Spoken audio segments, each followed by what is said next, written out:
What's up, my dudes? Another day, another dollar. But today we're going to do things a little bit differently, you know? Maybe? Hopefully? Today we're going to time some keys. Today we're getting score. I'm tired, you know? I'm tired of these depletions, these failed attempts, they're just humiliating, you know? I had a look at my Radar IO earlier. Rank 800 Windwalker. Is that... huh? I need to push some score. I look at these keys and I think to myself, am I happy with the state of these scores? Am I happy with only having a few 16s and one 17? And I think to myself, no, absolutely not. This is despicable. I'm better than this. I can do better than this. So, we're going to. No depletions. Okay, maybe like one or two depletions, but like minimal depletions, right? Here or there is allowed. Minimal trolling. You can troll a little bit, you know, you die once or twice, it's just a little bit of fun. But you've got to successfully time the key. If you don't successfully time the key, what are we doing here? It's not Mythic plus pushing, it's Mythic plus losing. Yeah, that's the best I could come up with the top of my head. So, yeah, we're going to lock in a little bit more today. Hopefully, he says. Enough messing around, enough kidding. I'd like to, I think, set the goal of trying to get 17s done, I think, is the goal. So I've managed to do this on my DK, and albeit it's definitely easier to get into keys as a Death Knight. You know, pretty much every single group wants a Death Knight, they all want Orgvokers, they all want Devourer, Demon Hunters, but you know, why not just settle for a Windwalker, you know? So what with the squishiest spec in the game? You know, so what? That's okay. It's okay. You die sometimes. You pop a defensive and it doesn't do anything. That's absolutely okay. Just see through that, you know? Maybe, you know, pop a health pot here or there. Who knows? Let's have a good time. So yeah, I'm going to obviously run keys. Maybe try focus on the keys a little bit more. So I do find that I distract myself, which is okay. I enjoy having fun. I enjoy messing about. But not when... not... It's not ideal when I distract myself and I end up dying as a result of it. So the goal is going to be, it's obviously, you know, a bit of a commentary here and there, but try hard a bit more, I think. See if I can actually get some of these dungeons done, because my god, I'm just, it's just not good enough, I suppose is what I'm trying to say. So step one, find a dungeon. Now this might seem simple to some. You go to the dungeon queue. You find a group that seems somewhat, you know, somewhat chill. You press sign up, and you get invited. This doesn't always work. But today it's going to work, because I have cheesed myself to 291 item level. And as a result, we get invited. Am I actually 291 item level? No, not possible. Because of crafted gear. However, we have our secret weapon. The 290 to the 289 ring in my bag. So now people are like, holy shit, this guy's higher than max level. How's that possible? What they don't know is that that's not actually true. This is fake news. Yeah, I think there's just not much point trying to get these 16s, like the pit and the cavern, because it's just like 17s are just doable, right? Like, especially with like a dungeon like Pit. Pit is arguably the easiest dungeon in the entire rotation, to be honest. I think it's like Pit and maybe Magister's Terrace are probably the easiest time, but Pit is like so generous with time, and the entire dungeon's just pretty chill in general, to be honest. There's not too much you have to focus on. There are some dungeons I absolutely hate this season that I've started to realise I'm just not fond of at all. I hate caverns. I don't know what it is about this dungeon, but I just don't enjoy being there. Yeah, you know what I mean? Like, I realize that, oh, I've got to do a cavern ski. Jesus Christ, do I have to do this? I don't know why. Inherently, it's not an awful dungeon, you know? It's got some pretty chill bosses. The trash isn't that bad, but I just don't enjoy it. It's not a fun dungeon, in my opinion. I actually like Seat. I think Seat's a very fun dungeon. Academy, I also don't mind. I don't like Zenith either. I think this dungeon is just despicable. Whoever came up with this place just needs to not do this again, please. It's just not fun. I feel like there's like so many horrible mechanics in this place, and the boss fights aren't that fun. I think like the last boss fight in Zenith has to be the worst boss fight of any of the dungeons. It's not even a hard boss fight, right? There's like actually genuinely nothing difficult about it. Move out with a circle and interrupt a clone, right? It's not, but it's, I just feel when I get to that boss, I turn my brain off. I'm just like, Jesus, what even is this?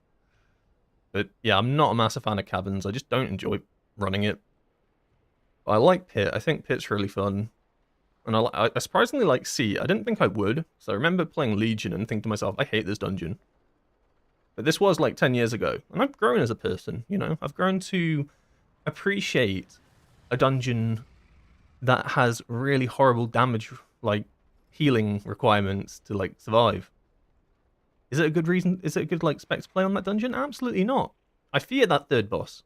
I absolutely am terrified of that third boss. But it's quite a fun dungeon to pull. What's my crit and haste at? I can't seem to get more haste than crit. So currently, well, this is like my Windwalker's final form, right? Like, there's nowhere to go from here. This is max gear. I've run like the simulations to see if there's anything I could like min-max any more than this. But generally speaking, this is essentially like the gear that I'm going to wear for the rest of the season. So I suppose that means my stats are kind of finalized. In terms of secondaries, they're all relatively close, with Mastery at 842, Haste at 893, and then Crit at 917. So I actually have higher crit than I have Haste now, which was a relatively recent thing when it came to gearing, but it just seems better now for me to have more critical strike, which means my Recklessness potion gives me crit strike instead of haste, because it's basically what's happened is the Sims have decided that I have enough haste now through all of my gear that I actually benefit more from having higher crit strike during my massive cooldowns with my pot, with the increased mastery from Puzzle Box as well, that I have enough haste to actually have the rotation flow like clean, and get my heavy hitting abilities out. And now it wants all my abilities to hit like a truck, right? With the Puzzle Box mastery and the crit strike being... The crit strike will be in the... Like, let's say I'm on 10 stack Tiger Eye Brew. It should be somewhere in like the 60%-ish, roughly. I'd test it out, but I'm about to go into a dungeon. I don't really want to press all my buttons. Ah, fuck it, I will. Go on. Alright, so we pressed Puzzle Box, and... So it's at 64% now, plus a 10 stack Tiger Eye Brew. It would be 74% crit, and then 100% mastery during my burst window, right? And my haste is only at 26%. But haste lost a fair bit of value with the changes in 12.0.5. So that's why you might see Windwalkers now actually possing for recklessness to be crit instead. And it being an actual damage increase. Because a lot of haste power came from the fact that it increases the damage of your Fist of Fury. But a chunk of that Fist of Fury damage is now in Zenith Stomp, right? And Zenith Stomp, when Zenith Stomp crits, oh my god, that thing absolutely annihilates, right? On top of that, yeah, other abilities as well. Fist of Fury also benefits from critting, you know? So, that's kind of the idea behind it. Same, I don't like caverns. Yeah, I don't know what it is about it. I feel like it just feels so long. I feel like you do the entire first part, and then I finally down the bird boss with the troll dude, and I'm like, oh my god.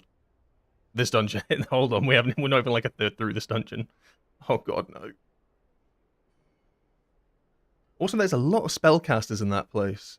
They all cast that, like, Spirit Rend thing. Oh my god. It never ends. Alright. The group has formed. Relatively physical. Let's go. First dungeon of the day. Pit of Sauron. Sauron. I'm just going to call it Sauron, like Lord of the Rings.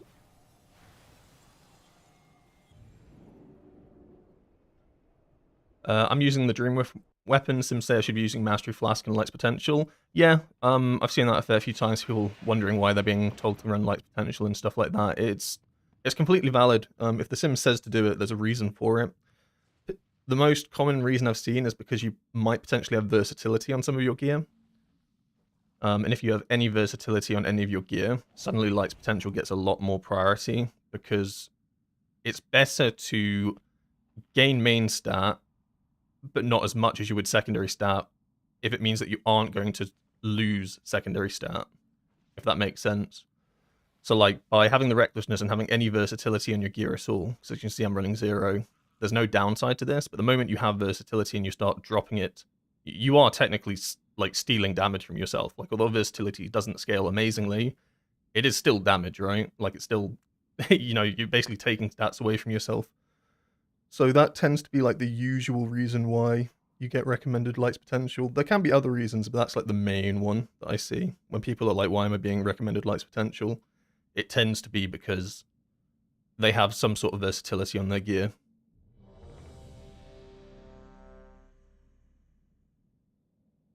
I think 60 minutes on all of these is probably good enough. Yeah, probably don't need to reset. A lot of classes can do good AoE. Windwalker Monks are just too squishy. True. Yeah, Windwalker Monks got some really good AoE, but it is extremely squishy. The moment it runs out of defensives, oh my god.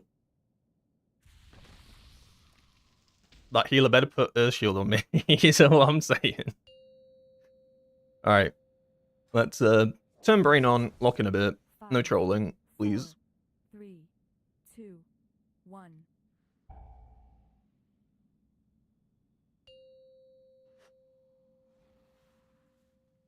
5, 4, 3, 2, 1.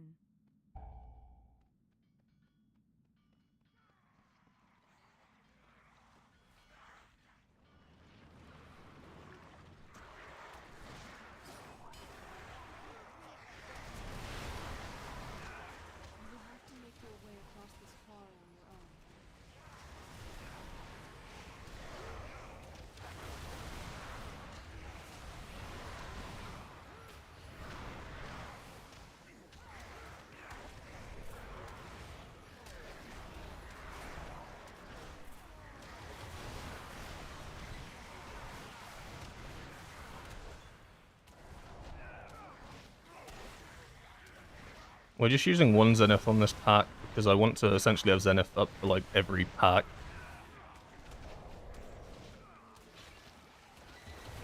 So I probably could have done like more damage there, but having it up for every pack makes more sense. Otherwise, I will be doing no damage on some packs.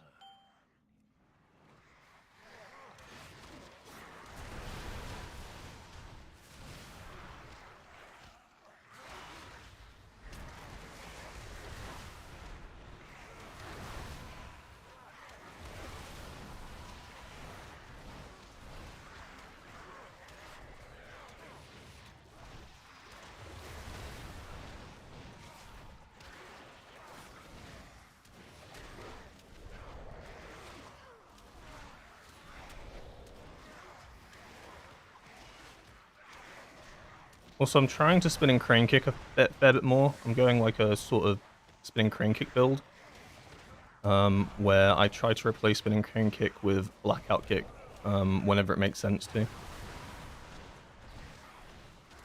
So I've taken crane vortex, and as well as that, I've also taken what's it called? Inner piece to give me a bit more management with energy and stuff. And I've dropped Strato Boxing Treads as well. So although I'm overcapping here, I think it's worth it because it means that I'm guaranteed to have Zenith up for the pack afterwards without any issues.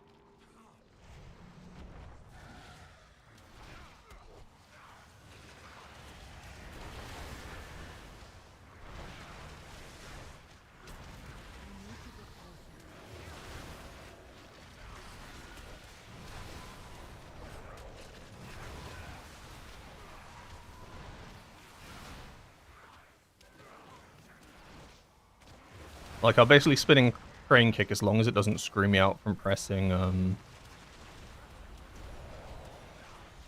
Rising Sun kick or Fist of Fury.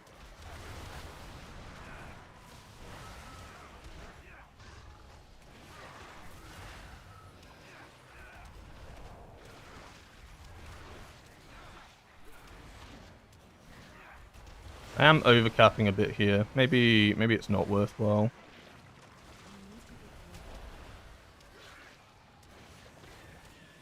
I think I'm overcapping it too much, though.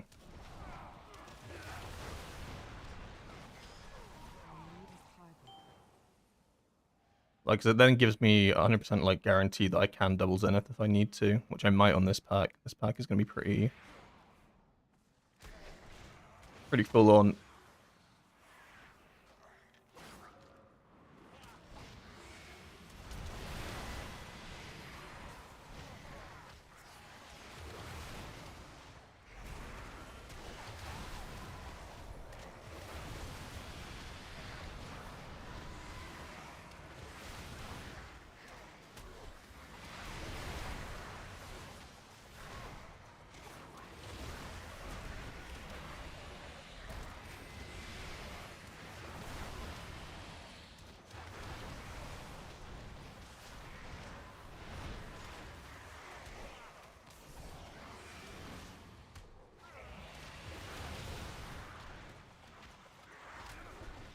Yeah, I think that was fine to double Zenith, because that's probably one of the scarier packs.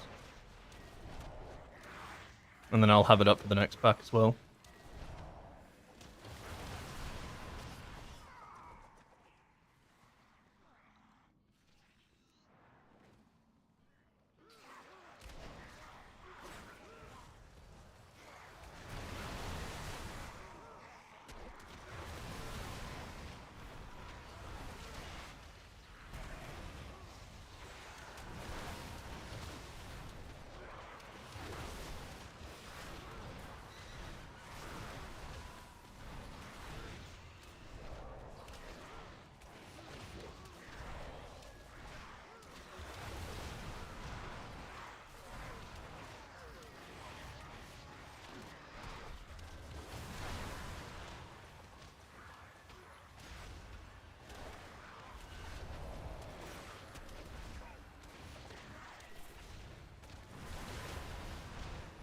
Don't know if it's worth removing this disease from the tank. So I imagine he can remove it himself if he really wants to. Ow.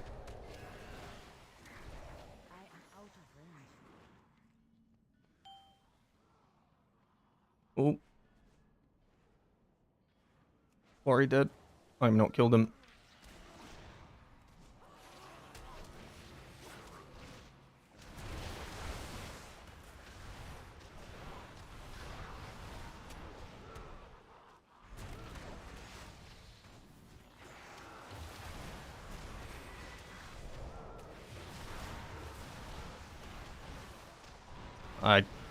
I mean, I could have interrupted that, but I'm like I'm mid Fist of Fury. Like, please, I cannot. There's the one, like, another gripe I have with Windwalker at the moment. It just feels awful when Fist of Fury is, like, the majority of your damage, and it's like, do I really have to cancel this?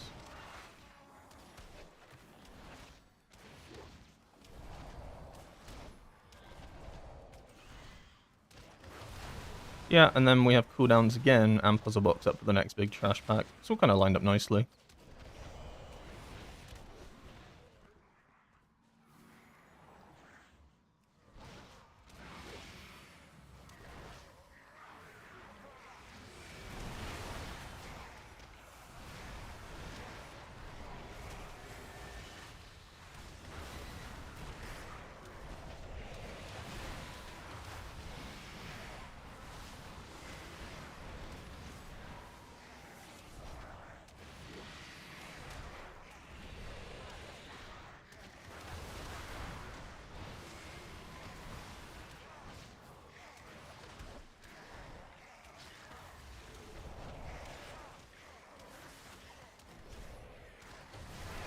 Feels a little messy, but it's working.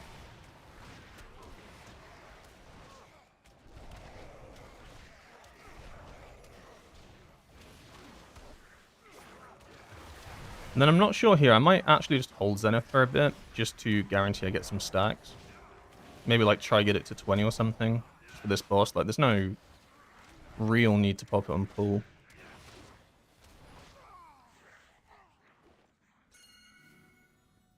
There and there. Okay.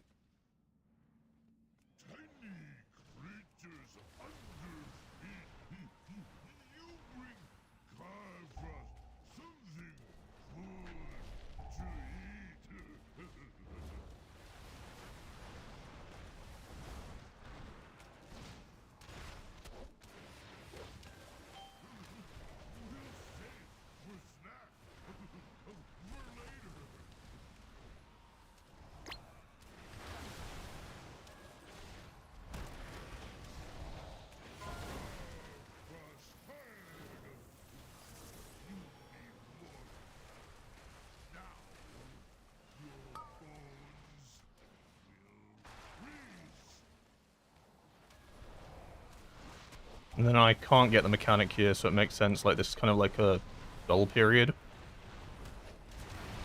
So you basically get this mechanic, like, 2 and 2. So if you get the first 2, you can't get the second 2. It, like, rotates, basically, between players. So I'm guaranteed to get it next set.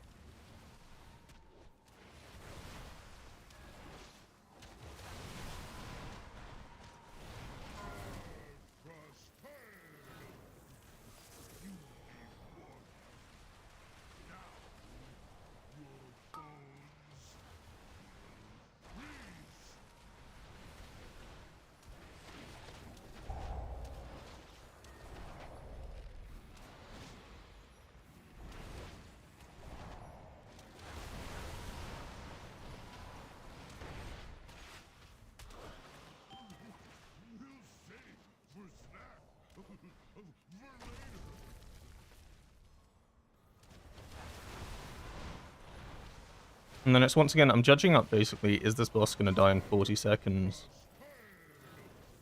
Is it worth sending the Zenith here or overcapping it for the trash packs that come up next? I think I send it.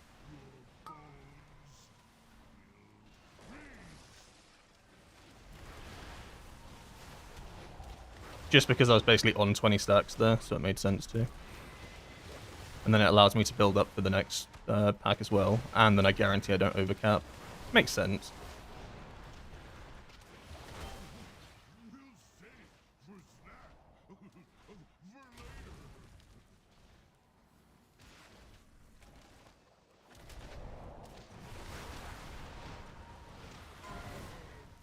Oh god. Wrong side. And we can't hit the boss. Ah, that sucks. I think we all got caught out there. We all thought it was the other side.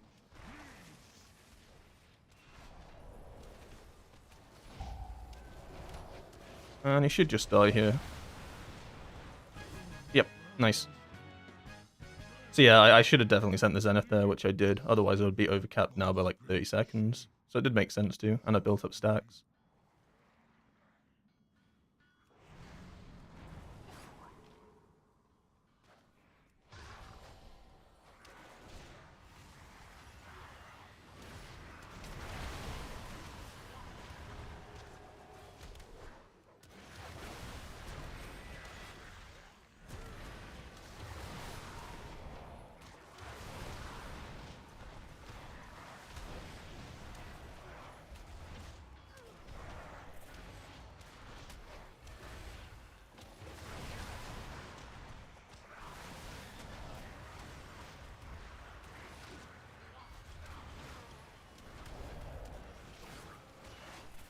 Had to health pot there. I probably should have popped Fortifying Brew a little bit earlier.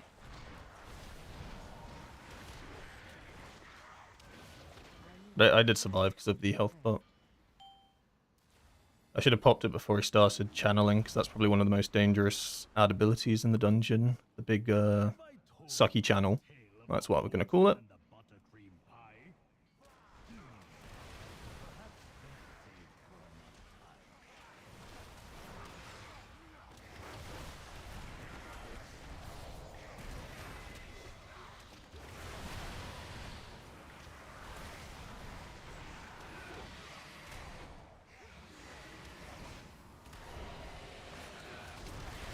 I'm just going to double Zenith this, because it's another horrible pack.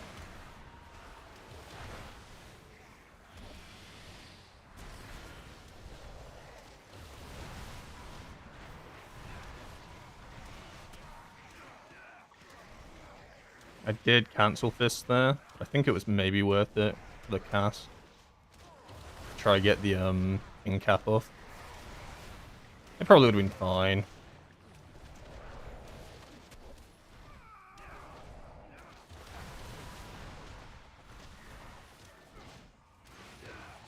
Can you activate Zenith while casting Fist of Fury? You can, but yeah, it will interrupt your Fist of Fury, so it's advised not to.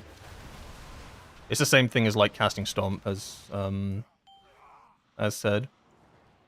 Because Zenith itself casts a Stomp, so you can't cast it. You shouldn't cast it during Fist of Fury. It will just cancel the ability.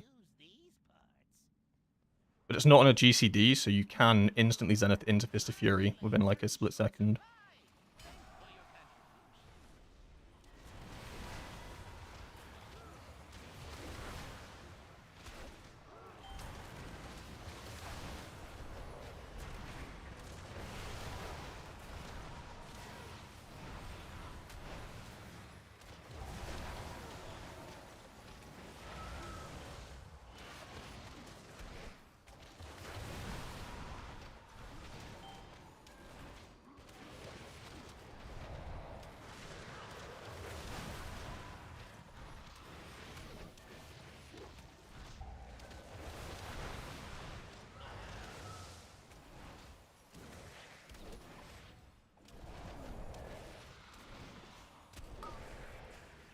Get them here.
I was debating whether to send the Zenith there on the little trash packs or hold it for the 2 bosses. I think I'll send another Zenith here though, just to nuke them down once they're stacked. So I don't want to be holding Puzzle Box for crazy amounts of time. He says as they become unstacked. I can probably position myself to hit them both with Zenith here. Yeah, that'll work. Oh. That's a little bit touch and go there. I don't actually know what happens when he touches you. I don't know if you like instantly die. I don't think I want to find out in this key. I'm under the impression he must like pretty much just one-shot you. Otherwise he wouldn't be so slow. We can skip them here. It is possible. I don't ever feel good about it, but it does work. Alright, this is going to be an awkward pull. It's obviously with no grips or anything, and these guys got pulled somehow, and our tank's gone. Okay. Let me paralysis that. He's bringing them down. We have no defensives. Alright, not exactly how we wanted to do this, I imagine.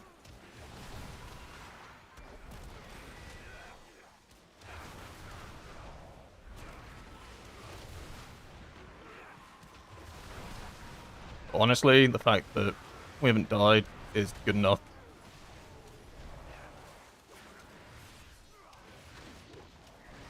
I'm just going to health pot. I think it's just worth it. Oh, I'm so slow. Just use speed.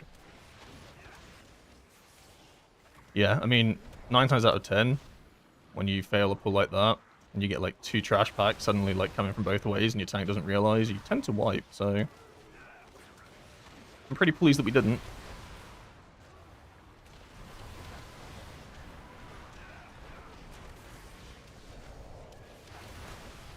So that was a little bit of a mistake. I should have actually waited to Zenith for my puzzle box, because now I am delaying my puzzle box. Not the end of the world, but it just means that I might end up getting like 1 less cast this entire dungeon. So, a little bit of a mistake. I should have waited for the cooldown, because it was only like 10 seconds. I just saw ads, you know, you see ads, you press Zenith.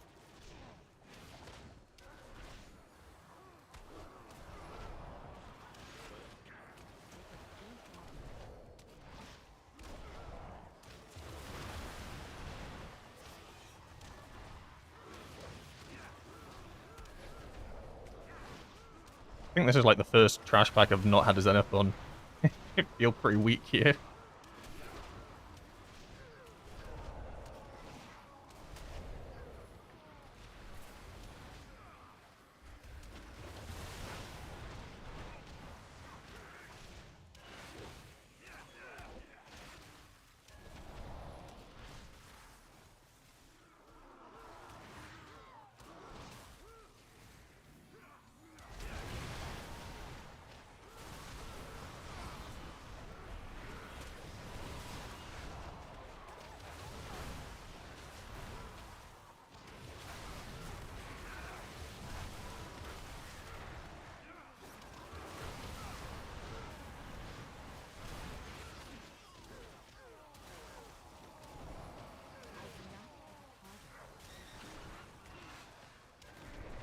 Oh, now for the Glacier. Not the most annoying Mythic Plus ad. That definitely goes to the one in Algathar Academy. I hate that thing. But definitely worth casting a Zenith on this thing. Otherwise it'll just take so long. Like, there's no real need to hold cooldowns.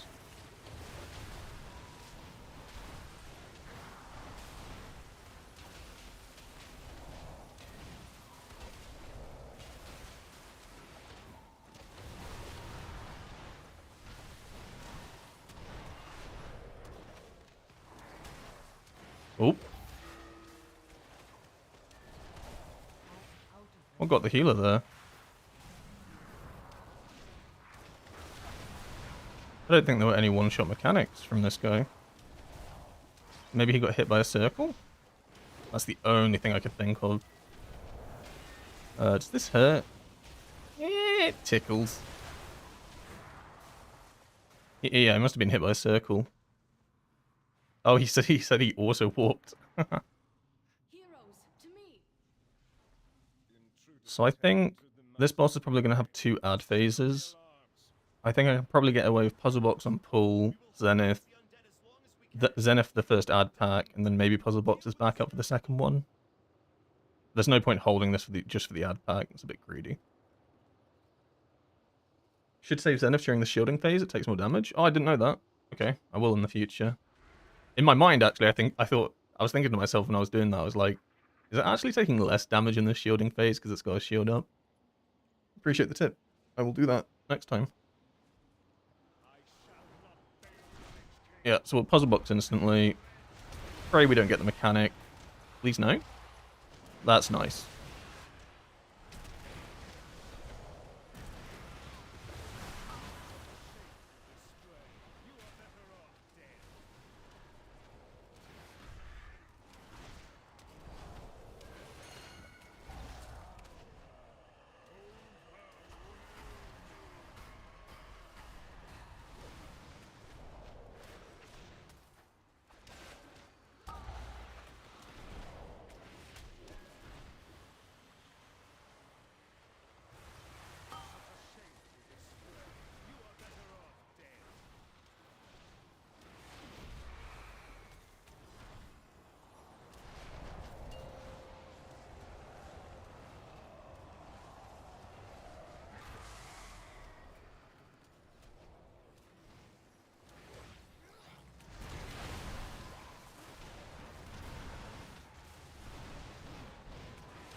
Cheeky double ring of beast tech. That's actually very clean. And then, yeah, I'll have Puzzle Box up for the next set.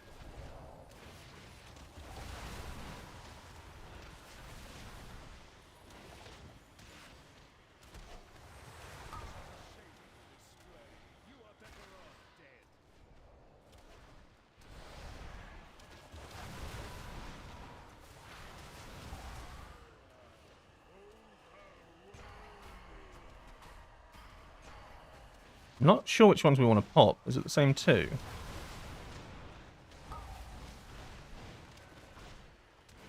I'm just going to go over here. I'm not being spam pinged, so I must be doing something right. And then we'll... Yeah, so we get double Zenith here. It's kind of nice.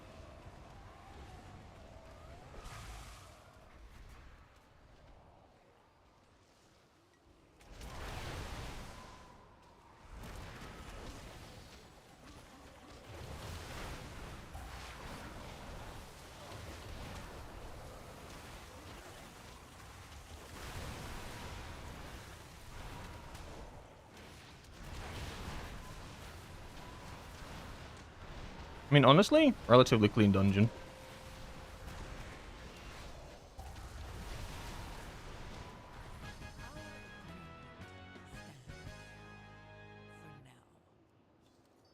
We are moving up in the world.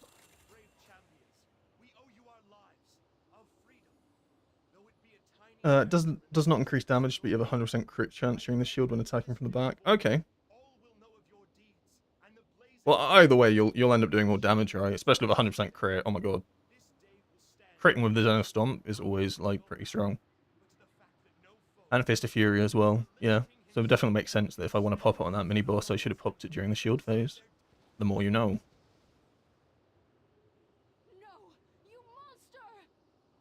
I could not save them. Damn you, Arthas. Damn you! The Frost Queen is gone. We must keep moving. Our objective is near. I interrupt. I have 21 interrupts. What? I interrupt a lot. Oh, no, yeah, about Fist of Fury. I mean, you got to understand, right?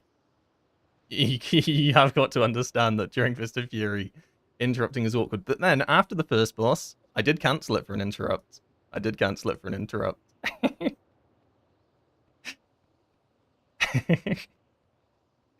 Oh shit. I've been caught. No, you are right though.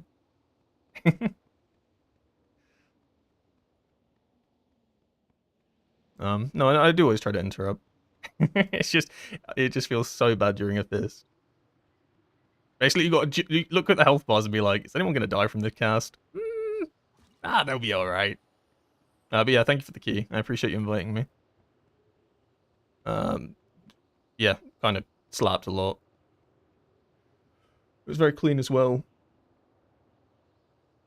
Does big wigs and stuff still work? Yeah, big wigs does work to a degree. It's not as detailed as it was previously. They are limited in what they can actually show you. Just like most add-ons, right? Most add-ons are like kind of the same add-on, just scaled back a bit.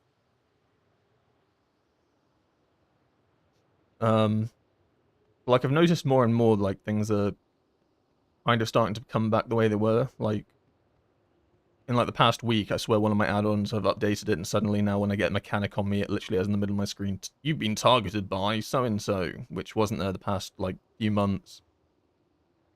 It's not like insanely helpful because it's kind of obvious when you're targeted by something, but it feels like things are just kind of going back to how they were. I mean, honestly, like the only things I'd say that are missing the most, that I like the most, were knowing when I'm targeted by something, I guess. And GTFO. I think GTFO was the biggest loss. Like, I understand, like, the weak aura where you could hear if you're being targeted by something, right, it would make, like, a noise. Maybe that's a little bit overpowered. But GTFO always felt, like, fair. Like, if you're stood in something bad, like, things can get quite hectic, right? And sometimes you don't necessarily notice it straight away. I mean, I guess you could also argue the same thing, well, just don't stand in the bad stuff, right? But I don't think having audio cues is necessarily a bad thing. Like there's only so much you can look at like one time during like anything, right? A boss fight or the game at one time. Like there's only so much you can actually focus on at once. Like if I'm focusing on like CCing or damaging during a damage window, right? Like that tends to have like most of my focus. And then like hearing an audio cue was always like so useful for like, I'm stood in a puddle, you need to move now. But I mean, everyone's on equal playing field. Like GTFO works for some things, but like the one I get caught out the most by, I think, is in Winter Aspire. You know, when Winter Aspire, you do the spider wing and it spawns the green puddles. I swear they come in so fast and they tick you so hard, and I get caught out by that quite a lot. If only there was a big honking in my ear to tell me to maybe move, or I just use my eyeballs. When's Windwalker going to be meta?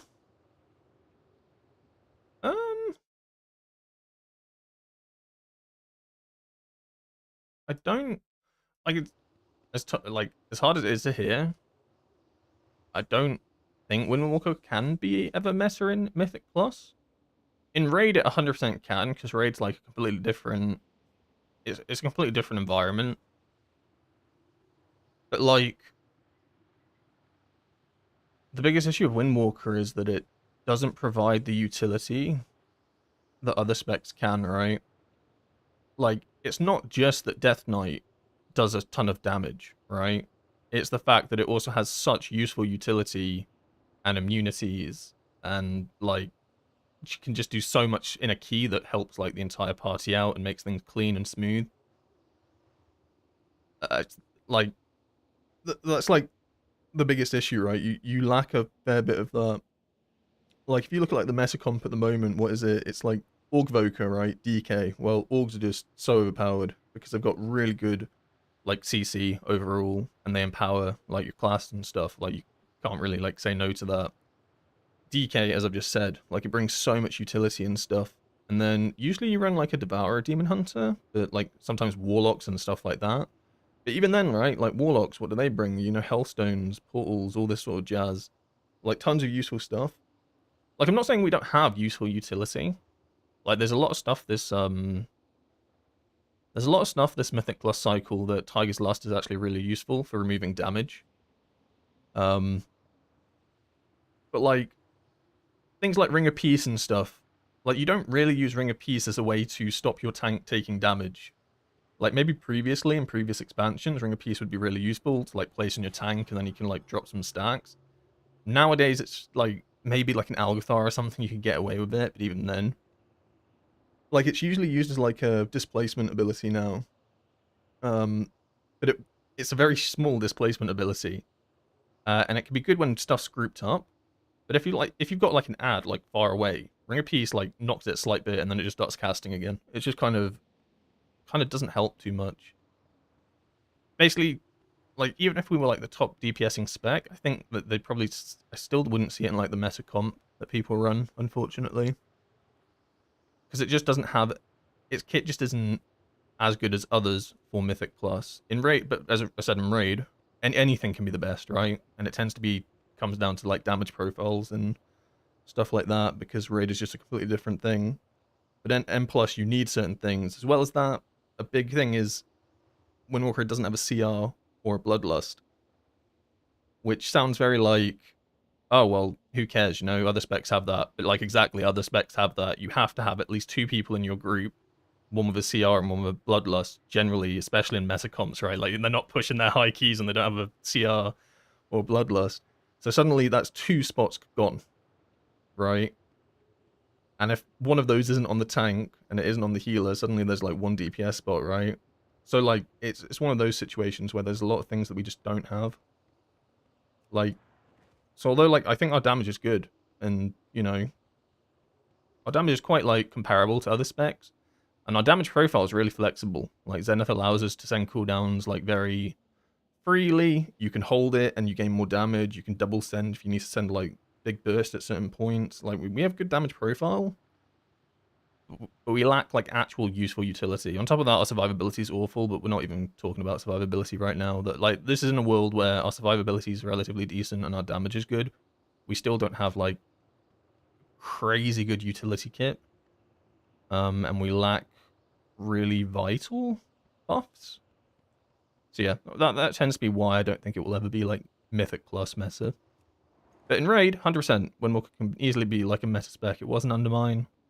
It was pretty good. It's been pretty good this tier as well. Not like Race to World First, but it was Race to World First and Manifold Omega as well. It always has potential to be really good in the raid, but it does lack a little bit in M+.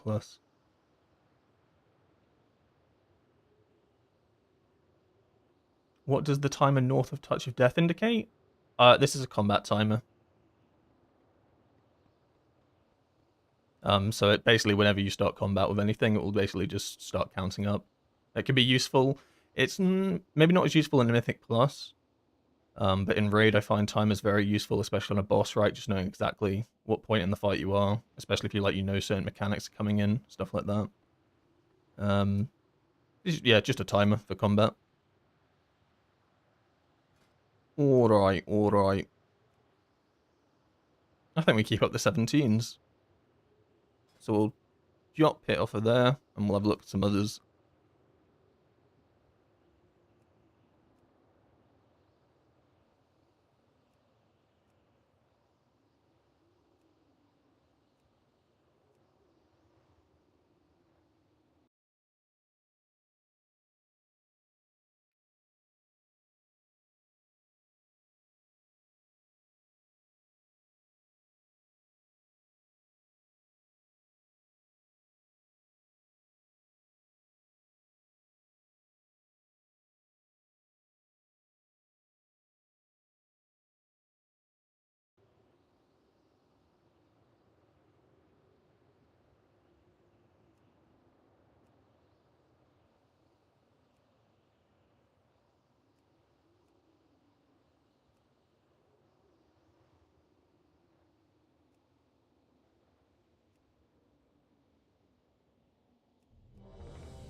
Hey, are you aiming for 1% this season?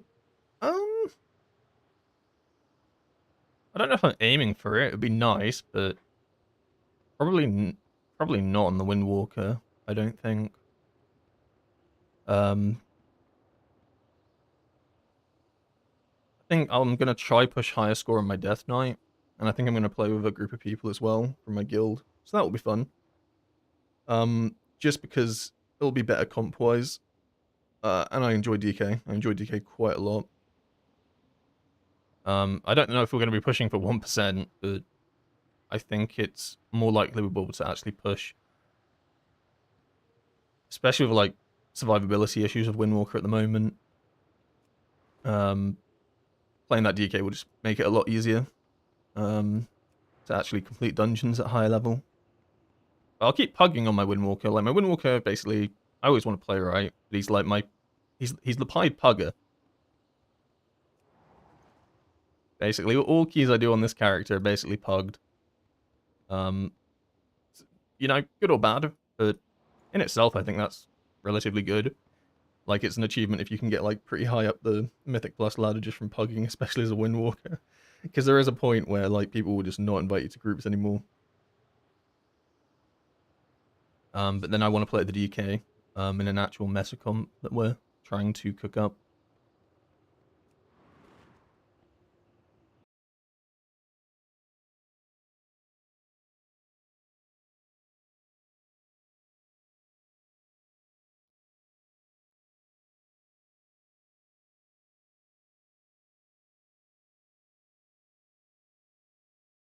Yeah, I swapped to Brew to actually get invites. Yeah, Brew's still extremely popular. I think I don't know if Druid's the most popular nowadays, but Brew's still definitely up there, right?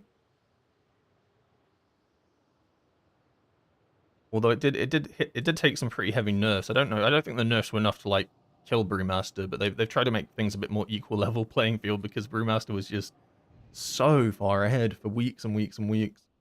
So I do think that's a good thing. I did think the tanks did need some balancing.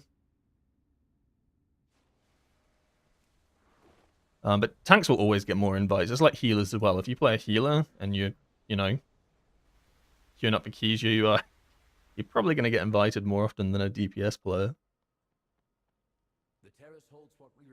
You got to remember, every key that you're like signing up to as a DPS, there's like 50 other people also signed up to that key. And they're playing Death Knight.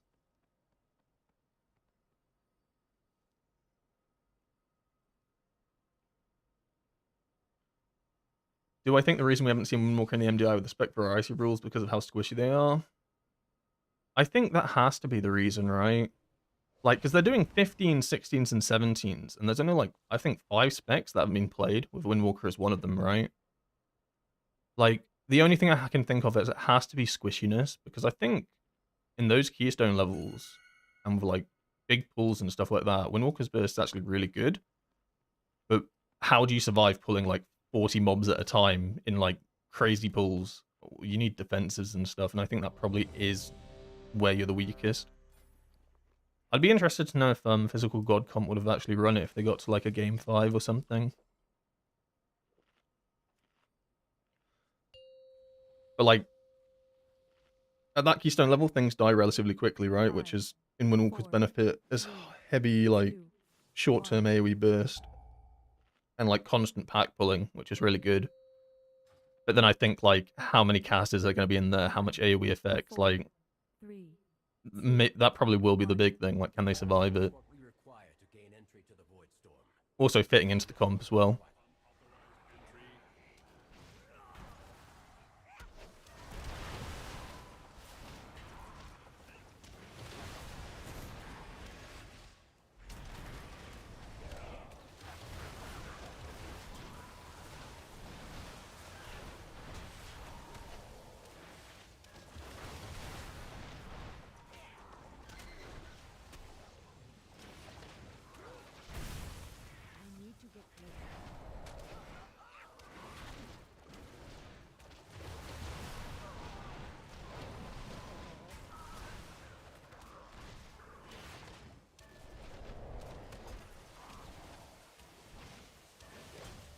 I don't know if I'm regretting my decision not to send possible ups there. Like, I started the cast and then I just decided no, because usually the bigger bloodless pool is the one coming, but I don't think I've ever been on a sentry for this long before. So suddenly I've lost a minute of its cooldown, and I've got double zenith as well. This is a rarely slow first area. In an ideal world, that would have been fine. In this world, kind of feels bad.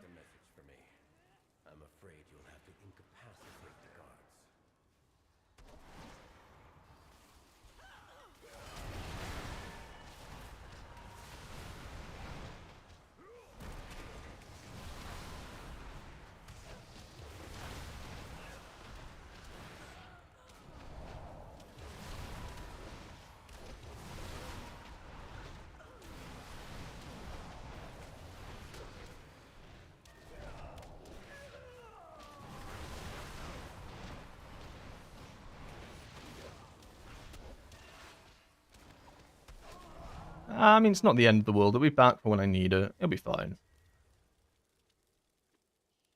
Whee!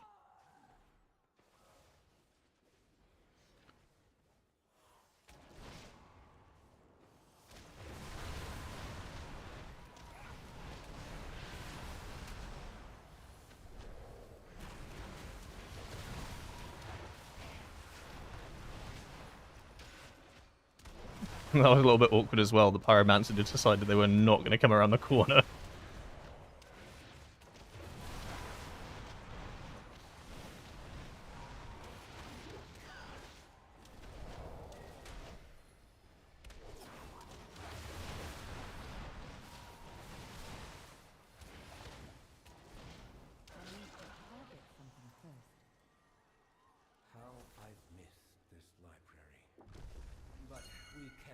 Alright, he's pulling it back.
I'm gonna have that for the next pack, which is probably fine. That tends to be like quite a big one. I don't know if I'm that happy with my my puzzle box uses this dungeon so far, and my my cooldowns as well. God, these sentries are just taking forever. Well, maybe if you pop Zenith, they wouldn't take so long. Ah. If I pop Zenith, they wouldn't take so long. Are we wanting this? You'll go no further, Umbrick. These new defenses were specially made with you in mind. Oh my god, okay. I'll just send a Zenith. I'm not sending puzzle box on forward. Because the next pull's more dangerous. There's no way we were meant to actually pull this, right? Right. I think maybe it was pulled because the mage died? I don't know. I'm just a DPS in a tank's world.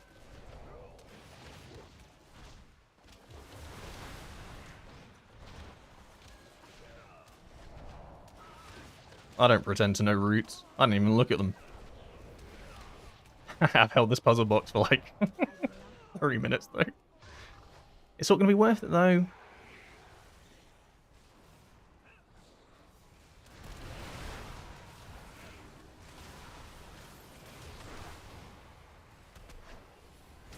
I didn't almost get one shot.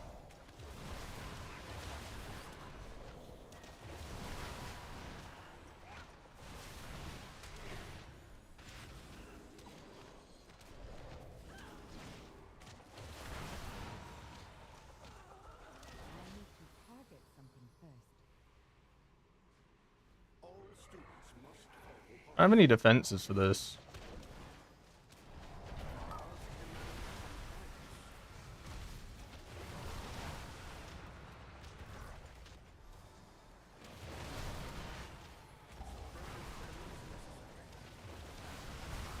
Oh my god. Everyone calm down. Everyone calm down.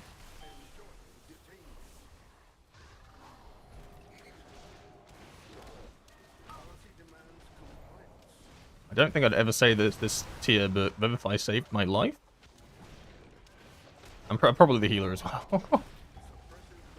I mean, do I do it to myself? I did Zenith Maul, like, triple stomp. No, it can't be me.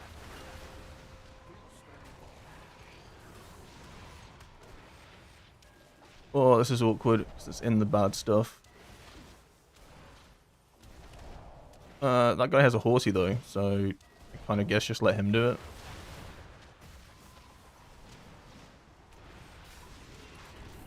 I imagine he's going to pull more stuff into this. That's why I'm holding the Zenith. The fact we're going this way makes me think we're probably not. Okay.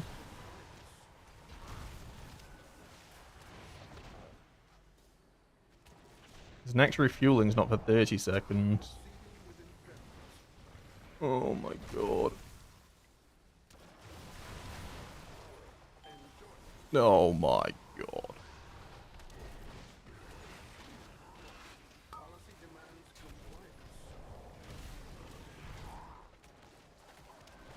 You know what? We've already screwed up our puzzle box cast this dungeon. Let's just keep going. I'm just going to keep going. I'm going to send it when he goes into his protocol. And we're going to overcap Zenith. Screw it.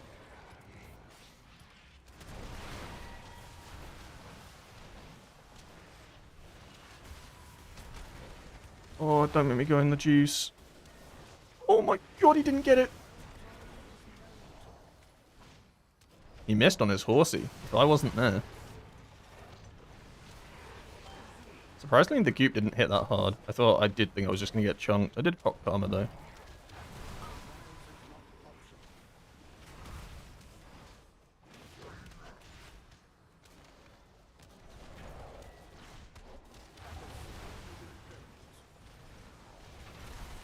Hello, Mr. Winterwalker. When do we use Zenith? Just on big pools? Not necessarily just on big pools. You tend to want to always use it at, like, the start of a pool, when everything's grouped up, so that you can hit everything with stomps, right? But, it's still worthwhile using on, like, bosses and single target.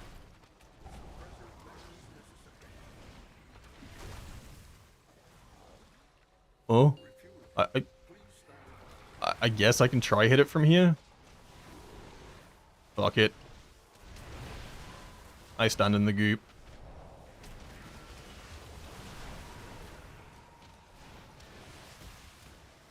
This stuff doesn't even hurt. This is so cursed. I swear that used to tick for so much more. Are we gonna kill all of this here? Oh my god. Right. Pop karma right now, because this is gonna blow up.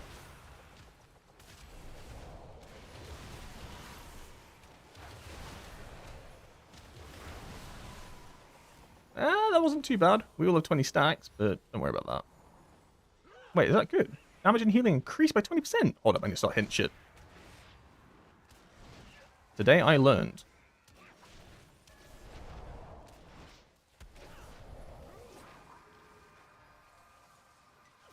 I did not know that they gave you a buff. Is that bad? Is that like common knowledge?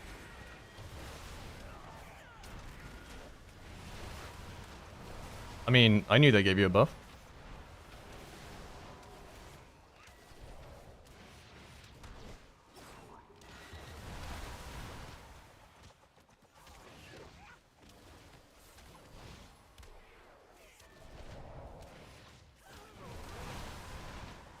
Yeah, generally, like, you want a Zenith for, like, when everything's grouped up, because the Zenith itself does a Zenith Stomp, right?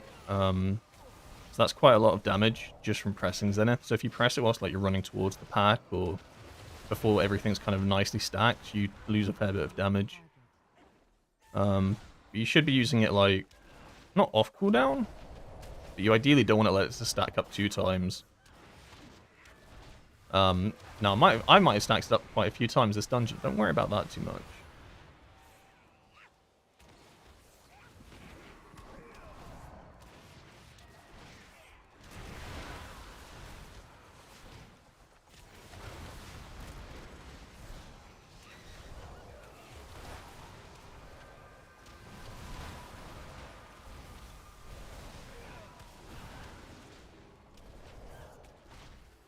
Ow. Do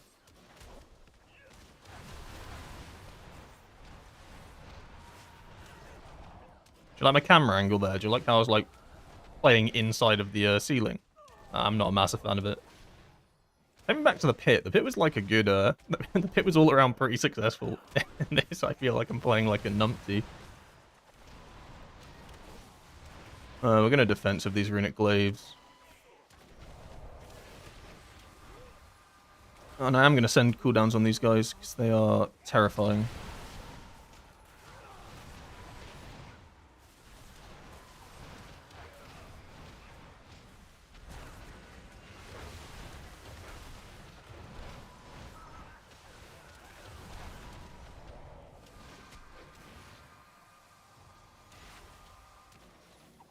I mean, the healer's doing God's work, to be honest. Oh, can we try kill this one before we get the double rune? Come on. Oh, Lord, no.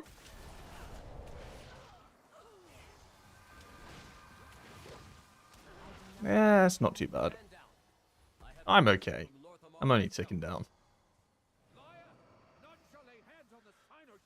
So here, like, I could Zenith on pull, but I'm just gonna let it build up some stacks. There's just no point, really.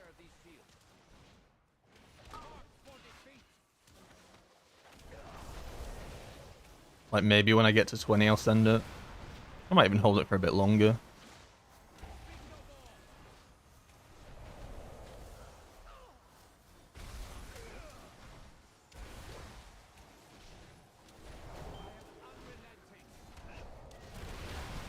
No, I'll send it at 20.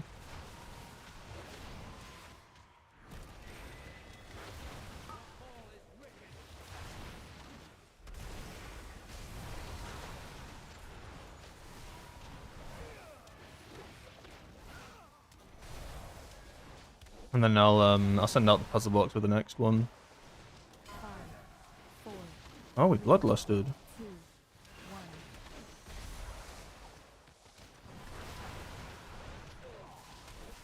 I didn't realize you bloodlust on this boss.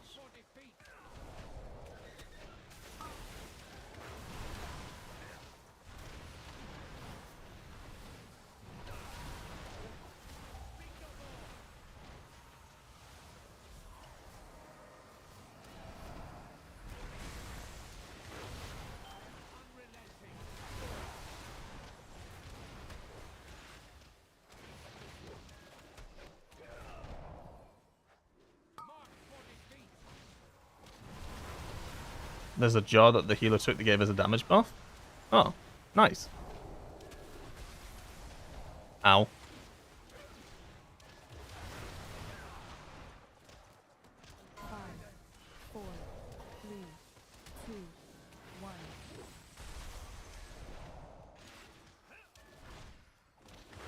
I probably didn't need to karma there, but I was kind of using it a little bit as an offensive. And then I get the mechanic on me and I think to myself, should I have held this? The correct answer is yes. Oh! I'm so greedy.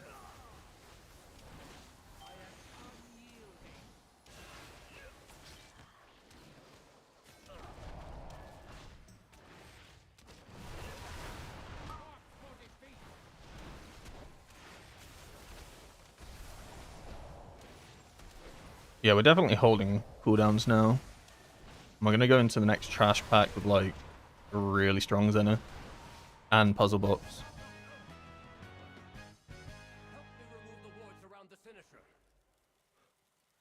I will have Fort Brew, and I should have Karma back eventually, so I'm not, like, crazy scared of the next pull, but it is pretty massive. I just need to be careful with stealing aggro. It's very easy to steal aggro.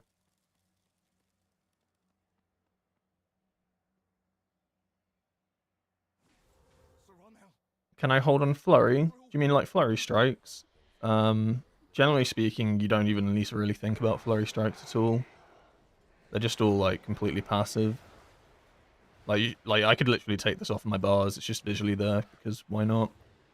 But really, when it comes to flurry strikes, you shouldn't have to think about it. Is this it? Looks like it.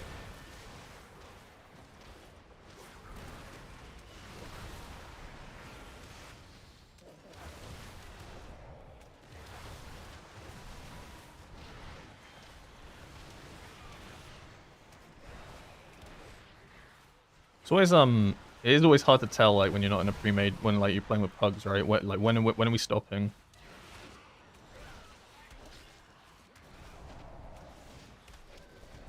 Because sometimes you would just run through this door, right, and go pull the next thing. I don't think it's a bad thing to stop here. Probably safer.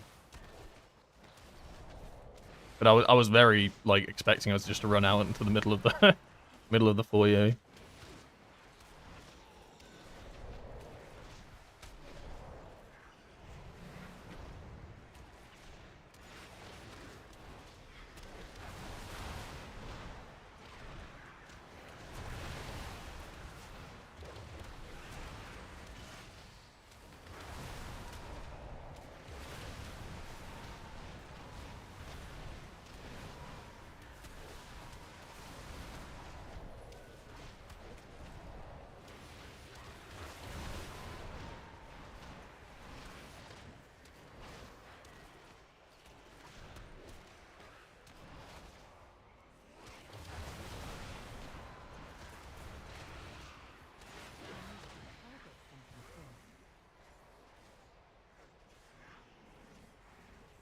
Alright, target one of the void terror. Oh, we're skipping that one. Oh, maybe because we got the extra pack earlier. Oh, we're going. No, we're not going. Oh god, no, please.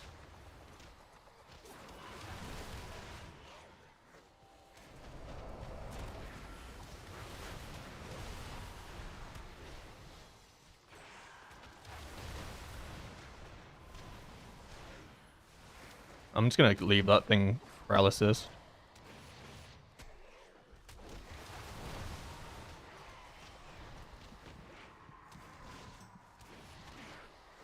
No, I don't want a puzzle box. We're just running out of CC.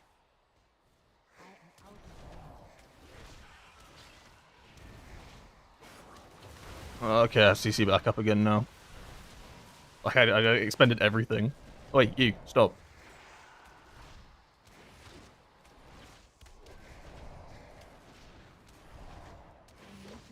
Like, it probably... I think it was fine paralysising this. Like, because it was casting, and it was just like an extra cast we had to deal with, and things were not looking good.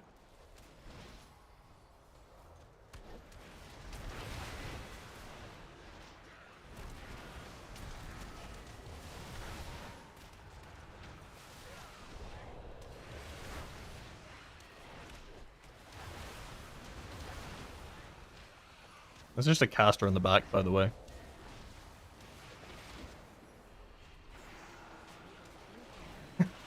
I was thinking to myself, we're on this pull here, and I was thinking to myself, where'd that caster go? I remember there was a caster in the previous pack. What's he up to? I just turned around at cast and killed someone. I mean, surely we can, like, triple it in? It's a bit awkward as a melee. The issue is he's like a spam caster, so if I run out and interrupt, he is just chilling.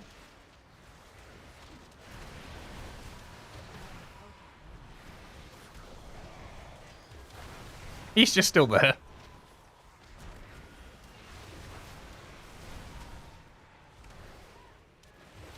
I think we keep him. I think we keep him for the whole dungeon.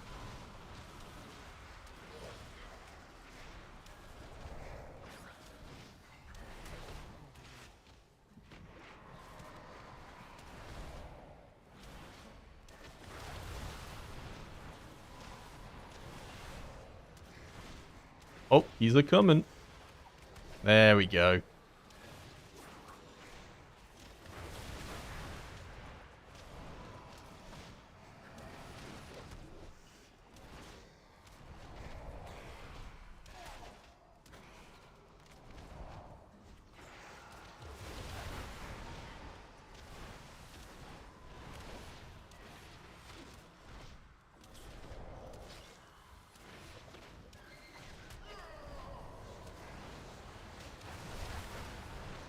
Maybe should have just doubled Zenith there as well.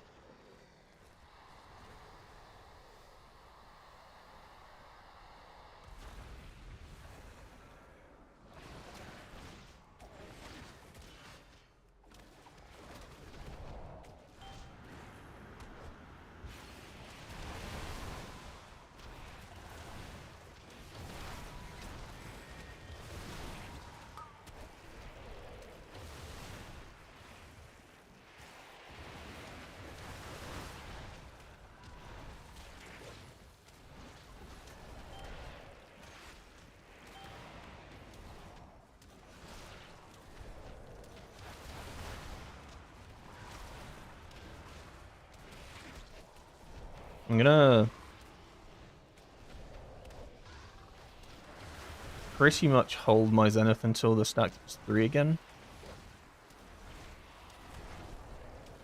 Which they should be about to. Please.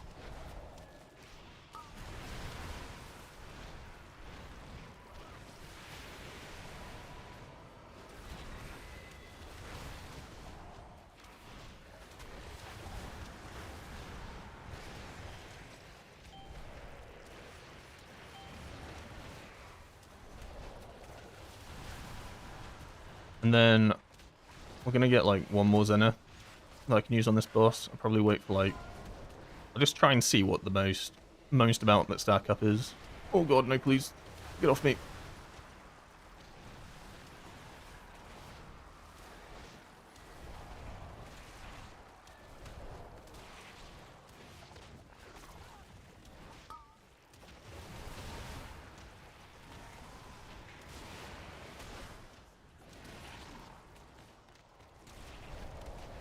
It's a bit awkward. They're not really stacking up.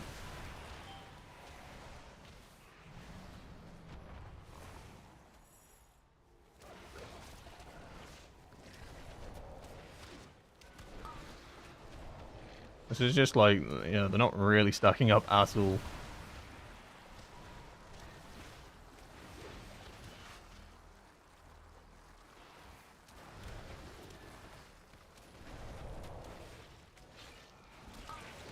Oh, good enough.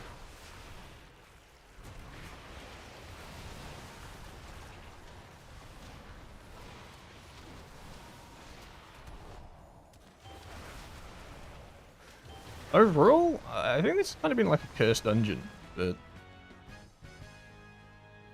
What's this? Why do I still have this on me?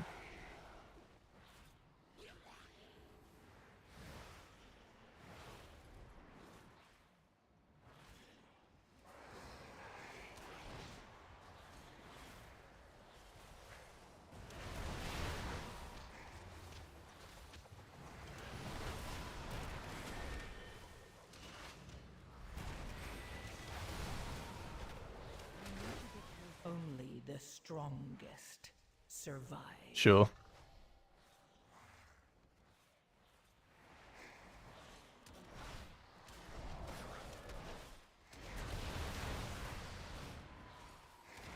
I'm pretty sure the warrior died to the same thing.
We're gonna have to... Oh, we are gonna have to pull the 2 big guys.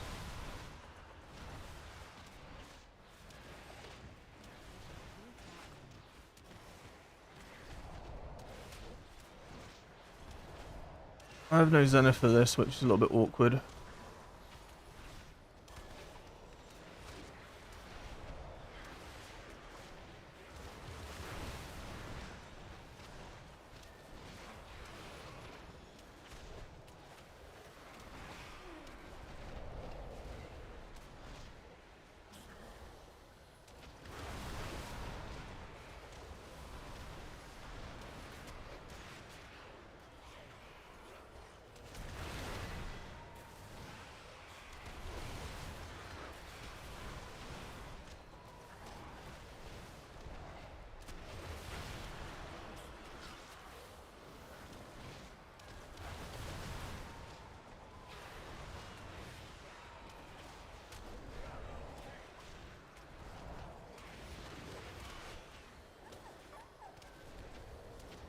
You just ran off? What do you mean you just run off? Come back! The boss isn't... He's not dead! Oh. Champion, I know what to do. I'll need to attune the Oh, I just ran off as well. Ah, fuck him. They're voidlings. We don't care. What is that monstrosity? You keep it occupied while I channel the spell and end this chaos. Which side do you want to be on, warrior? You're kind of in the middle.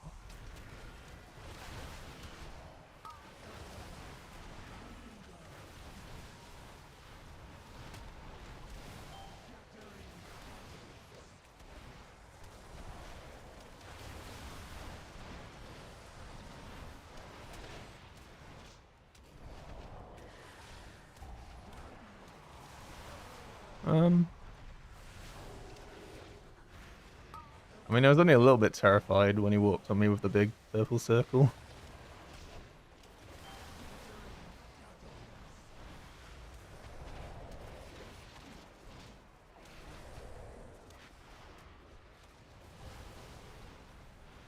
Only a little bit. We'll save the next Zenith. You want it? I'll have it.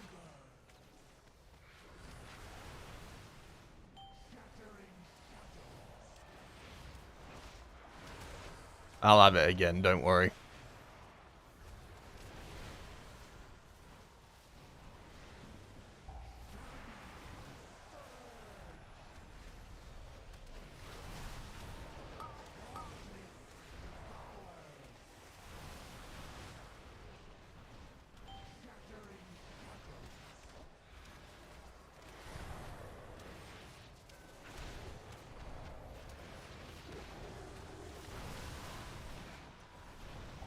I'm kind of hoping it doesn't land in this purple void.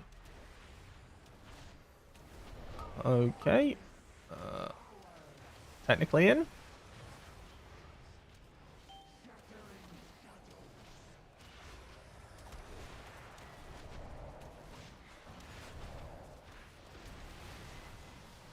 Oh, he's doubling it.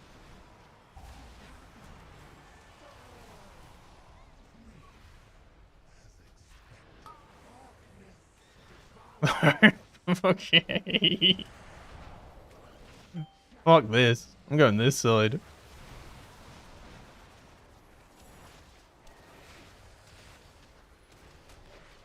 Has he got it?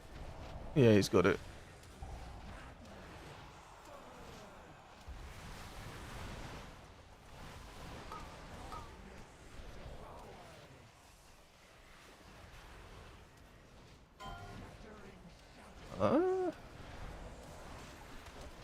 I mean, it's kind of close. I just love how he walks on top of me with a circle. I deserve it, really.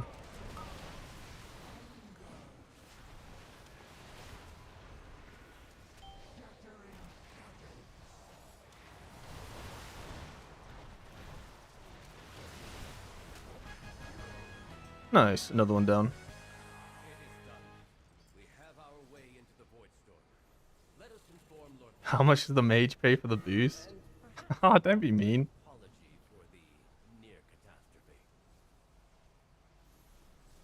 But it probably was their key.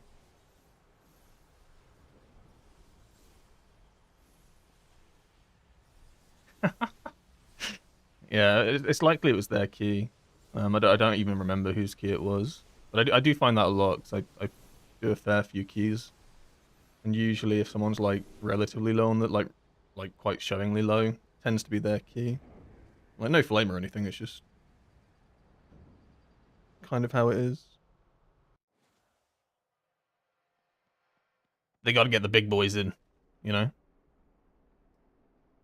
Hey, why are you playing one-hand weapons? I'm playing a two-hander. It just scales better. So for Windwalker Monk at the moment, and probably for the entirety of the season, unless there's some really overpowered one-hander weapons, you're going to want to run a two-hander, because it just scales better, so it does more damage in single-target and AoE. As well as that, less void cores, I suppose, to send it to 298, but seeing as you can get them relatively easily, I want to say, like just doing plus 10s or heroic raid or whatever, or any content actually you can get them from. I suppose that's not really like a barrier to entry anymore. I do really like that system. I was concerned with the void cores it's going to be like you can upgrade one thing per week, because that's usually the Blizzard standard, right? If they give you like a turbo event, you got to wait 4 weeks to unlock it, and then they'll be like, right, one upgrade every 3 weeks going forward. But they've been quite generous, to be honest, where you can pretty much collect as many cores as you want. So that means, like, let's select you main Windwalker or something.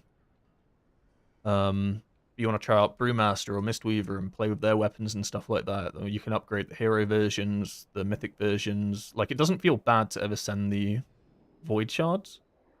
Because, like, even if you have a heroic weapon and then you send it to 285, well, then when you eventually get a mythic weapon, well, then you can just send another one on that. Like, basically the best thing with these void cores, if you have them, is to just send them. Like, there's no downside to ever actually just sending them, even on a heroic piece or a mythic piece or whatever, because you're gonna get more to then send again. So I think that's a very cool system, because there's no like feeling bad about it. Because that was the thing with the tokens, right? From the War Within, you got 3 tokens, one every week, and then you got to pick one piece of Mythtrack weapon, like gear from like M+ or the raid, and that felt very time gated. Whereas now they've got this whole system with the Void Forging, and then you've also got your bonus rolls. I think it's been very generous, especially like if you play alt.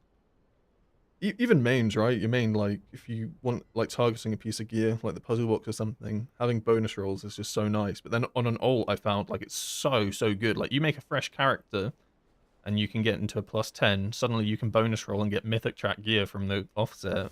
Like, it's such a nice system. They're very alt-friendly. W Blizzard.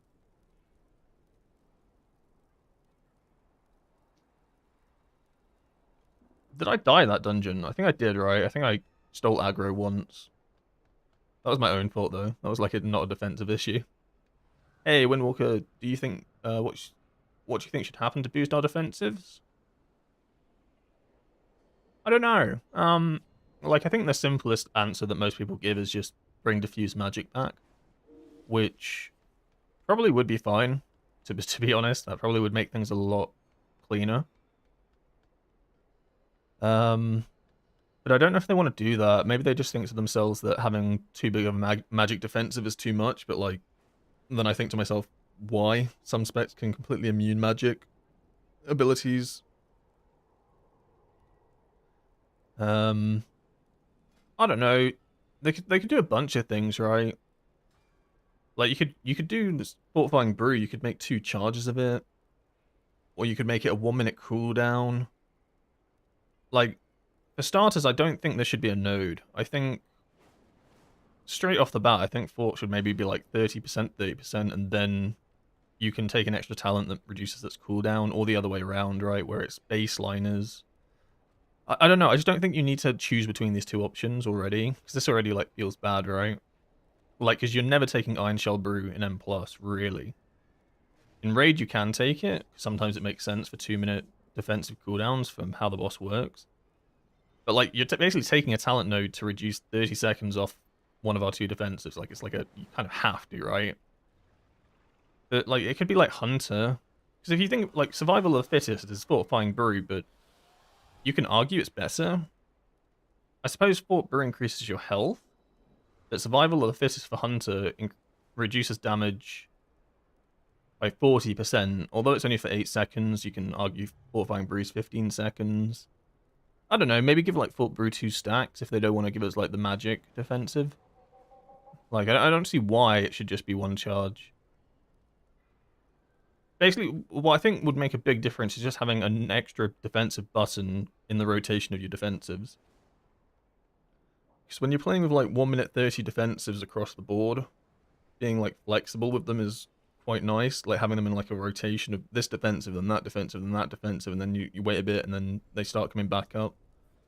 Whereas right now it's like 2, it feels like a massive loss.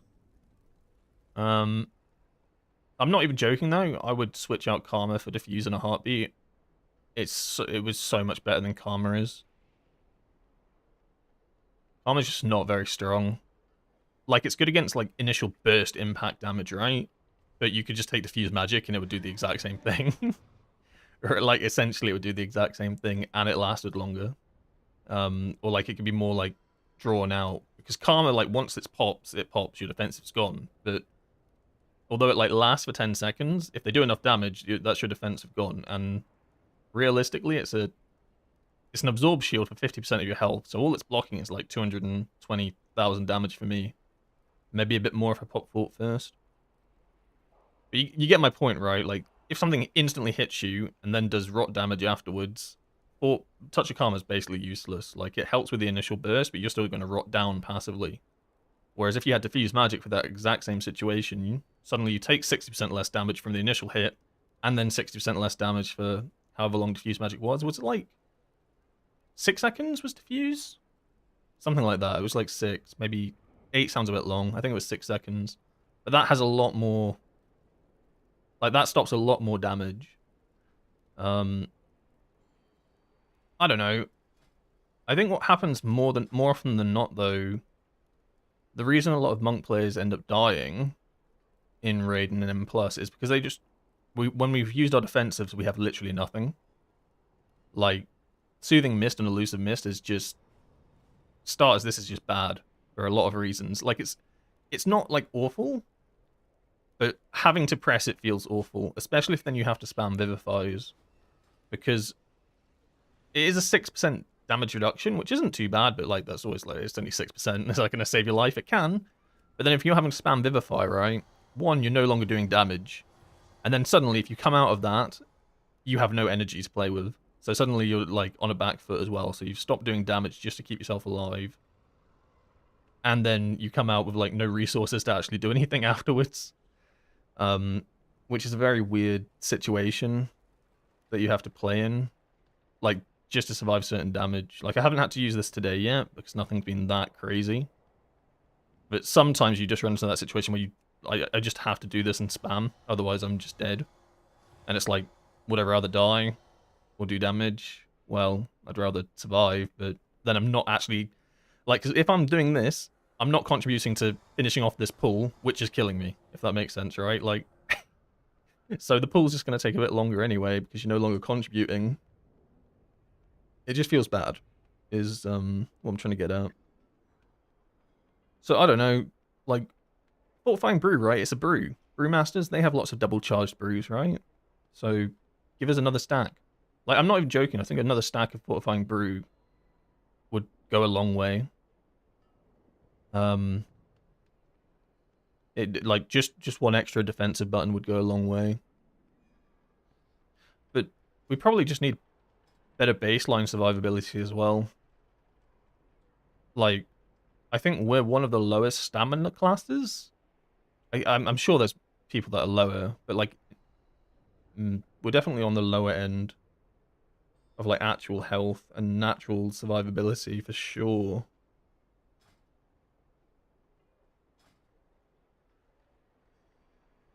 We're just squishy. There's, like... there's no other way to really put it. Hunters get 2 survival. Yeah, no, exactly. That's what I mean, right? Like, they're almost the same ability. They're not quite the same ability, like, defensive-wise, but they pretty much are in terms of, like, cooldown and what they actually do. But they get 2 stacks, and then on top of that, they get Turtle, and then they get Exhilarate as well. So they're like...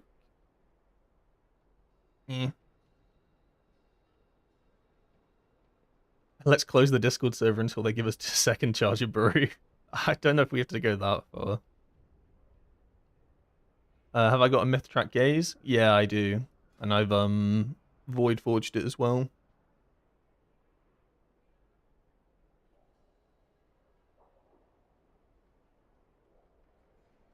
No DR from Karma is terrible. I know. That's probably like one of the biggest downsides. And I guarantee like Blizzard's not argument, but like the reason is because it does damage. So it's technically like a pseudo damage defensive, if that makes sense. But like when you're actually having to play it as a defensive rather than a hee, I get a little shield, but I'm really just using it for damage.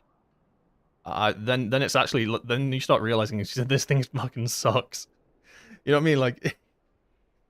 Like Karma's fun and good when you're actually using it for like a bit of extra damage on a target or something with a little bit of defense, but when you're relying on it to be an actual defense, you start to realize, oh no. Oh no, this is not good. Help. It does like 1.5k overall in a fight. Does it really do damage? No, but it does do damage is the point, I guess. Yo, it did 0.5%. That's what it almost beat Tiger Palm. To be fair, it did almost beat Tiger Palm. God, this ability does nothing.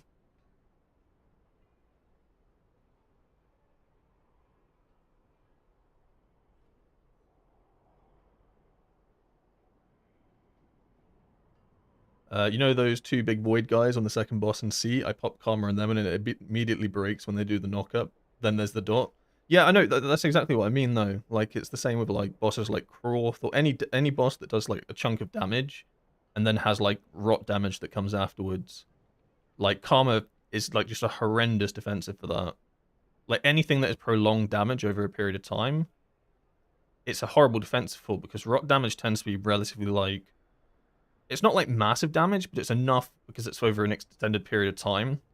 So let's say it's ticking for like 50,000 damage over, I don't know, 10 seconds or something.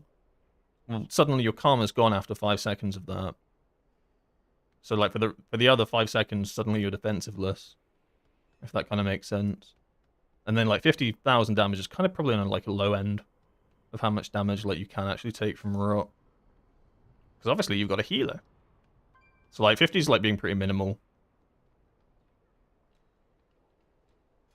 Alright. That's 2 17s in the bag today. Let's grab some more. We can knock off Magisters. Is there a perfect place to use the Stomp during Zenith because it's annoying to break Mastery? I tend to, like, generally, just from playing and using it, I like to use it after Whirling Dragon Punch is usually when I'll find I'll use it the most. Let's say your opener has no Fist of Fury resets because you're unlucky or something. Usually I'll go to a target dummy. Like, but usually I like to place it after the Whirling Dragon Punch and then after the Free Spinning Crane Kick proc is usually when I like to use my Zenith charges. It can be delayed for like Fist of Fury procs. Because like at this point, like you've used a fair amount of chi, right? So you basically down it. So then I stomp, spinning crane kick, maybe a blackout kick, and then stomp again, and then that's when I go back into my cooldowns. So it's usually in like that little window over there is where I like to use my stomps the most. But then like take into account you get a free Fist of Fury reset or whatever because you're lucky with crits. Then you prioritize that. You basically have a lot of flexibility with it. But like, if I don't get lucky, that's generally where I place it. Like one after the Whirling Dragon Punch to build up some resources again, then the Spinning Crane kick into the free Blackout kick. And then at that point, it's like, are these back up again? No, I'll just stomp again then to fill the void. If they're back up, send them, then I'd stomp after using those resources.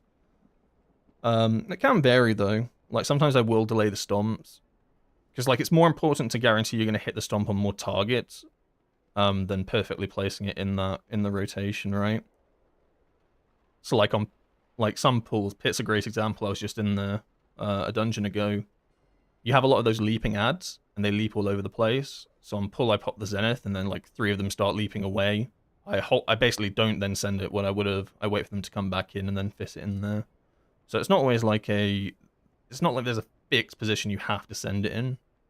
But generally that's where I would. But it's always better to guarantee you hit all the targets than slot it in nicely. Like 15 seconds is actually a lot of time. I don't think I've ever really failed to send a stomp out. So it's a lot more time than you might think it is. Like it might feel tight, but it tends to be okay. What are my stats? I can put my stats up for you.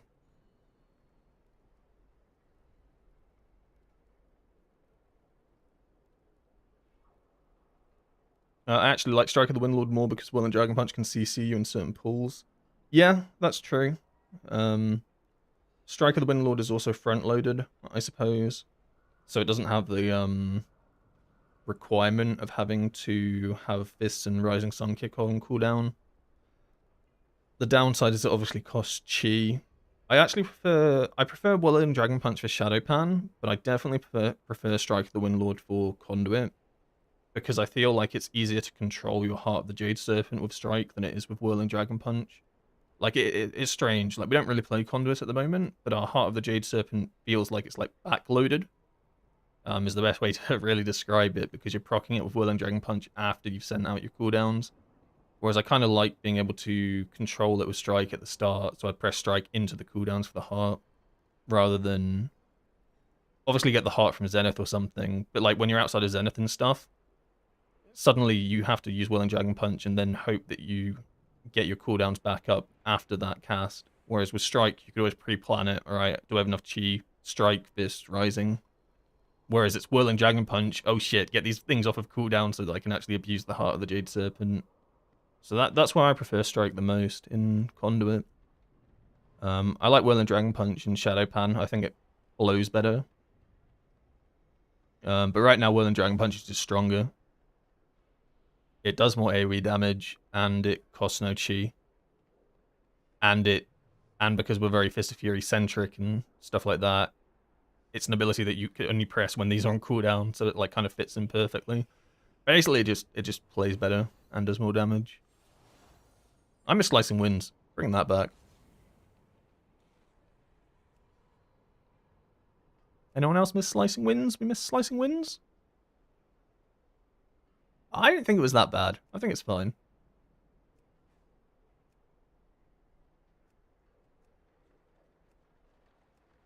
I think it could be awkward. But, like, if you think about it now, they bring Slicing Winds back.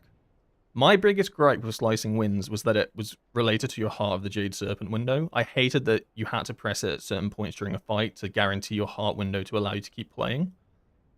That wouldn't be a thing anymore, though, because they've changed that. Like, Slicing Winds is not a activator. So, like, I'd be very happy for them to make this ability playable again, because then you can actually just fit it in as an AoE ability. And I suppose that's only as Conduit as well. A Shadow Pan, there's no real, like, caveats to what it does. It just does damage. Well, not right now. It does no damage right now, but I'm sure I wouldn't be surprised if they do bring it back for 12.1. Because it just feels weird to have, like, an actual active ability just completely dead. So they might, like, I wouldn't be surprised if they try to rebalance it so that it actually does some damage again. Because it just feels so weird. Especially as it's their Plunderstorm ability. It's their baby. Bring it back.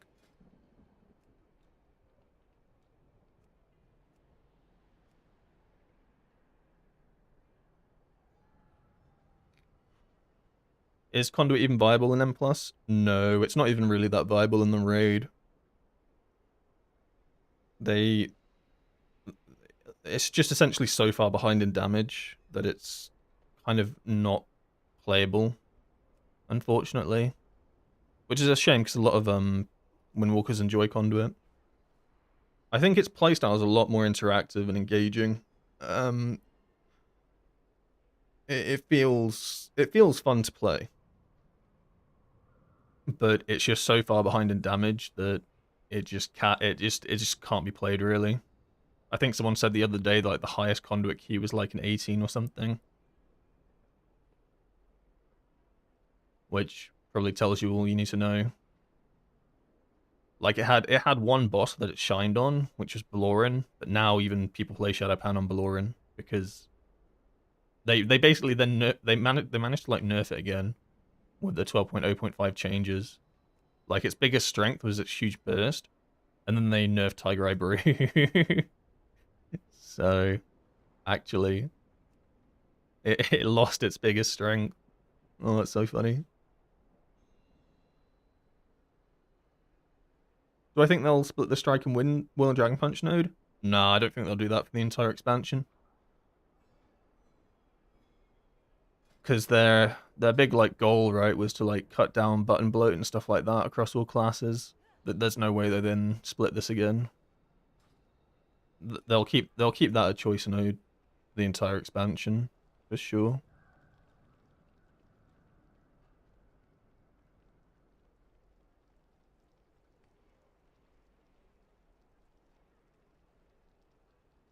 Have I done a few runs using Conduit? I have not played Conduit. The only time I played Conduit this tier was on Baloran. I haven't played it for any raid bosses, M+. It just doesn't feel like there's any point to it. Like, I haven't even tried it, I don't think. Maybe, like, very, very at the start of the season.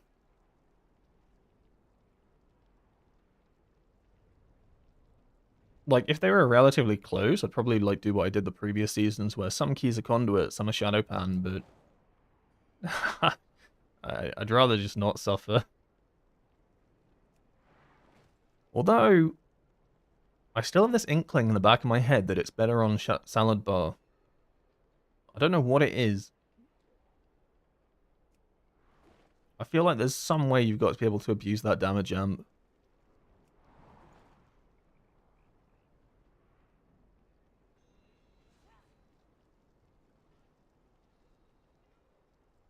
Season 2 to 3 of the War Within Conduit was so ghosted. Yeah, I think that was probably most people's favorite Conduit season. That's when they first, like, properly reworked it. Like, season 1, the War Within, it was horrendous. Like, it had this horrible stacking system to get Heart of the Jade Serpent. I don't know if you remember. I feel like it was like you had to get 40 stacks of... I don't even remember what it was. But it was just something stupid. So you literally basically had, like, very little control over Heart of the Jade Serpent windows. It was really bad. And then they kind of fine-tuned it and made it playable. And that's also when Windwalker was, like, #1 spec in the game of raid for a little bit as well. So obviously that does help as well when with opinions on... That definitely helps my opinion, because that was the first tier I pushed proper world rankings. And I got to play Windwalker on every boss, and it was the strongest spec. Like, I can't not love that.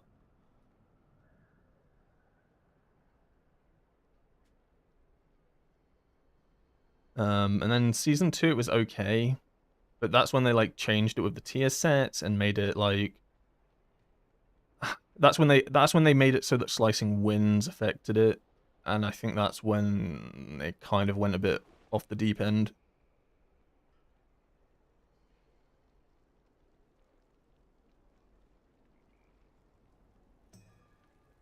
Because previously you weren't forced, but then suddenly you were always forced to take slicing winds, and a lot of players don't like slicing winds, so suddenly people were like, why do I have to play this button to actually play Conduit? And then it was very forced Heart of the Jade Serpent windows. I think Conduit's playstyle right now is actually good. It just doesn't do damage, is the issue. It's like, I played it on Baloran, right? It feels fine, it feels fun, it feels fast-paced. But it's harder. It is, like, definitely the harder of the two hero talents. Why would you put yourself through the difficulties to do less damage?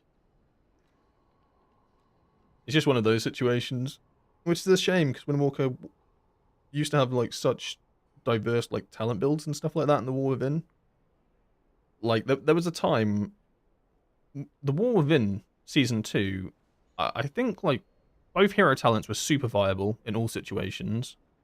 Maybe not Raid. Conduit was like ahead. Shadowpan was a little bit behind in Raid. But in M+, there were like each hero talent had like 3 different builds you could go, and they were all super viable. Like, so you had like 6 potential different like talent builds, all different in like sort of their play style and how you did damage. Oh, it was very fun. Like, I'm not saying like one hero talent, like a lot of specs are gonna be like this now, like one hero talent, you know, because they pulled back everything. But like, there isn't much flexibility you can do right now. Because you had like the Crackling Jade Lightning build, then you had the Flying Civ, then you had the Slicing Winds build, and then you had a mix of the 2 builds. Oh my god, it was a good time. Good time to be alive. But I still like this playstyle of Windwalker and how it is right now. But it feels very one note. I think if Conduit was viable, it wouldn't feel as bad. But it's the fact that you are literally locked in to play Shadowpan. Which, I don't think it's that boring. But I know a lot of players think Shadowpan's not as engaging, which is probably fair. It's not like an invalid thing to say. It is definitely the least engaging of the 2. But then you're also like, there's no real flexibility in any like talents or anything like that. You kind of have like one build. Nothing fundamentally changes playstyle. Yeah, kind of sad actually. I'm looking at this talent build and I'm thinking, what could you even switch in? Like talents up here that don't matter. So yeah, that's why I'm hoping they bring back Slicing Winds, or at least make it playable, because then that gives you a little bit of like actual flavor. Something different.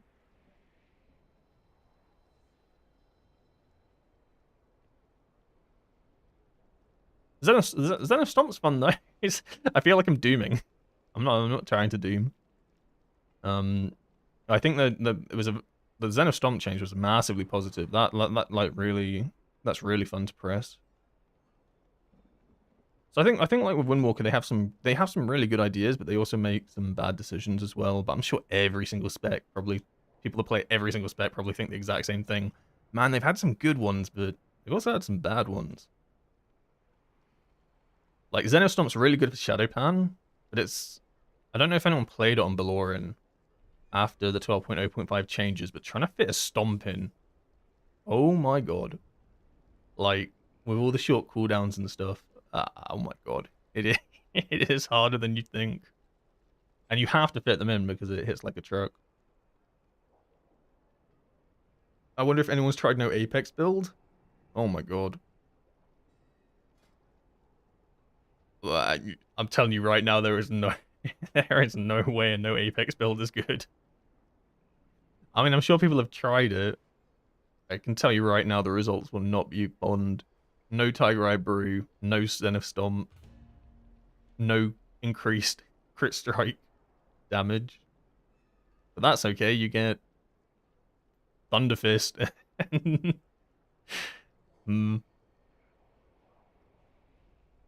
And harmonic combo, nice. Yeah, I don't think we could go Apexless.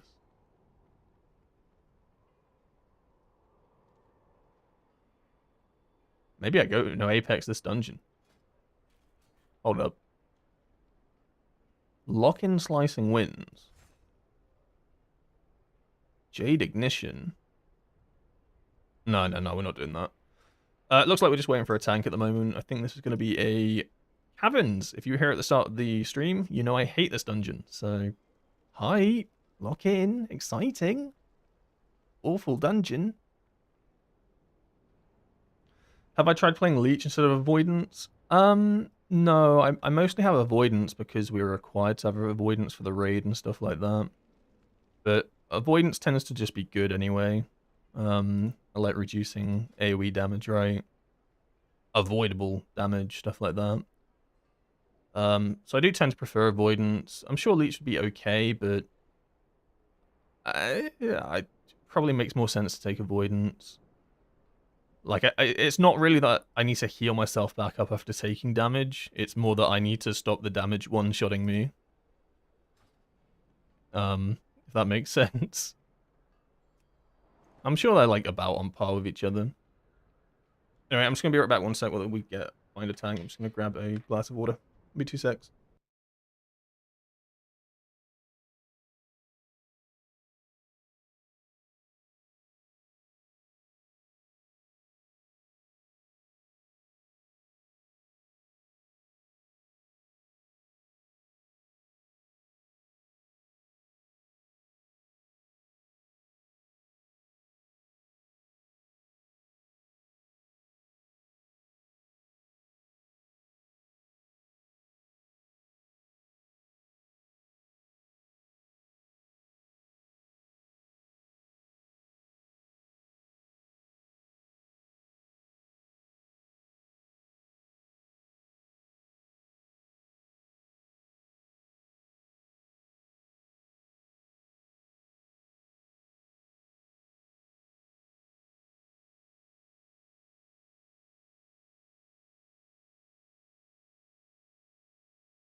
Hello. Am I gonna push on Windwalker, or am I not a key guy? I do enjoy keys. Like, when I'm in the mood for keys, I like seshing them. But I'm also realistic. I don't think I can push keys by pugging them as Windwalker. Like, there will be a point where it's just, you cannot really pug any higher than this. For multiple reasons, right? One, communication is so important, so knowing when to, like, pop defenses and stuff like that. But also, getting invited to groups is also going to be a nightmare. So, at the moment, I'm trying to work out playing a push group with some of my guildies. But I will play Death Knight in that composition. One, because I enjoy Death Knight. I've actually grown very fond of Death Knight after playing it since the start of the expansion, basically. So I do very much enjoy it. And two, it's just going to be more useful, utility-wise, for the group. So I have that in the works. So that, if I am going to push keys, like, obviously I'm not going to get 1%. Let's be real on this. I'm not getting 1%. But the goal will be to see how far we can actually do with keys this tier. And that would be like playing Death Knight. So I have that to look forward to, but I think we're still waiting on some people to get, like, gear and stuff. So it's in the works. I'll play my Windwalker in a pug. Like, he's the Pied Pugger. He helps lead pugs to victory. I'm just here so that everybody gets score. Me and the boys.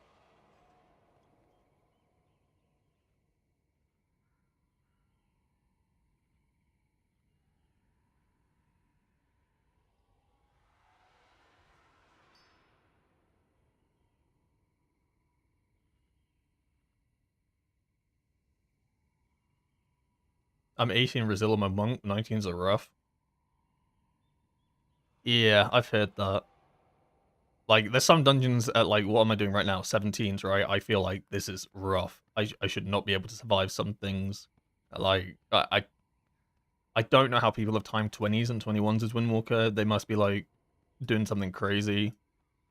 Like, I've seen people even taking versatility, right? That's when you know. Like, that's when you know something's up. If you're having to, like, take some versatility gear and screw over some of your damage. Not everyone. Like, I think it's only a few of them that have. You just get a god healer? I mean, yeah, fair.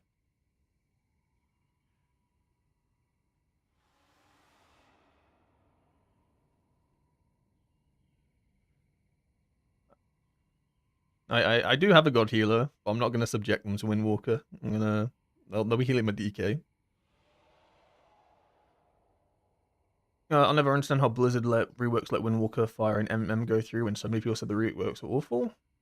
I mean, at the end of the day, I'm sure they're very aware of what people's opinions on things are. Things get posted to the forums, and they do make adjustments with them in mind. But if they've set out a rework and they've worked on it, and their internal testing is like, this is fine, they're probably going to go through with it.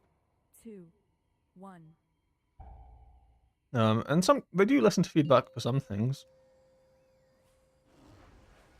5, 4, 3, 2, 1. I hate this dungeon so much.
One death? I call that a successful pull.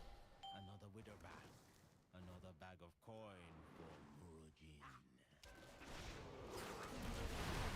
Murjin. That is a successful pull in my book.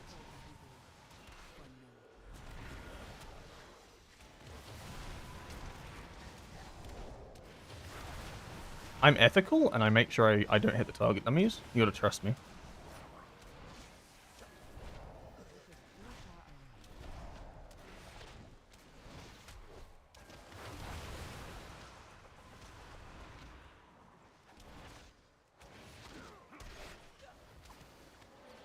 Don't really want to send Zenith here, to be honest.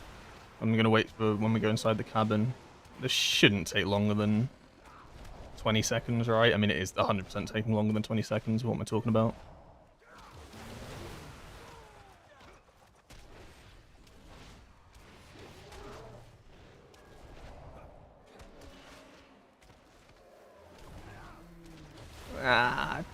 Don't look at the Zenith stack counter. Let that out right now.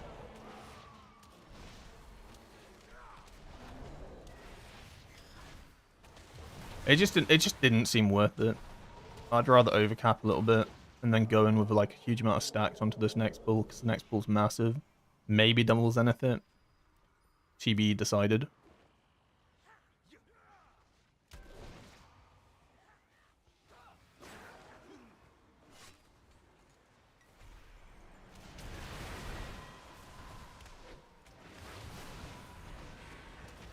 What? I don't think I've ever done this pull like this. What the fuck is going on?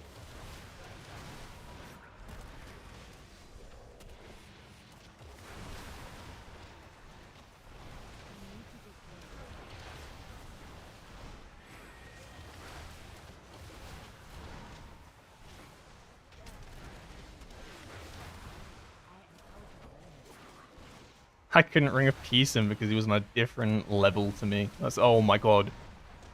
Okay. The strongest Sure. survive. Why are we fighting it on a staircase, by the way? Like, I saw the circle, but then obviously it clipped through the ground, so I thought I moved out of it. But obviously not. That's my fault, by the way. Look. My bad.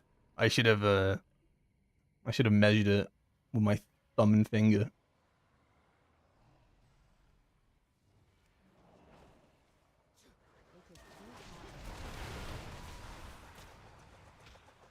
Ah, we're indoors. Everything is fine again.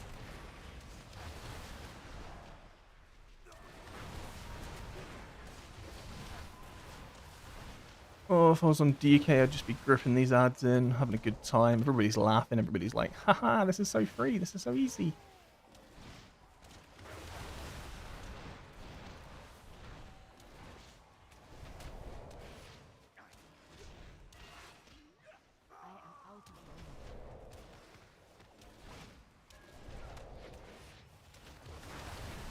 We need to free the mob in the beginning. Oh my god, we didn't free the mob.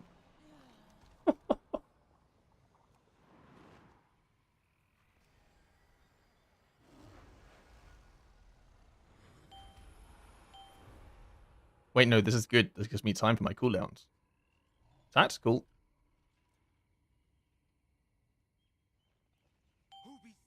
I really want Zoom back baseline. The other two monk specs get the celestial baseline. Why do I have to take talent into them? I don't.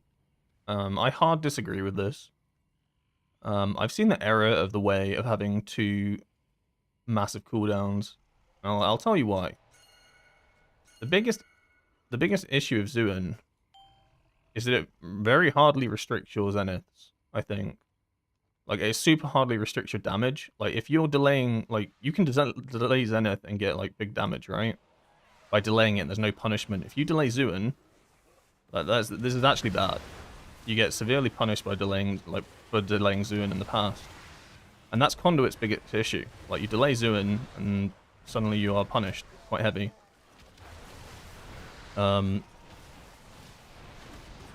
Like, having two damage buttons that you have to have line up, I think is actually pretty rough. Like, I find it when I play DK.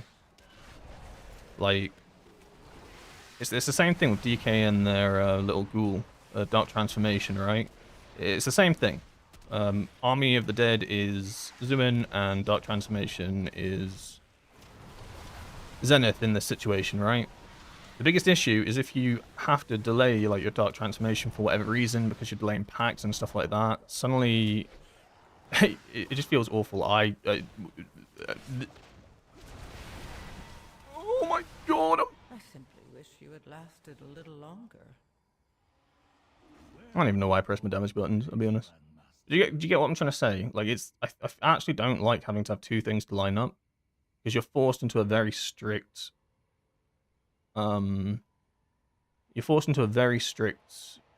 unflexible damage profile. Like, sure, you can delay your Zuin if you have to, right? Like, that's what we had to do. We had to delay Zuin sometimes. But then that can screw around with Zenith charges and stuff like that.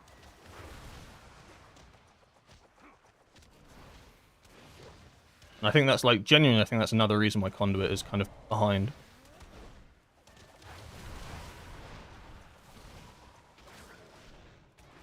Because it's so inflexible compared to Shadowpan. Like, Shadowpan's got so much flexibility with cooldowns. Once again, we have left these guys, but luckily... Oh, okay, think about it like this, right? I let my character die on purpose, so that I would have to run back and see that we hadn't clicked these mobs. I also have left these two mobs up. Is this trolling? Am I trolling? Nope. Because I'm highest DPS. And that's how you know you're not trolling in a dungeon. You can quote me on that one. As long as you are topping the logs, you cannot be considered trolling. True story. Factual.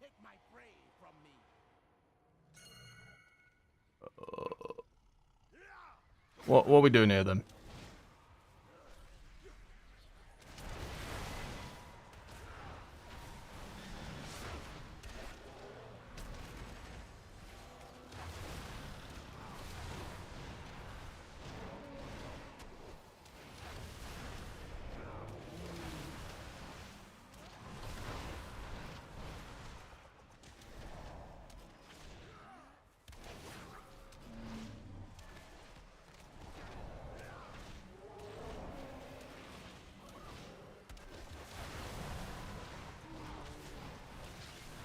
Yeah, that's like kind of my thoughts on Zuin, really.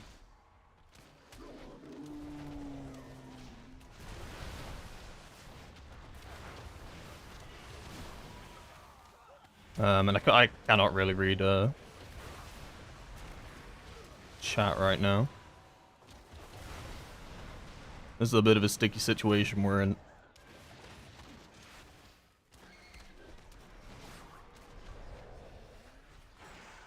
Please don't shrink me. Oh my god, please.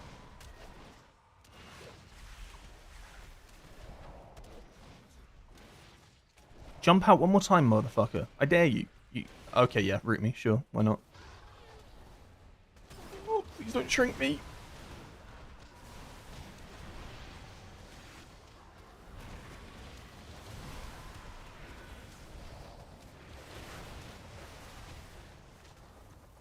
Alright, now as the Warlock has overtaken me, all of those mistakes I've made are actually my fault.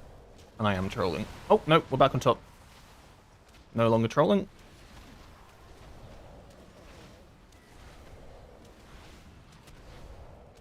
Yeah, I just not a fan of this dungeon.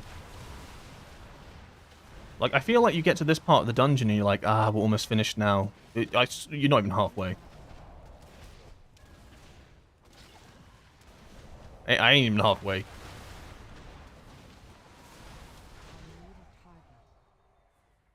Whee! Can we kick spears, please? So you are the hunter. You can kick whatever spears you want.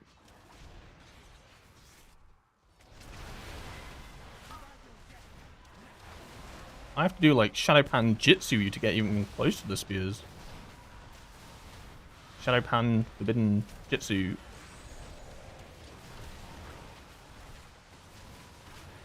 Oh, we popped. Okay.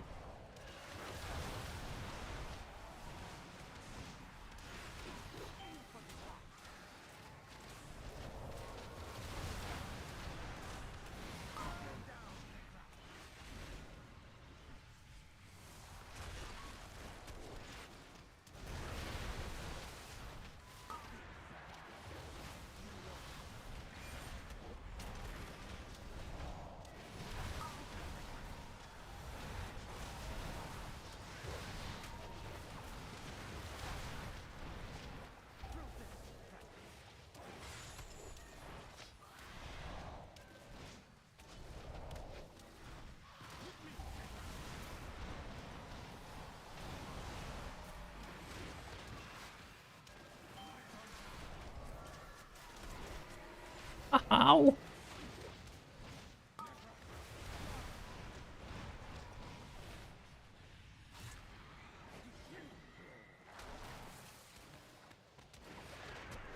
Huh? Why is that boss on the staircase? This feels a little bit cursed.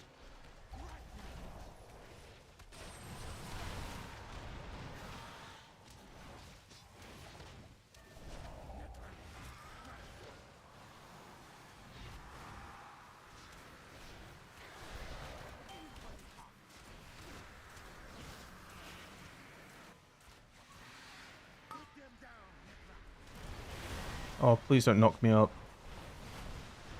Oh, I didn't want to move out there because I was Fist of Furying, but like, I swear to God, this bird knocks you up half the time.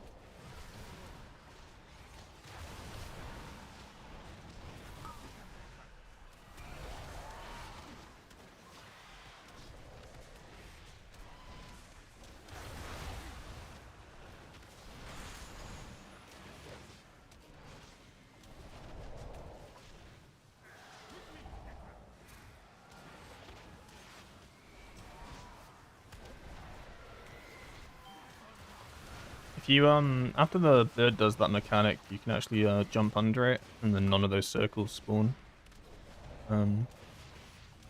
Cool piece of tech. You probably already know that, though. Worth mentioning. You can also just dodge the circles. Natty. It can get a little bit messy, I suppose. But underneath the bird, where its circle was, is guaranteed to not hit.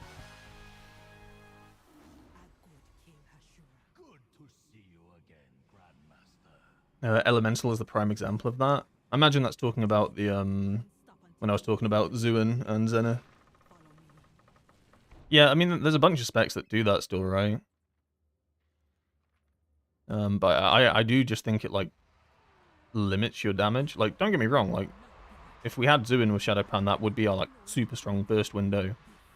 But it then just makes you so inflexible.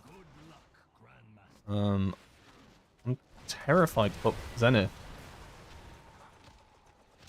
I feel like any time I pop Zenith, it's just going to be asking for death.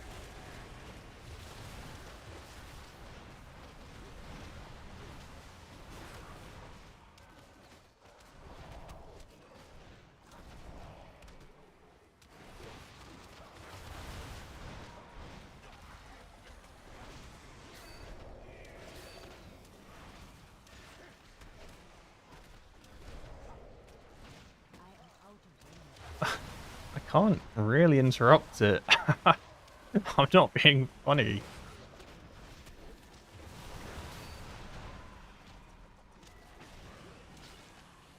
I will ring a piece at the moment I can.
Do any other dungeons this tier have more cast than caverns?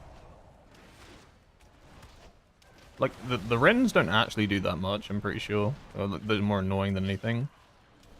But I'm trying to, like, think of a dungeon that has more, like, consistent, constant, like, interrupting. Have I said I hate this dungeon enough times yet? How many of my people have died here?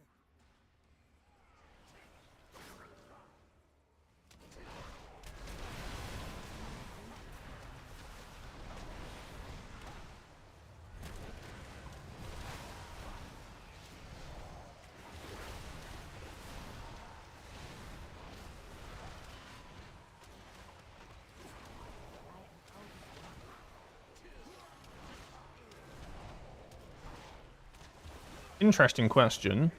Someone said earlier that the frost guy in Pit of Sauron, when he pops his shield, he takes like more crit damage. Is it the same for these guys? Like when they pop their shield, they take more damage as well? Or is that just exclusively for that mini boss? So I'm trying to work out basically, is it worth me popping Zenith after he's pressed his shield or not? So I genuinely don't know if he gets that buff.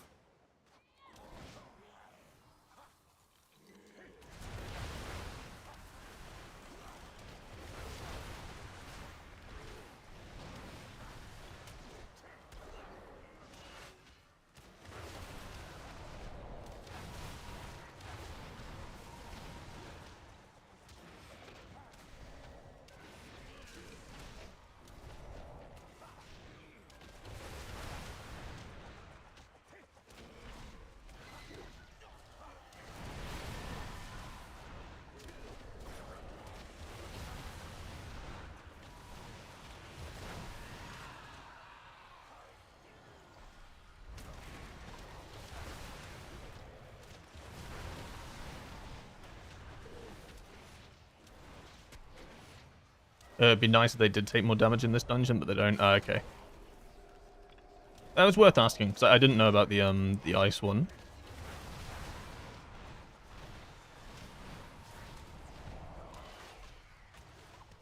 They are just annoying then. Okay, noted. Well, not so bad for melee, to be honest. Like, melee can just, you know, slightly move around. But I imagine for... Well, I know for range specs it is very annoying. This is going to blow up pretty hard, actually. Yep. He pops his defensive preemptively. What a good player. What a skilled individual.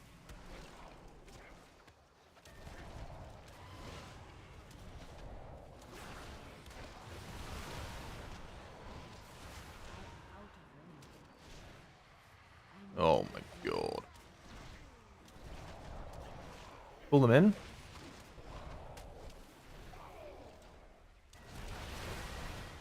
Is this dungeon still timeable? Usually I'm very positive and I'd say it is, but...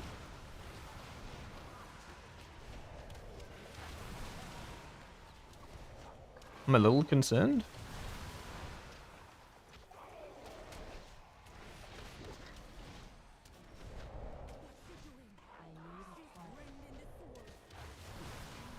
Feeding them to that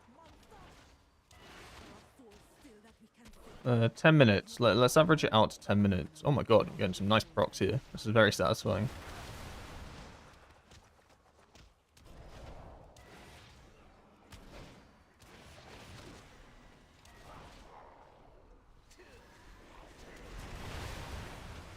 Of course, the moment I pop Zenith.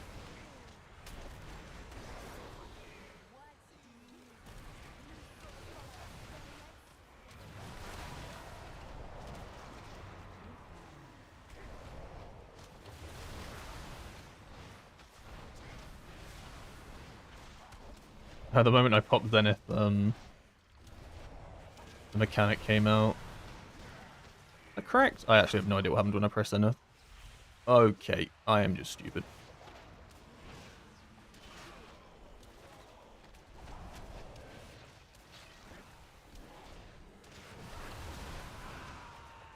I mean, if we can cleanly do this boss, and I emphasize cleanly, I think it's fine. Actually, no, the bridge is so long. You can't underestimate the bridge time.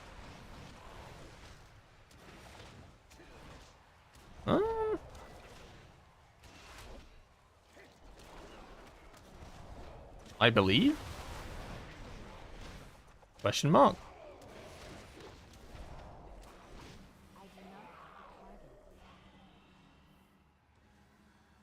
Oh, I'm stacking my Zenith, please. I don't know if that one makes paralysis one of these here. Like, I know like a common strat nowadays is paralysis one, but maybe that's just at higher keystone levels.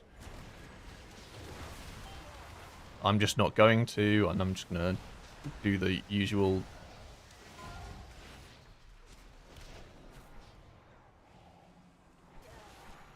Alright, my work here is done. I can now hit the boss.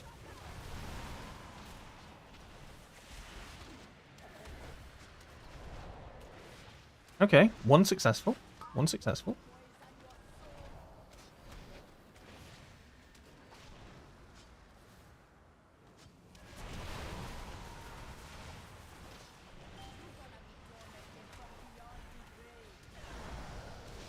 Oh my god, why is it spawn here?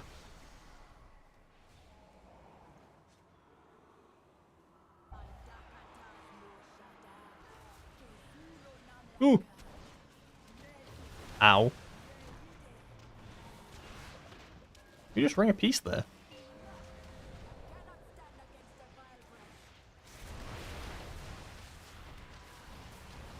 I think I lost a stomp there.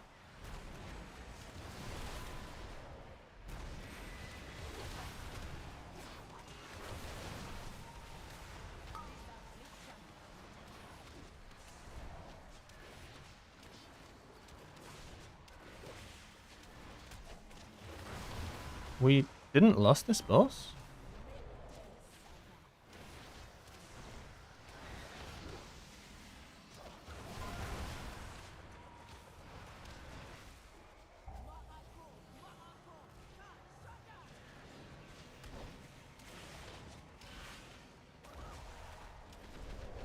I felt a little bit awkward about pressing that. ring a piece because I saw people's health bars. Then I thought to myself, that'll be fine. And lo and behold, they were fine. Yeah, I thought we would have lusted this. Maybe it's better to lust the last boss, even though you get the damage out. Maybe it just makes it faster. I'm coping right now. I don't think that at all. Oh god, please don't blast me in the face.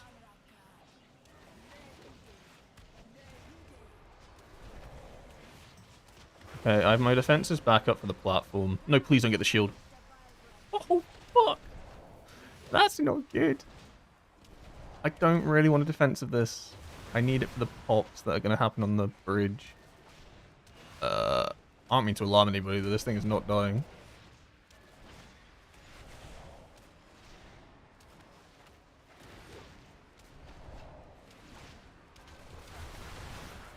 Holy shit, I'm so good at dodging.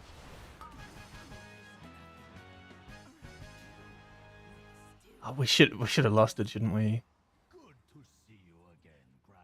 Better to lust last. Okay then. I believe you. I'm leaving my health bar right now.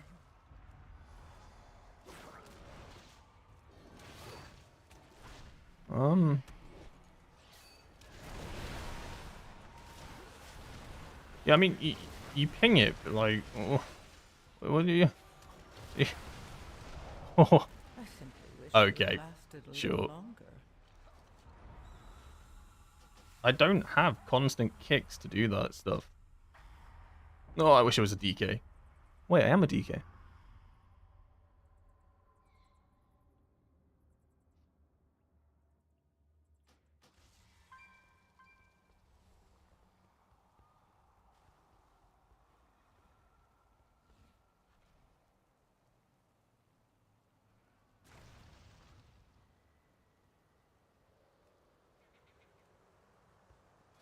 Unfortunate. I didn't play amazing in that dungeon though, to be fair.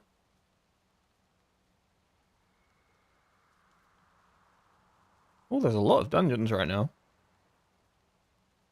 Alright, let's I'll just queue up for anything. Why are all of these like magic comps? Hey, they ain't inviting a Windwalker.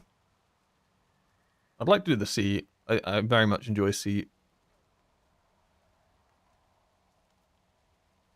These are all like magic comps.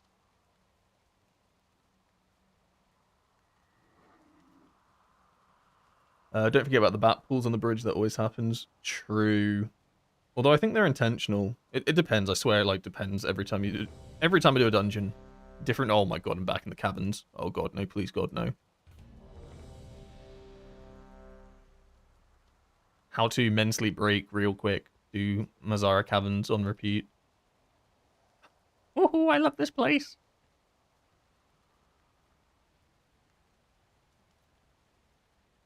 I wasn't expecting to get invited to a magic comp, to be honest. I ain't complaining. I don't know if you replied earlier, but you're welcome to my 19AA if you want to try. Oh, sorry, I didn't see. I didn't really look much at messages during that dungeon. I'm trying this new thing where I try to focus a bit more on dungeons. It went well the first two. It didn't go so great in the didn't go so great in the last one. Yeah, so apologies about less message reading and stuff during a dungeon. Does make sense though. I did. I guess the goal is to try and time these things. If I remember after this, yeah, I'd be down to do it after this one. Sounds. You sure you want to take me to a 19 though? Like, have a think about that first, right? Like, I'm not gonna say no. I'm not gonna, like, someone offers you, like, it's like offering me a birthday cake. Bro, I'm gonna eat the cake. But like, are you sure you want to give it to me? It's not even my birthday. You know. Hi, can you speak Turkish, please? I don't understand you. I have no idea how to respond to that. I don't know. I'm not even going to attempt. I don't know any Turkish.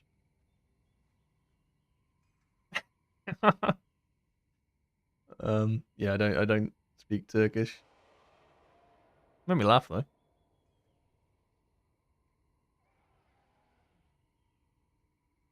I'm a DK. We'll form a comp that can babysit when. That's so sad. We'll form a comp that can babysit when walking. That's when you know. DK is so good in AA though. God, I love DK and AA. Besides the fact that it just nukes everything, it's just so good on it's so good on all the bosses. Oh, when you don't even have to think about Veximus mechanics because your DK just rides his horsey and puts on the green funny bubble. Haha.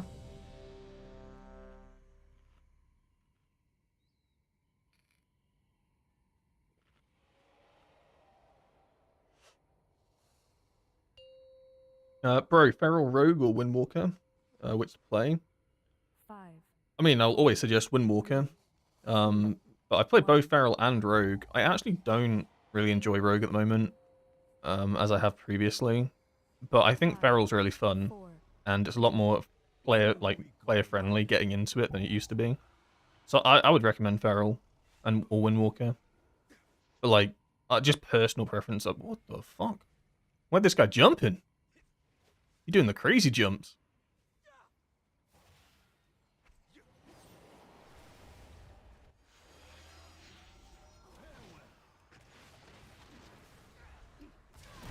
Man was trying to like leap into the next dungeon or something.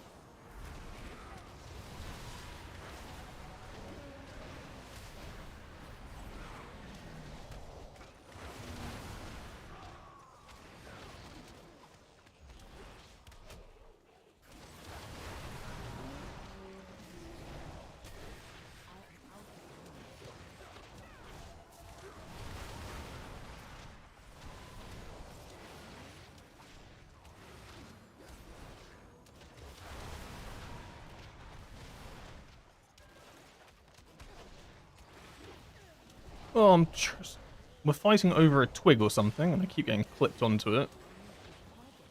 Oh, it's this this Briar? Holy shit! What's the word? Yeah, it is Briar, right? Bri candle?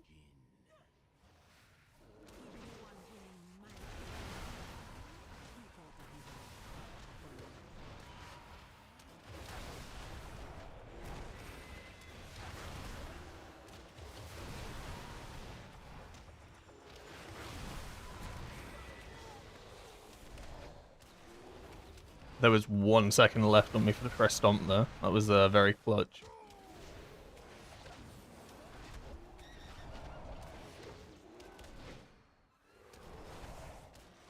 The one thing I don't like, it sounds weird, but the one thing that like actually sucks about Stomp is that it overlays on the cooldown manager.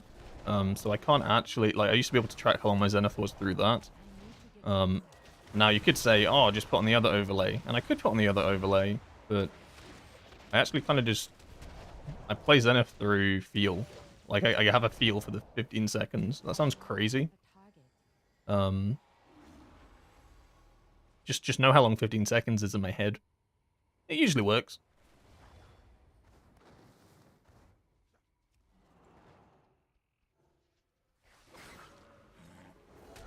Ooh, we're fighting in the water. A little bit of a swamp battle.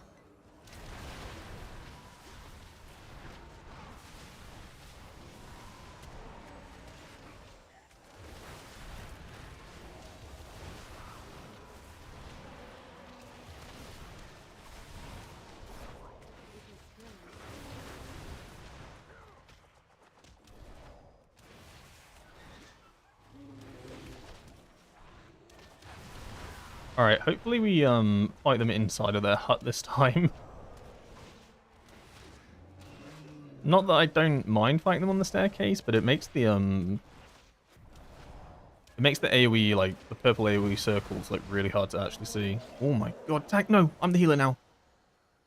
I got you, son. Don't worry about it. I saved his life.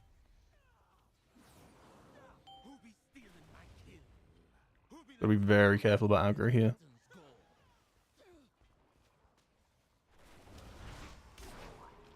Alright, we're good. See, this is nice. Oh my word. It's all grouped up. It's perfect. I love it. I just broke mastery. Don't worry about it. Would you have even known if I didn't say it? Maybe.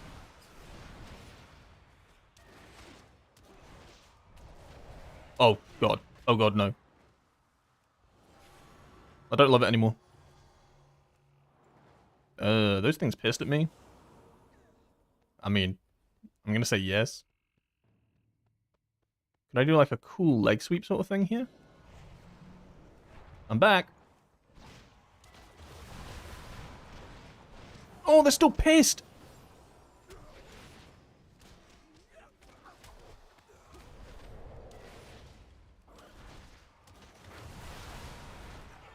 Honestly, I survived it, so we're fine. They were looking at me very menacingly.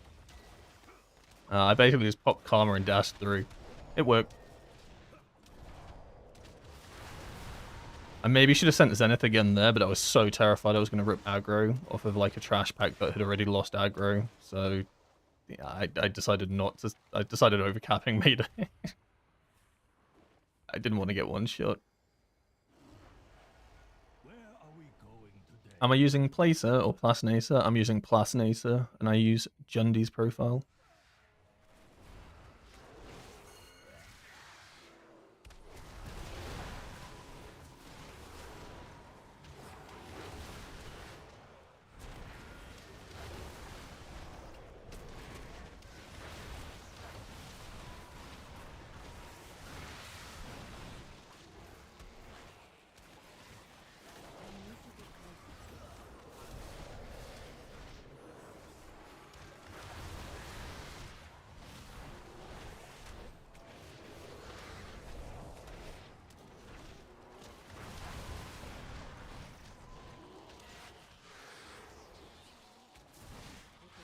I was very close to a whirling Dragon Punch disaster class.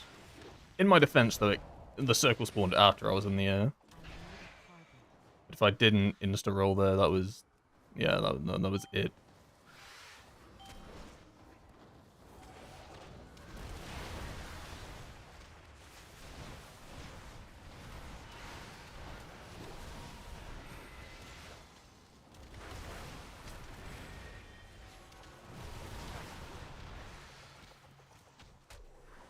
Oh my god, I leg swept it as it jumped. What a stupid bird. I bet it feels like he didn't even get a swing off.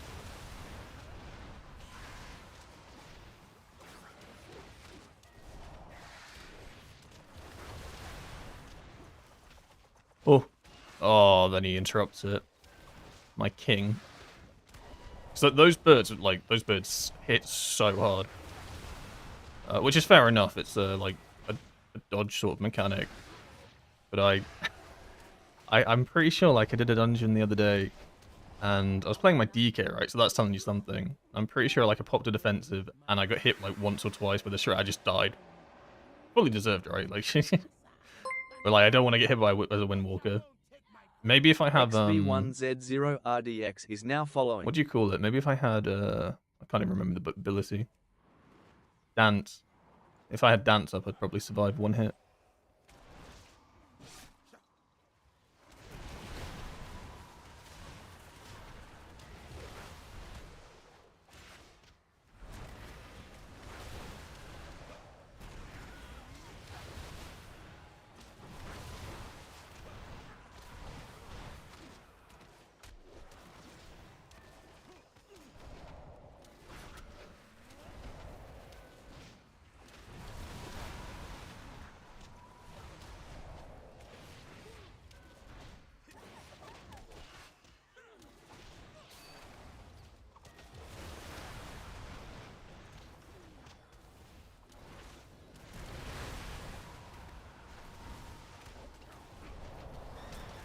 I'm the tank now.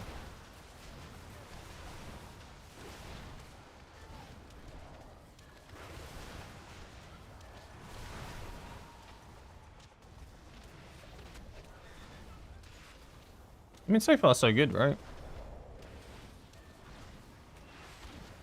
I think we have about the same amount of... Oh. Why do I speak? Who allows me to say things? We're gonna health pot that. Never say so far so good. It's like insta karma.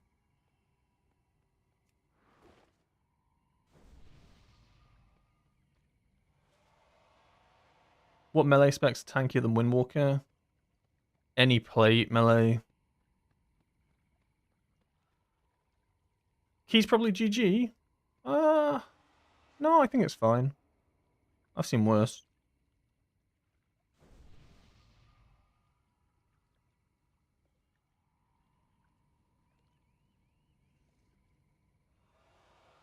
Almost all of them. Yeah, almost all of them is probably the correct answer.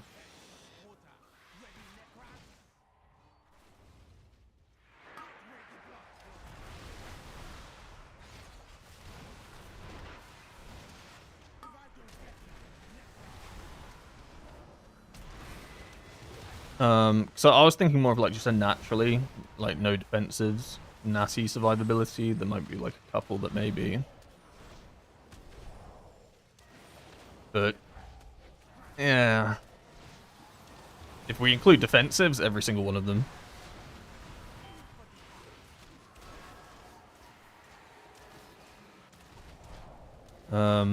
Maybe like naturally rogues. Rogues are relatively squishy without like feint.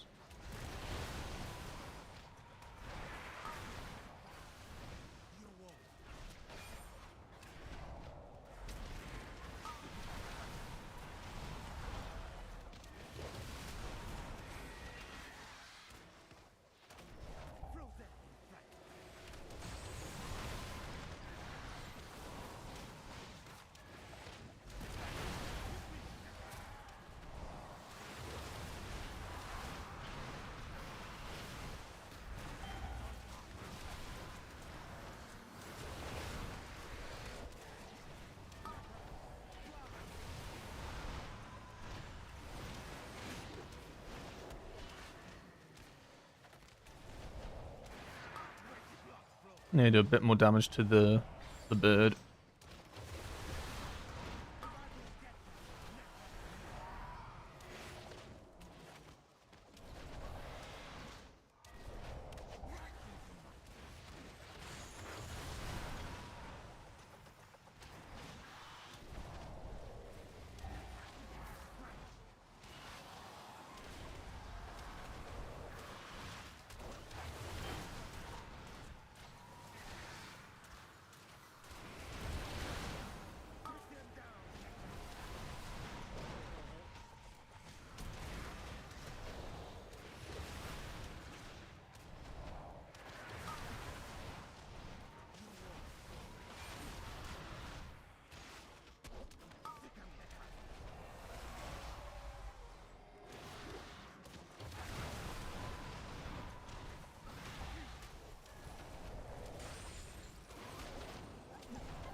This bird is about to go sicko in rage mode.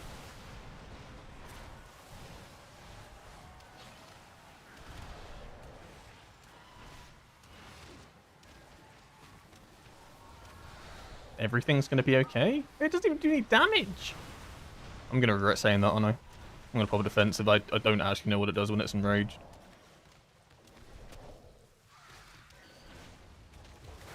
Okay, that does nothing. Or at least it didn't feel like it was doing anything. My tank was like on full health. Whereas if the other guy dies, he raises the bird. That's probably a lot worse. Yeah, the guy revives the bird. I assume, like, you know, when something gets bloodlusted, like I've seen enough dungeons where you bloodlust something and it loses its mind. Stone... What was it called? Stone Fathom Depths or something? Where you had the two guys. Like, when one of them enraged, oh my god. Good luck. You had, like, 2 seconds to kill the boss. Oh, thank you, Banley. My guy just said good luck.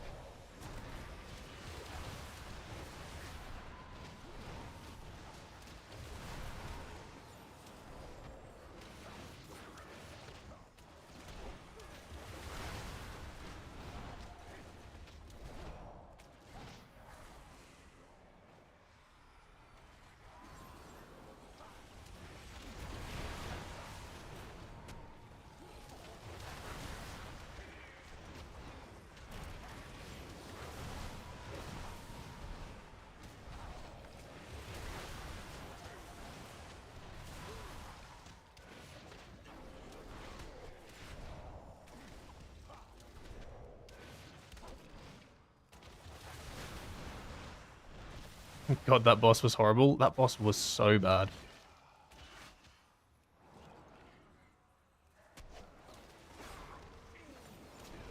I think they nerfed it eventually, so the enrage wasn't as bad. But oh my god, that thing was like, it was genuinely horrendous. It's like it can be relatively difficult, like perfectly. Oh, can this guy not get out? It can be difficult perfectly getting two bosses down at the same time. I'm pretty sure there's another boss that does the enrage.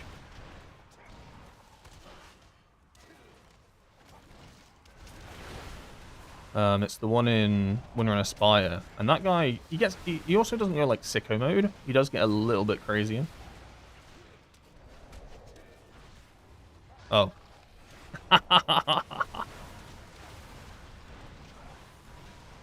Oh my god. Okay, I had really good intentions there. I was gonna free the guy that was trapped, and I just pressed myself out of actual habit. My intentions were so pure there. So I looked over. I just pressed myself. I mean, you know, when in doubt. I got you, man. There we go. Third time's the charm.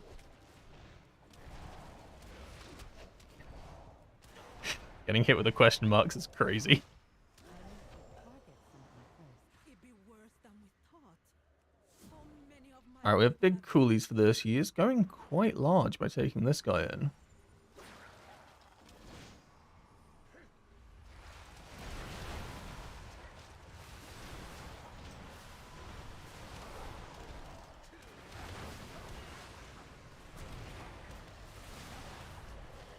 No!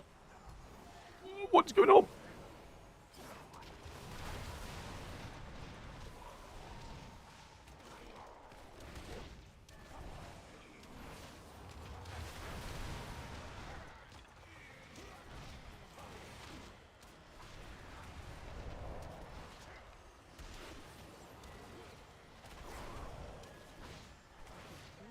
These tornadoes are actually the worst.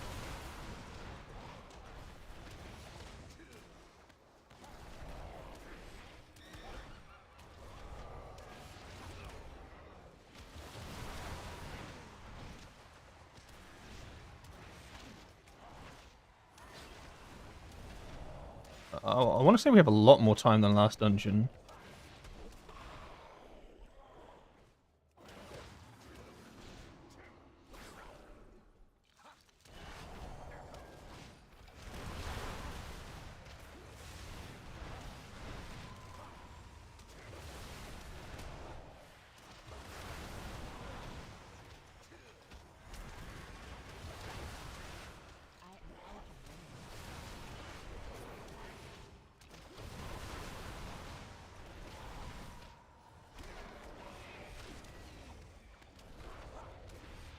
I'm definitely misjudging how fast we get these shields off.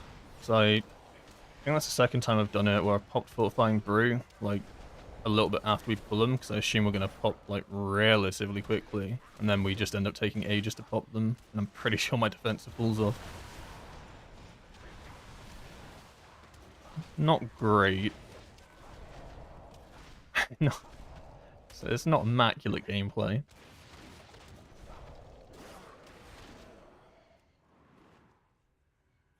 Alright, I have big things for this.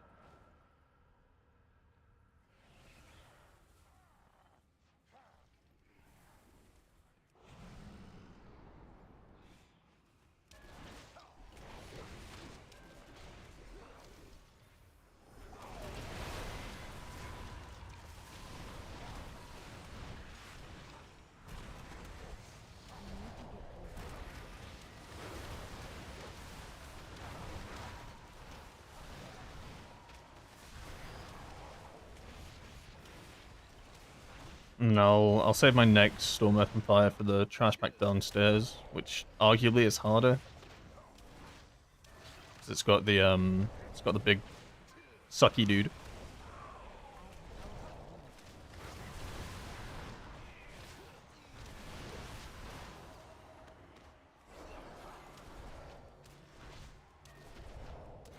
Did I say Storm Earth and Fire?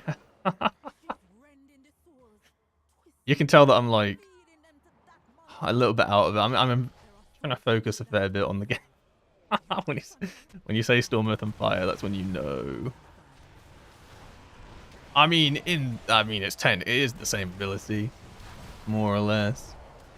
It's like Storm and Fire Light. Clones not included.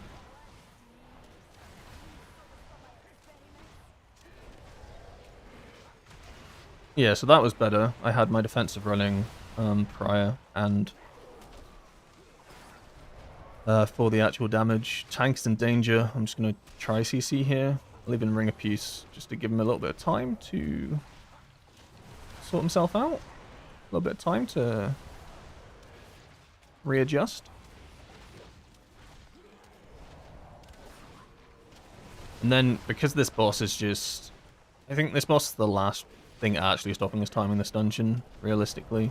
Everything that comes afterwards is just, nah, whatever. I'm just going to full force it. So, double Zenith. Unless we're pulling a pack here, in which case... You're crazy! You're insane! This isn't necessary! But I like it. I respect it.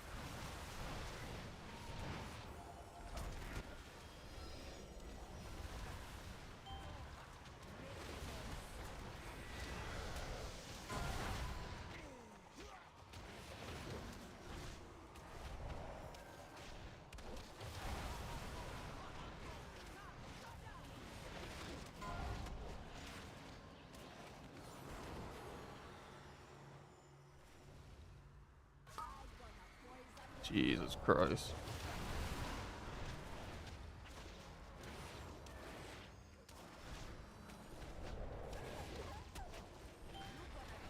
I imagine it targeted me again because someone died, right?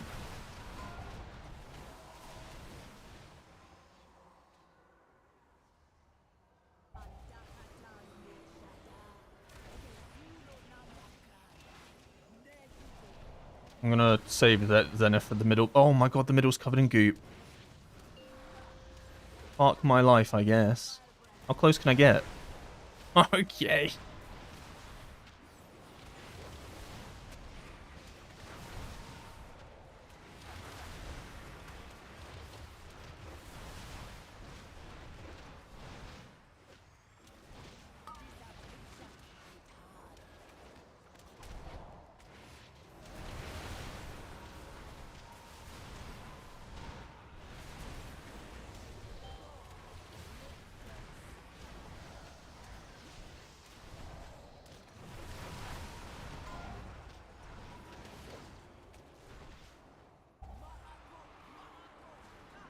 I'm gonna karma the boss here. Look at everyone's health bar. Wait. Oh, I mean, I didn't have any choice there. They just walked into each other, but luckily the Warlock got healed. I'm actually gonna save Puzzle Box here for the second phase and Zenith, because last time it was so. That's what wiped us, right? We just didn't have enough damage to nuke it down in time, and everyone just started dropping like flies. I think this makes sense. Just save everything.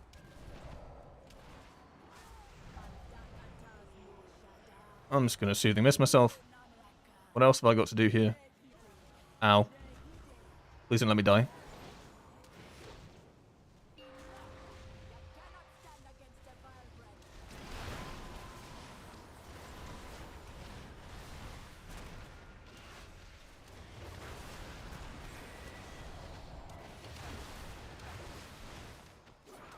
I think that was worth it. I mean, you could see, basically everyone was going to have to dodge. I think it was worth holding. So I don't think we would have pushed the boss before. I raise it. I think it was the correct play.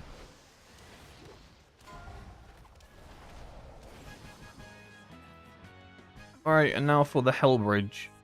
We have Karma. So I'm going to have to Karma the first explosion. But that should be okay. That's kind of what Karma's for. And then fought for the next one. I just need to time it well.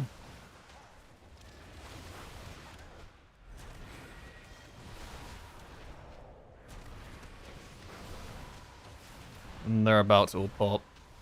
Yeah, now. And then get hit by that because I'm stupid. A little longer.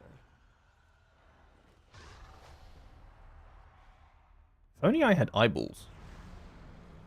No, the scream.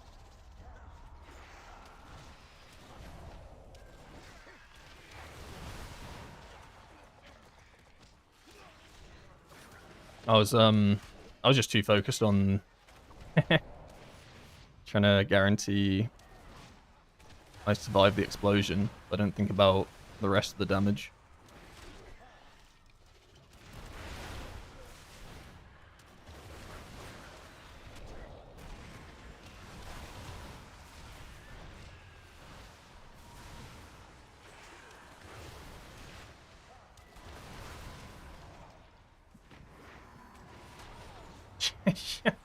Okay. That's crazy. Who popped it? Oh no. Why are we abandoning? You can do this in 5 minutes. Just don't die. Don't you dare die. Bad tank.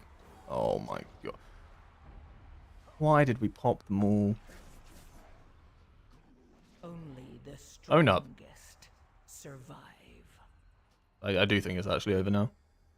Oh, I hate this dungeon so much. We were so close.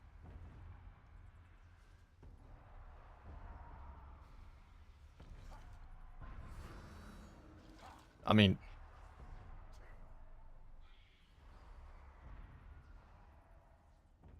Now, usually I would say it was me that popped it, but I was too busy trying to, like, kick and shit.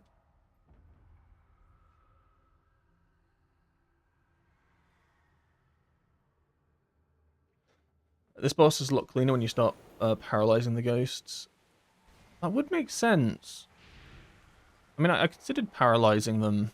But, like, if you paralyze one, is the strat not for, like, your tank to jump into it or something?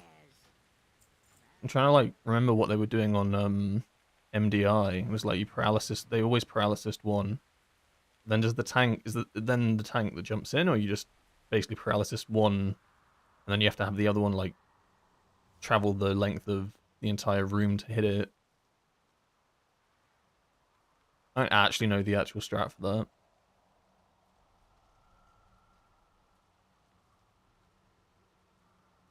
Yo, been loving Windwalker recently. Just picked it up as a feral main, pure dopamine. Yeah, it's very fun. I wouldn't even say it's that similar to feral. So I played a bit of feral.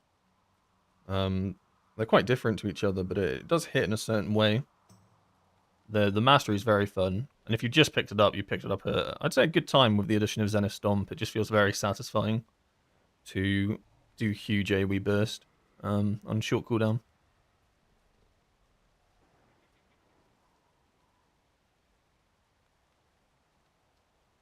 What's the thought process between stomping? Do you prioritize Fist of Fury and Rising Sun Kick over stomping? Pretty much, yeah. Generally, unless in that trash pack, like I know some of the mobs are gonna die, like prior to me finishing a Fist of Fury or something. Because realistically, they do more or less the same damage. I mean, they do more or less the same damage. Like Zenith Stomp does 35,000 nature to nearby, and then Fist of Fury does 63 to your current target, but 35,000 to all others. And that's tick damage, right? So if I need like the actual, like if there are loads of ads around and I see like a bunch of them are going to die, likely during the Fist of Fury, I will back-to-back stomp or whatever. But generally, the best way to use it is to have Fist of Fury and Rising Sun Kick on cooldown and play it as a filler, because that means that they're coming off of cooldown whilst you're using other damaging abilities.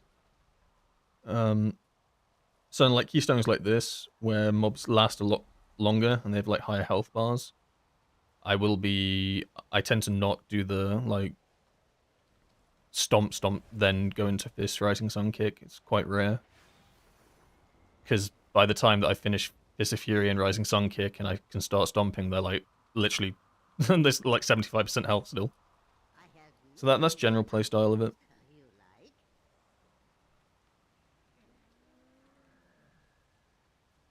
Oh yes, I'm doing a 19 Algothar Academy now. Oh my god. I remember. I remember this. I think I'm boosting a 19 Algatha. Something like that. I have no expectations. Oh, I'm gonna die so quick. Yeah, so we're doing Algathar now. It's a shame I couldn't get any of the caverns done, because it just means I wouldn't have to do it for a while. And we literally failed both the keys at the very end as well, on the bridge, and then the second to last boss for the dungeon before. Oh, that feels so bad, because we were one trash pack away from the boss. And then someone... I mean, it's a group effort, right? We all did damage to the ads, but someone then popped them all at the exact same time. And you know it's bad when every single person dies but the tank. That's when you know, like, that was a horrible pop. Essentially, their health bars were exactly equal. And then they all went over the edge together because everyone just got one shot. So a little bit of just bad targeting there, I guess, from the group. We should have done better at trying to, like, nuke them down at staggered intervals. But I don't think any defensive would have saved me there.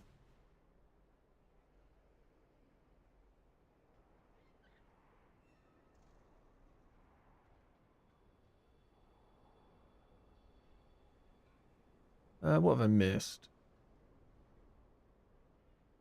Do I use the interrupt macro that interrupts while attacking your main target? No, I don't use any interrupt macros. I will tab target or click target. Similar to my DK. I don't actually use focus macros. Does that make me a bad player? Yes, but at the same time, it's fine.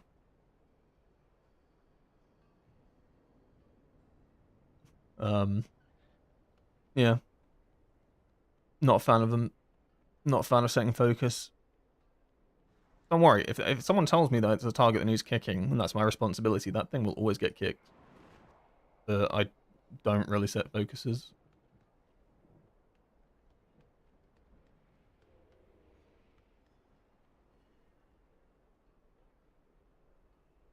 That thumbnail, we absolutely need a defensive. It's just how I felt this morning when I was like thinking of making a thumbnail for the stream. I was like, how do I feel? Yeah, I feel squishy. I'm holding fists. Yeah, I'm using a two-hander, but I transmog into the one-handers. The only one-handers that you can transmog into when you use a two-hander is the Legion legendaries. And I think it works the other way around. If you're using one-handers, I think you can transmog into two-hander Legion legendaries. But the way to do it is that, like, if you go to the transmog and then just naturally, like, press your... Oh, well, they're already transmogged, so I can't really give a great example of this. But essentially, there's, like, a little button, a little tab above your weapon, and you press that, and you can go to Legion artifacts. Whereas standard, this is how it would look, right? Wait, I can transmog one-handers. What? Am I crazy? I swear you couldn't do this.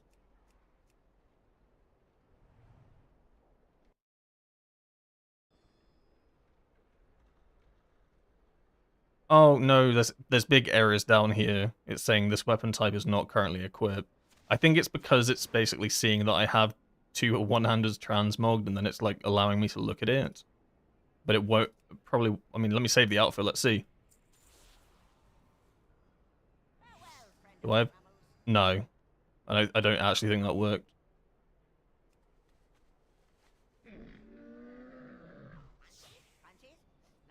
Yeah, no, it didn't. It didn't like that at all. Yeah, you can put legendary weapons on in the legendary artifact override section. Which is nice, because I prefer these as my transmog for weapons. I don't really like many two-handed transmog options. I feel like none of them are very, like, monkey. They're all kind of like big axes and crazy staffs.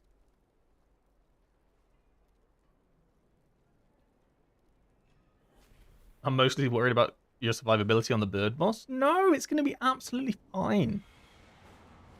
I'm not worried about that at all. I'm just going to... I think the trick is to kill it. If you kill the boss before it can kill you, that's fine. I'm just gonna pop a cheeky touch of karma.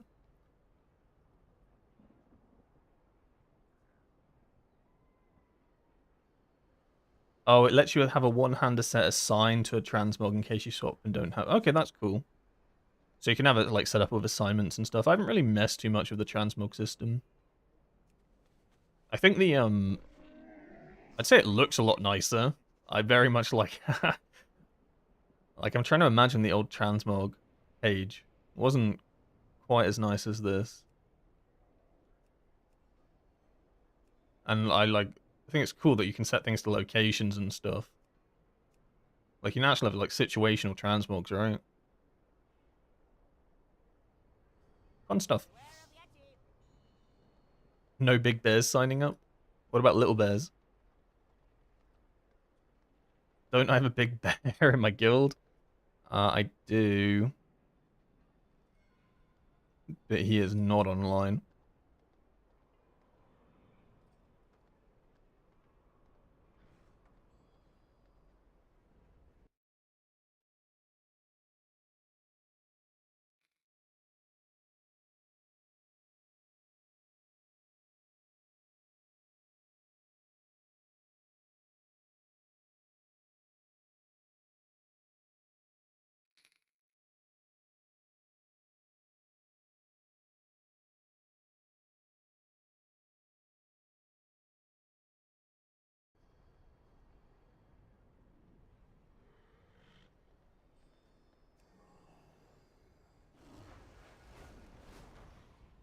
Good to see you again, Grandmaster.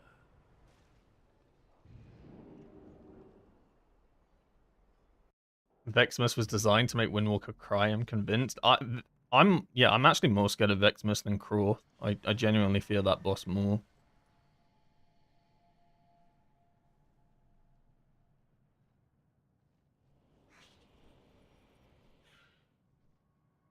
Like, what do you even defensive there? Because you want to like, I feel like you have to defensive the small puddles, but you can survive them. But then if you don't have something up for the big explosion, good luck, bro. Like, Soothing Mist, the very second it comes out, the small circle into a roll so you don't take the tick. Probably. Into Fort Brute every time it explodes, but it explodes more than 1 minute 30, doesn't it? So good luck. God, I can't wait. Yeah, you have to defense the mana orbs before the bigger one. You can't do the regular ones. Yeah, that makes sense. Yes, it's Soothing Mist and Vivify every banner. Yeah, I literally thought that might be it. Arrow_blank_x is now following. Appreciate the follows, by the way. Very kind. Welcome, welcome. You ever watched a Windwalker monk deplete an Algothar Academy in under a minute? Well, that's not what's on offer today. Today you get to watch me, like, lose my mind over survivability.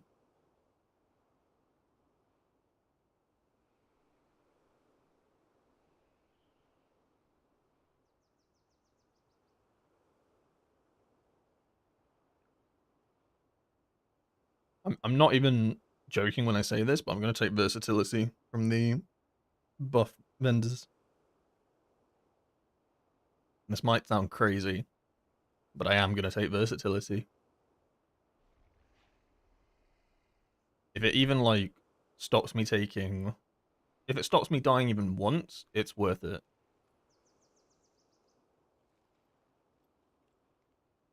Remember the days when we had 3 defensives? It almost feels like a few months ago now. Oh wait, it was. No, don't worry. Soothing Mist. This is our 3rd defensive. It's really good. It's really good. To be fair, I very much like Soothing Mist, but I like it as a 1-tick insta-press, block huge damage, keep going, you know? That's when I think Soothing Mist is most valuable. not as a something you have to channel to keep yourself alive. So I did get a lot of value out of it in the War Within when I was doing some dungeons in Season 2 pushing. And also the fact that you can also give someone else DR. Like, it does have its niche. But it should not be a... If you have to channel it, that's when you know something's wrong. Remember the days of 4 defensives? Oh yeah, we had Dampen Harm as well, didn't we? Now we're going back far.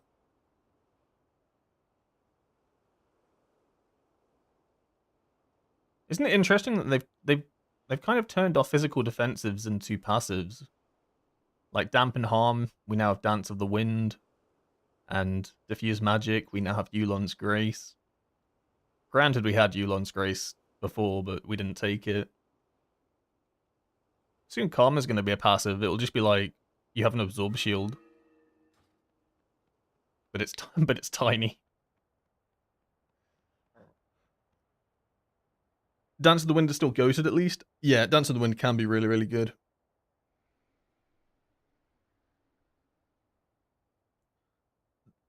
The best times to get full advantage of Dance of the Winds are the times when you don't even know that you're taking advantage of Dance of the Winds. That's when you know it's actually a good talent. Like, when you don't actually know that it's keeping you alive because your health bar is just so fine because it's physical damage that you don't even know is, like, coming out and everyone else is, like, suffering. That's the peak Dance of the Wind. Like, I remember doing, the boss in Theater, and you'd be in Theater on that boss, the one that made you fight each other, and all of his damage was, like, massive physical damage when he leaps and stuff, and everyone else is absolutely dying, like, fighting for their lives, your shaman's calling for externals, screaming. I didn't even know that did damage. I didn't even know that, like, that actually hurt. Because you just sat there on full health. Because it has a very weird effect where, unless it's like an actual attack that hits you, it just stays permanent up. So, like, if you like, for the most part... Oh, it's hearty. Guys, I'm stupid.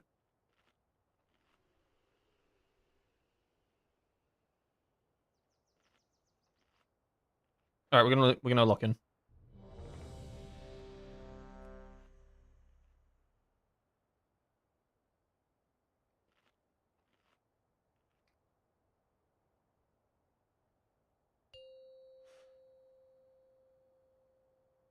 Hey Geeko, how you doing? 4, 3, Geeko or Gecko? 1. I'm gonna go with Gecko because I think that's what I've said for like the past ages. 5, 4, 3. All right, my first 19. What could go wrong? So yeah, as I said, I'm gonna take versatility here. Although it will give me like the least damage overall. Any survivability is nice. New students. How wonderful. It has been quite some time since the academy has been... Well, it seems like things are indeed. Come with us. It should only take a moment to set up for a new lesson. These lashers must have grown wild while we were away. Please, if you could, clear them out while we realign the life magics of this place. Good luck.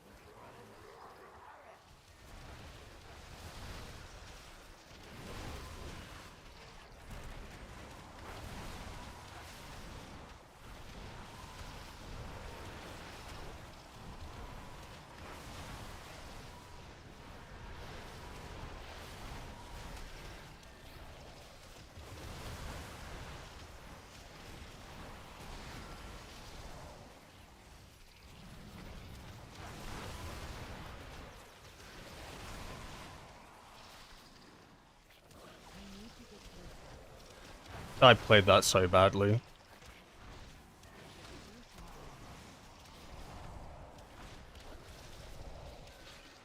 I played that awfully.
Alright, nice. Obviously the easiest boss of the dungeon, but still nice to get it down. I could have been so greedy there in Zenith, but that'd just be so troll.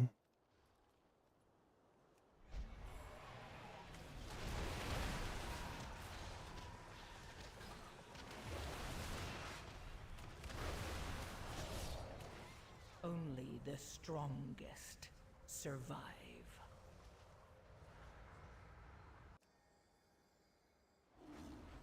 Yikes.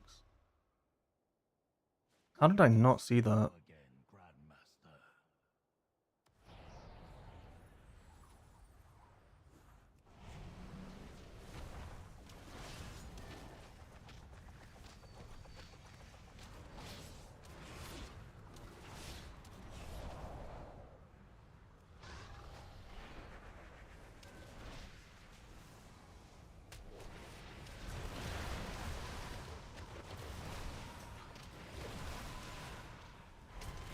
I think I'm actually blind.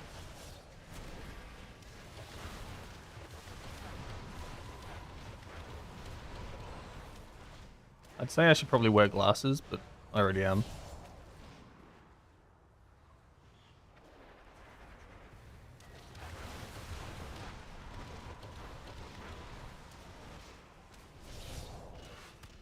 at this lush wrap arena. Wait, what are these birds doing here? Unlucky? No, no, that's not unlucky.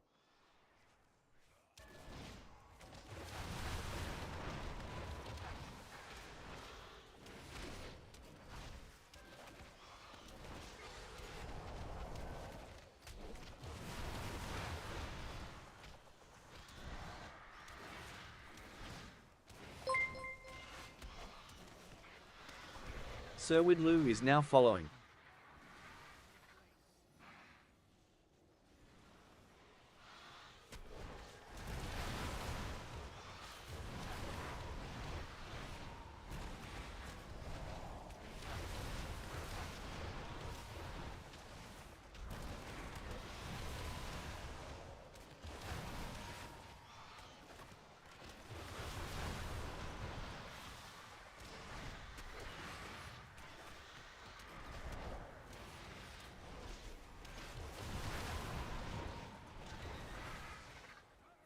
I don't know if I puzzle box here.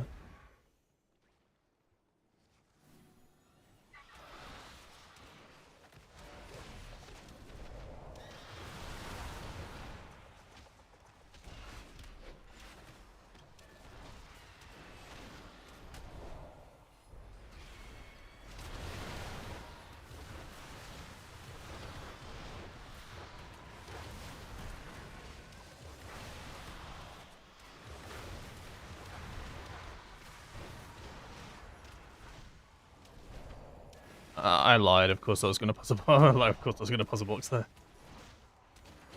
It just means I can't puzzle box on the boss. We get it to push, but I wouldn't anyway. Am I going to puzzle box here? Lazy Zenith Lord. Lalu is now following.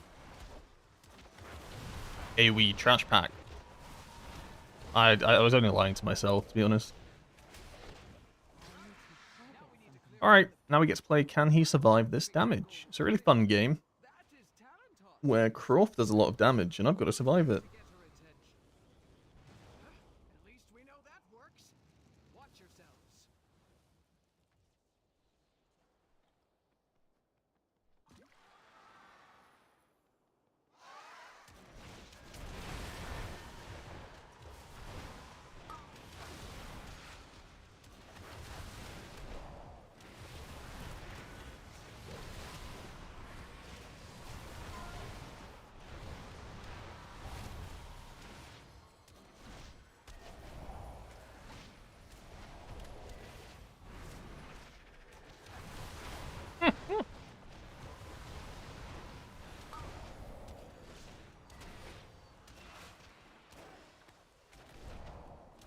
Maybe I should play inside the healing rain. This would be smart.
Nice.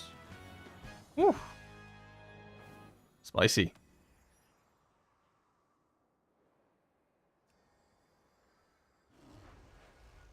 Where are we going today, Grandmaster?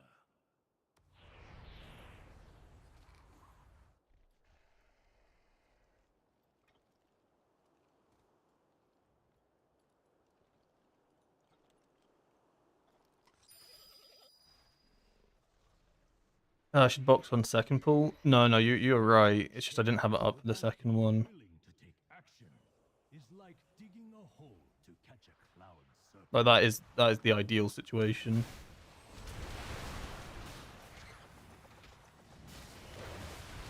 Or I had it up and I didn't have Zenith. Basically, I have to line up with Zenith.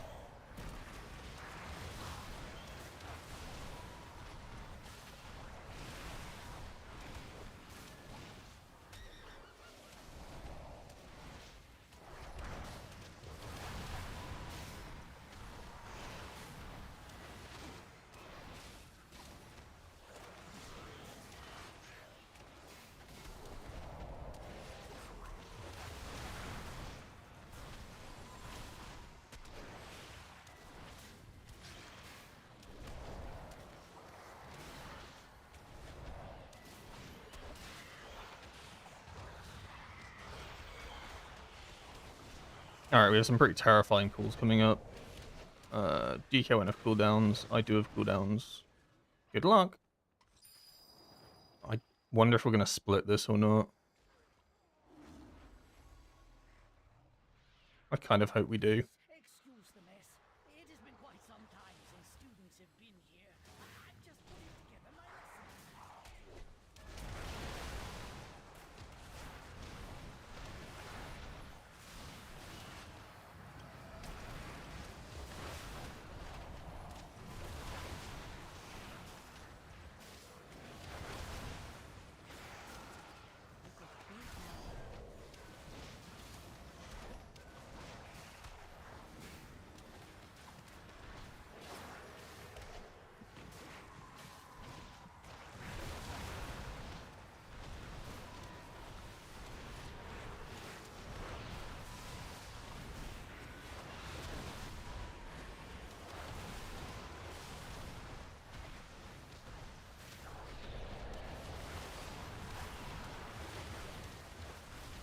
I liked on pull where I almost got one shot. That was cool. That was fun.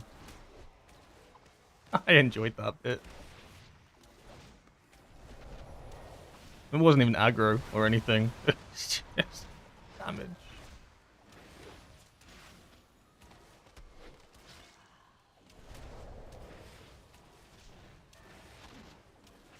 I do not have a target.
Oh, I see. So there's no downtime. Clever.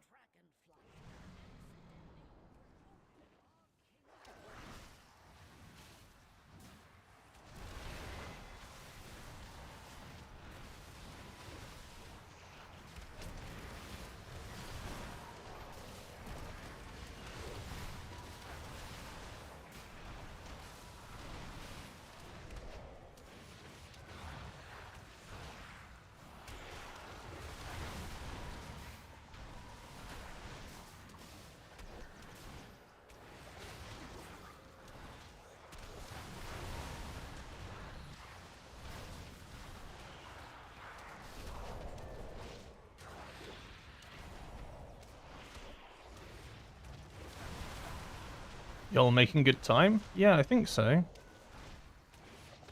a target. I'm just terrified of Eximus. Where are we going today? I'm gonna do what Sixar said.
My Fort Brew's not up in time? It is. Oh my god. Uh-oh.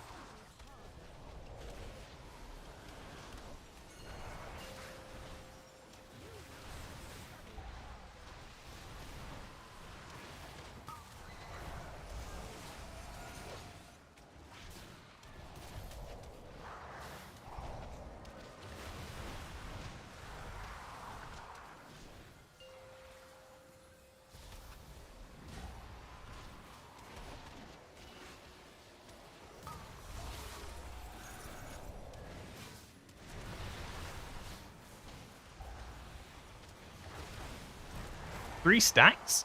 Oh boy.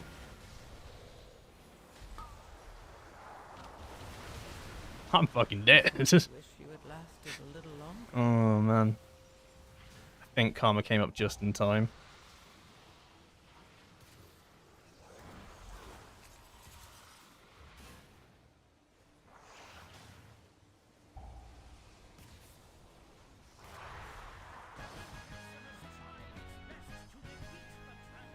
Ah, still timeable. Right?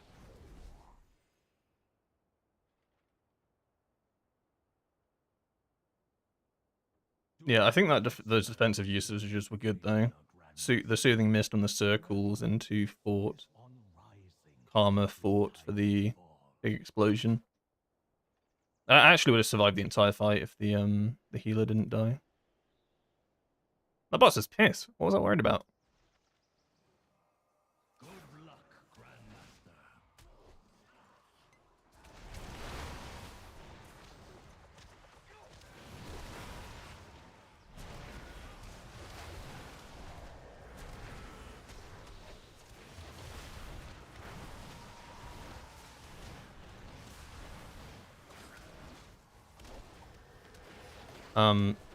That smash did all of that.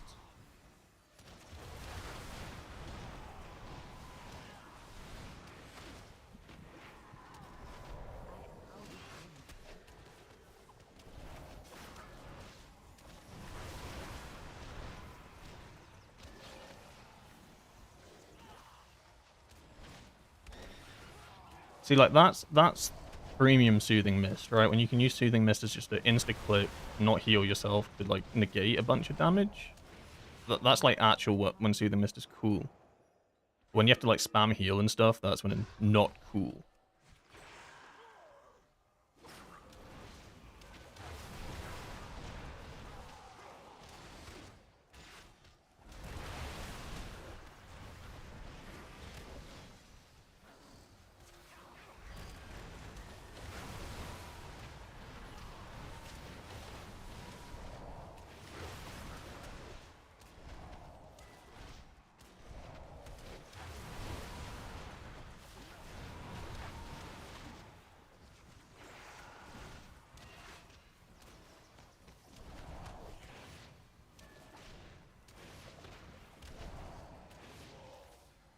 Ow.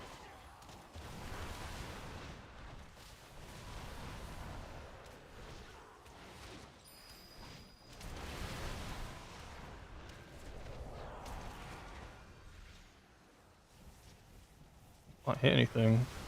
Oh. Not like this.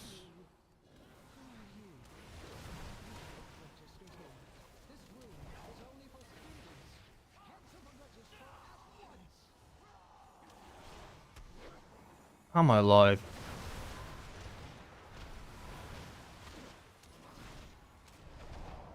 So confused what happened there.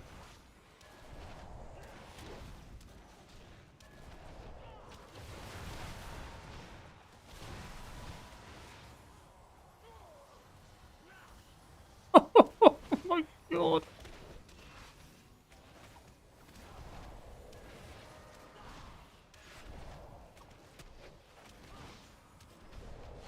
Line of sight. Oh, that'd be smart. I can't hit the boss, and yeah, this is cringe. Line of sighting's smart though. I did not know that. But it's also the cringiest thing because I can't hit them.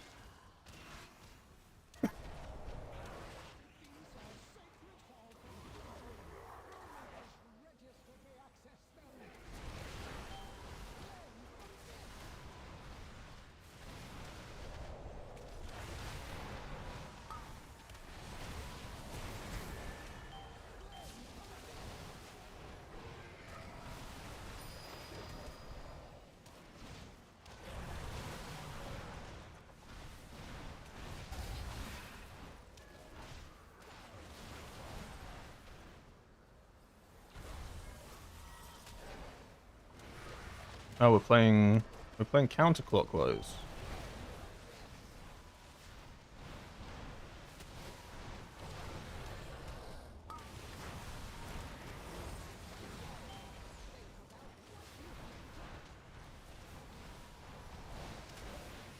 Yeah, we are. Okay. I was on the other side because I'm used to going clockwise.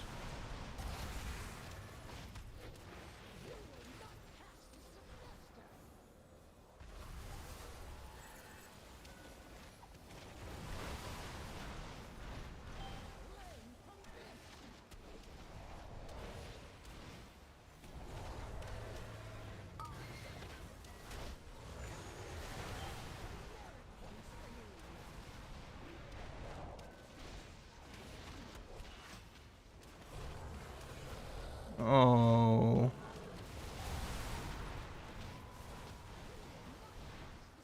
It's just over now.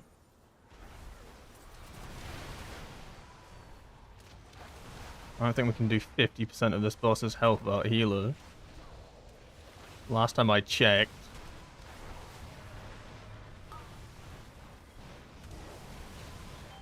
Fuck it. I'm the healer now. Lock in.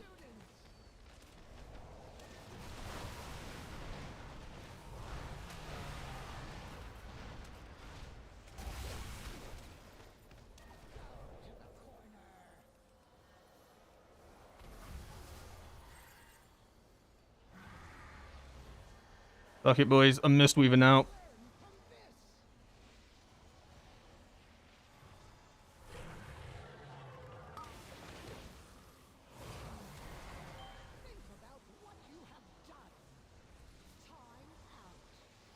Yeah, I mean...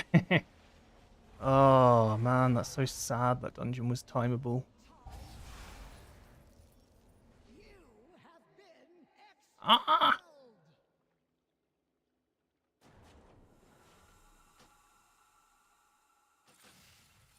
It wasn't actually that bad survivability-wise. I thought that'd be way worse for Windwalker, to be honest. Like, genuinely, Veximus I was terrified of, like I said at the time. That we, it was, that'd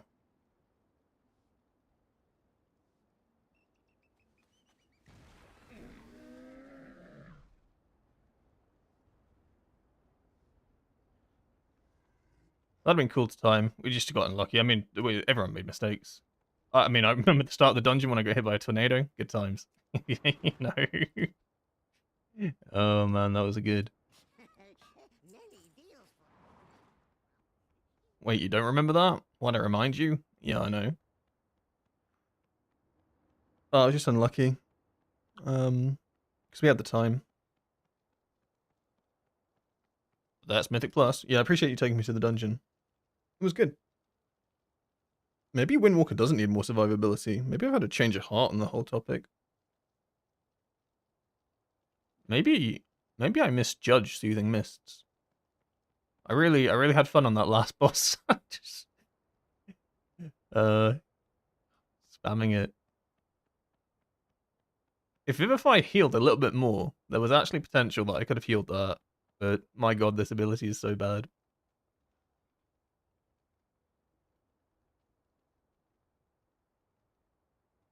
Having 3 Echo Knights up is terrible. Yeah, that was rough.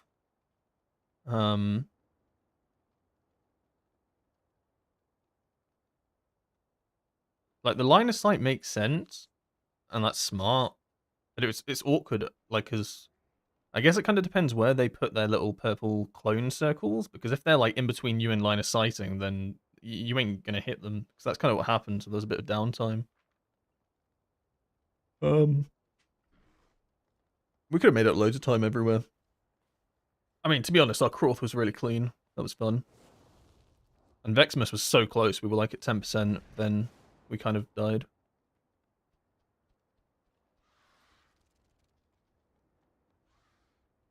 Yeah, it was fun. You have 3 dungeons and now abandoned right before the end. I mean, I completely forgot, but now you put it that way, yeah, you're right. We started off so good as well. I timed a couple dungeons. I like to edge myself, you know? Wait. No, I don't retract that statement. I kind of retract the statement a little bit.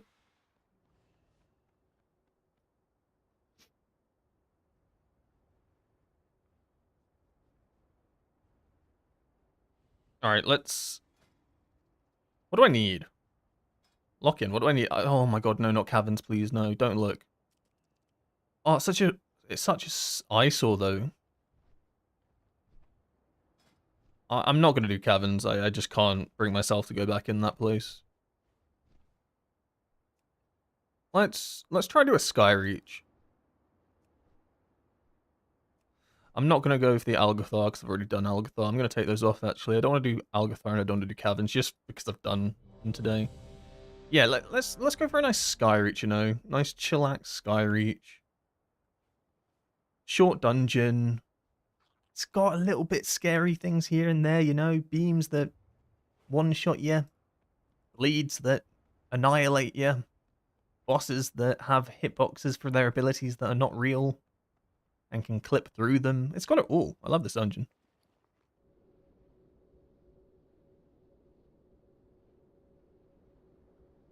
No Soul Link on a 19 is risky. Or B-Res on cooldown. I think we used all our battle reses. Well, I mean, 100% we used all our battle reses otherwise. I think what happened was, unfortunately, the healer died and they took the res and then something else got them. So that was just unfortunate, right? Happens. That's why my raid leader always shouts at us for taking a CR too quickly. But I guess when there's a lot of damage coming in as a healer, you kind of don't want to wait to send a CR. He always says, wait, you know? Make sure it's safe. Probably more relevant for a DPS player, right? I don't know if a healer has much time to think about, is it safe, when they're looking at health bars and they're like, everyone's dying. Oh god, no. Is there a certain number of targets you want for spinning crane kick, or just send it when you have dance proc? Generally speaking, you just want to send it when you have dance proc. Obviously more targets is better, but realistically it doesn't do any damage anyway. This is like the extreme higher end of how much spinning crane kick does in a dungeon, because I've kind of gone for a build where I'm trying to do more spinning crane kick damage through crane vortex and an inner piece instead of chatterboxing treads. So if you don't take crane vortex, for instance, spinning crane kick's actually down here, right? So I'm actually pressing spinning crane kick probably more than is advised, like the default option. Like spinning crane kick default, like character screen is basically don't press this unless it glows, lol. But now I'm trying to replace it a little bit more with blackout kicks, is the idea of this build. Like a little bit more damage overall is the general idea. Because I've taken a fair bit of power away already from blackout kick through losing energy burst and shadowboxing treads. But then the downside of that is obviously it costs 2 chi compared to 1. So sometimes it's just not possible to spam spinning crane kicks because it can screw up Fist of Fury. And in that case, target count kind of masses. Generally, 5 is ideal because then you get Zuin's Battle Gear proc, right? Which means that you reduce Fist of Fury by 2.5 seconds. But yeah, but it's because it's 0.5 for every target. 5 is ideal for the spinning crane kick. The fewer targets after that, pressing a baseline spinning crane kick, I probably wouldn't even recommend. Like, I don't know what the actual recommendation is. Maybe it's 3 targets, but I think it's so bad that I probably don't even want to press it. If it's not glowing, right? If it's glowing, press it when on any target count, right? Because it's free. But I don't even think I want to really press it over under 5 targets, because then I might as well blackout kick to get 1 second guaranteed off Rising Sun Kick and Fist of Fury, and then reduce it with a Rising Sun Kick for 4 seconds or something. I mean, sometimes I'll spin and crane kick if it's less than 5 targets, but I'd say 5 should really be the minimum. Otherwise, you might as well just be trying to Rising Sun Kick more, because 1, it does more damage, and 2, it reduces the cooldown. The big difference between the two, oh, I can't even teleport there, is that Rising Sun Kick is a proc, right? You have to get a crit for it to reduce the cooldown, whereas Spinning Crane Kick will reduce the cooldown no matter what. So that's the thing you're kind of differentialing. But realistically speaking, you probably almost always, like, I have a 1 in 3 chance of proccing a 4 second with Rising Sun Kick. And that's, like, baseline, that's not in cooldowns or anything. So it kind of varies. Kind of long-winded answer to your question. The general recommendation is just when it glows, right? And if you're running, like, the standard, oh, I've just teleported to the academy, I'm so stupid. They're gonna kick me. Oh my god, no. On my way, exclamation mark. Now they can't kick me because I'm eager.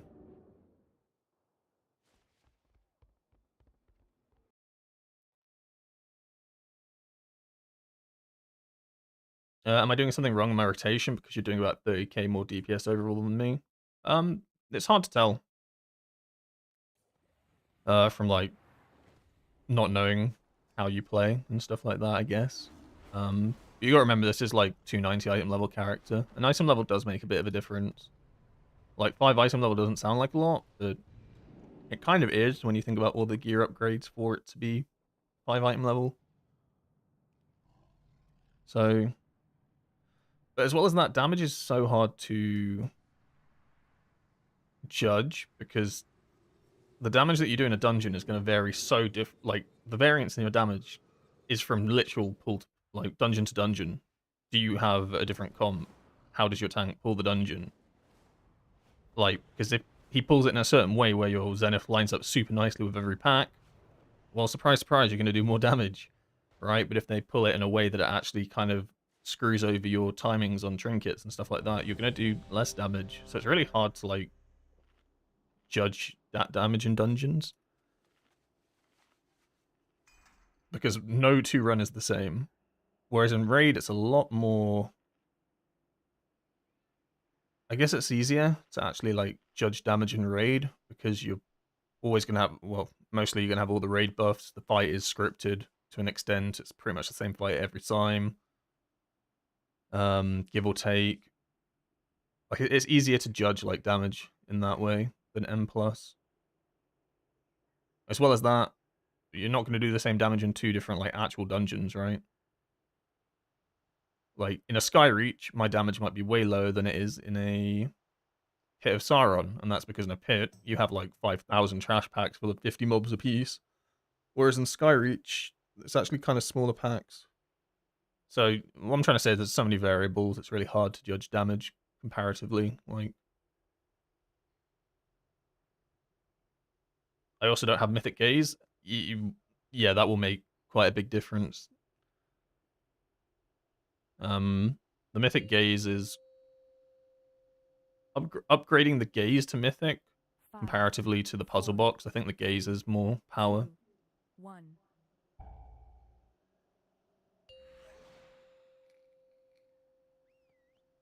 5, 4, 3, 2, 1.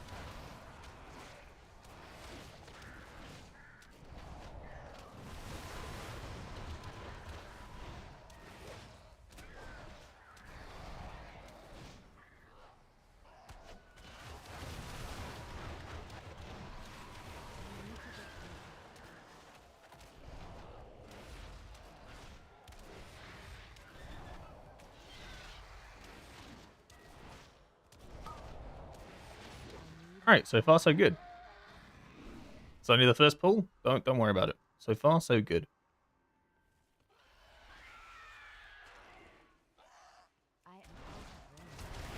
Please don't focus me. Oh, this is a tiny pull actually.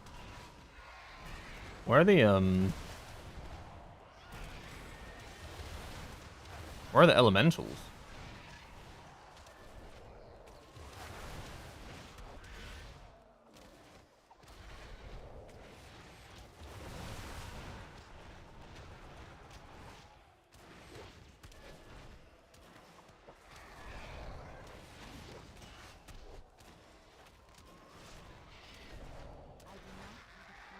This is quite a scary pull. Oh, he's half and halving it. Okay.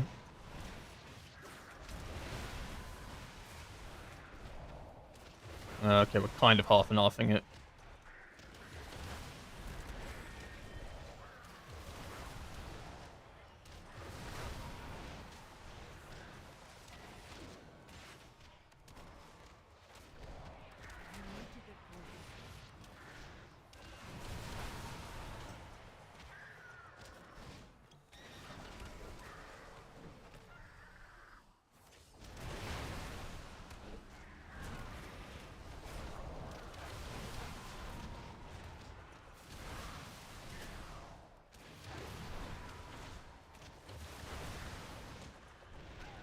Oh, it died just before the bleed. That's actually very good.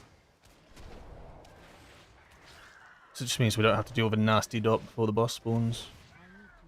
Alright, let's try not be stupid on this boss. And let's try not get hit by its glaive thing.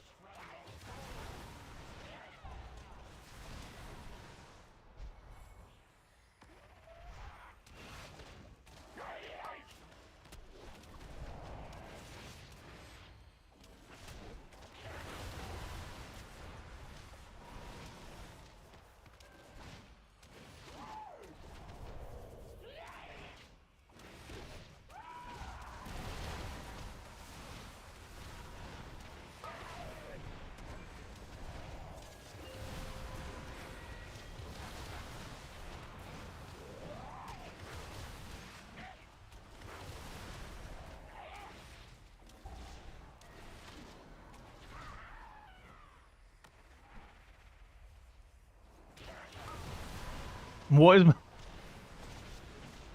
My tank's positioning is kind of crazy now. He's literally on the pillar. Is that insane? He's like off the platform. I've never seen that.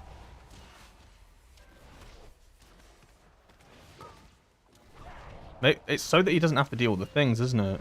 He can't get hit there. That's actually clever.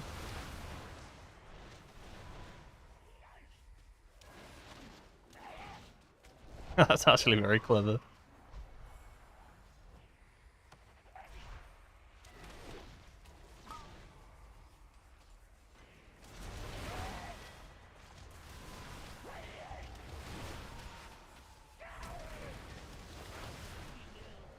Ah, play down.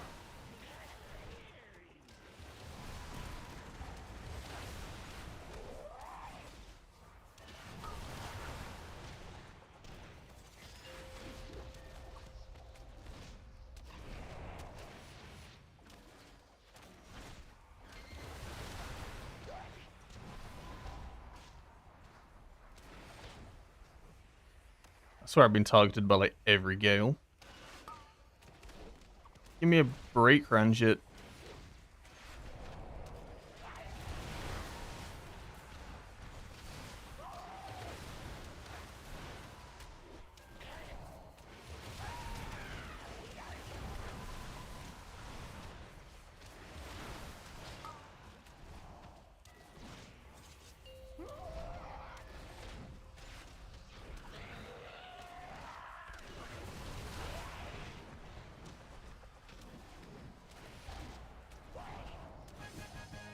Alright, I did use a Zenith there, which means I'm not going to have any cooldowns for this trash pack, but I just hate that boss so much, I'd rather spend as little time on it as possible.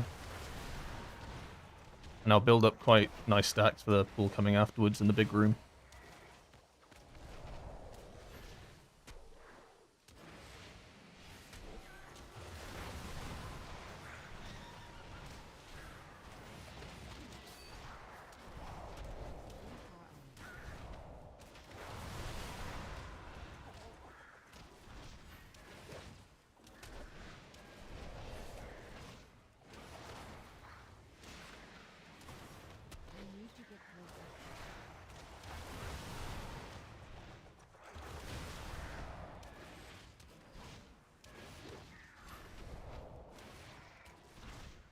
I don't really want to send here, but this stuff's not really dying, is it?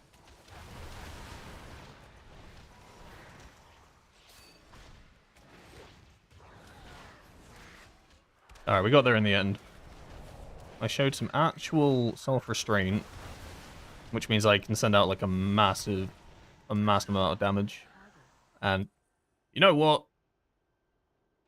That's absolutely fine, mate. You're okay to die at the very end. No, that's okay. He's allowed to die at the end. It's better than when the pack's up. So let's see how we're going to do this. We're going big? Of course we are. Are we? Kipeo is now following. I had to hold there because they only just got pulled in.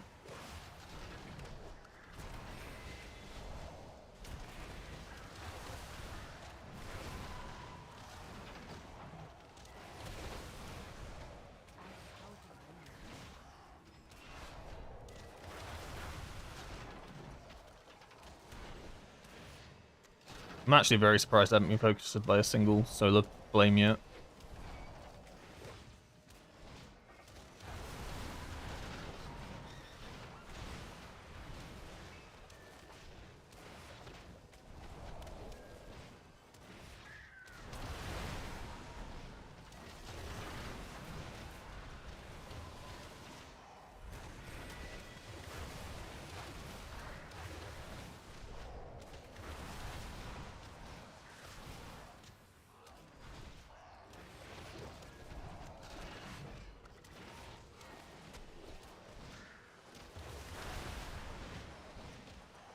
Ideally I don't, because I don't want to use any defensives. Well, I don't want to use Karma until we're on the boss. I want to have, Can you time your cooldowns after the third boss? Yeah, that's fine. I know what he's talking about. The horrible ads.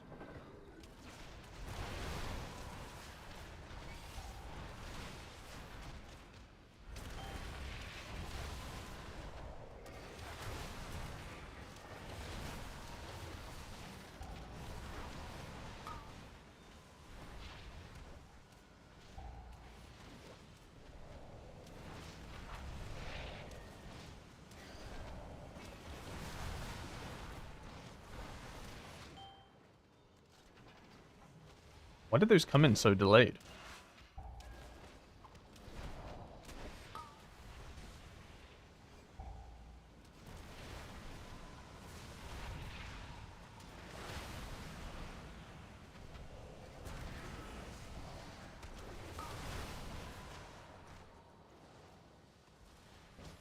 What? Only the strongest survive.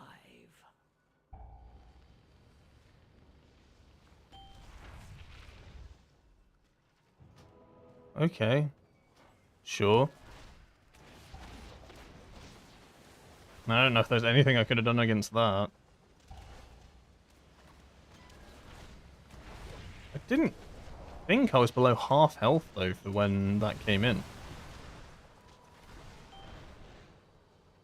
This boss being very weird. I don't know why. Usually these all explode at the same time. Ideally I don't take. I can take the next set.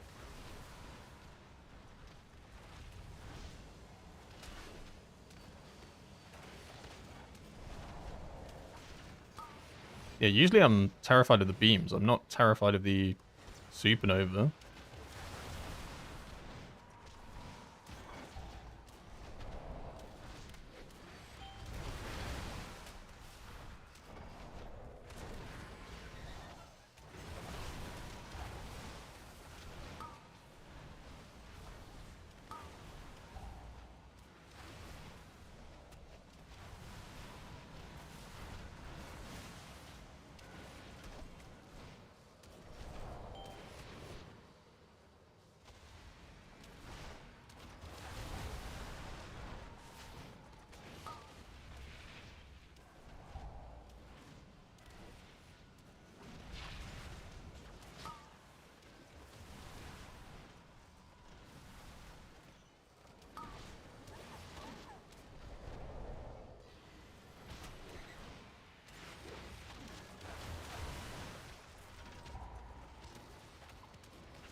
Alright, this boss wasn't too bad as well. I don't think I've ever died to that supernova, so that's a bit strange. I guess I must have been at half health, because it hit me for 200,000, unless it was an overkill. And it just doesn't show up on that death display.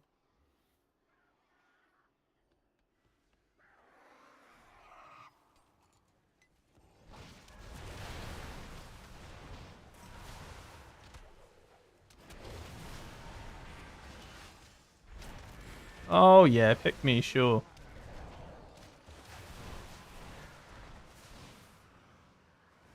I guess I won't pad then.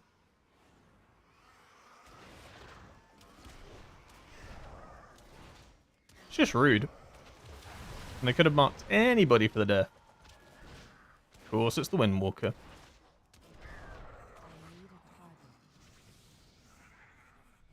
Packing toolbox ready, I saw it come. I mean, yeah, that's... Of course I was sending the... It's just a shame I got marked for death. It's why I,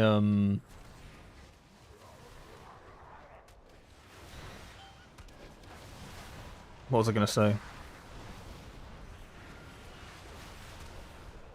It's why I, leg swept them.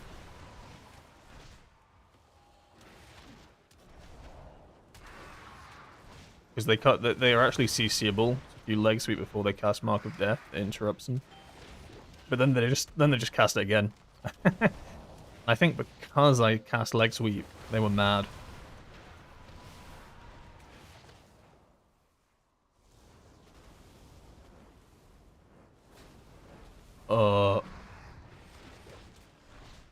I mean, I'm not going to complain that those didn't hit me.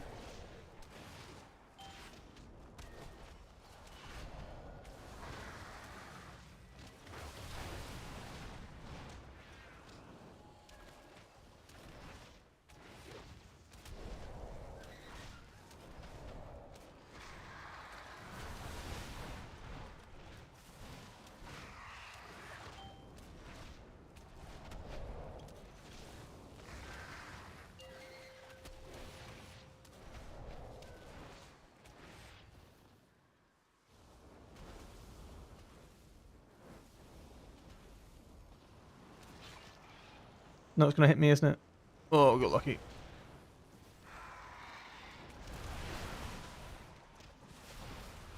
Wait, we spawned one.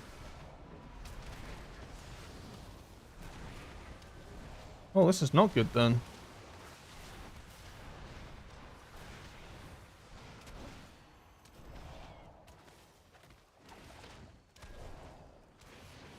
I was sure that they, it was killed nowhere near an egg. How odd.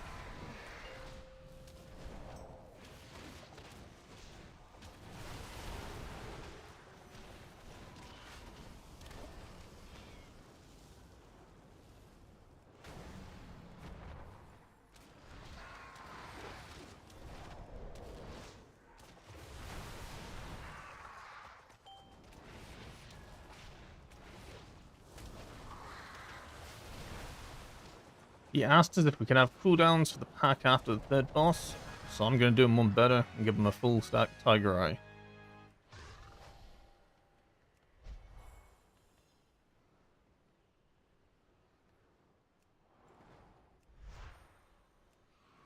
He didn't see that. He saw nothing.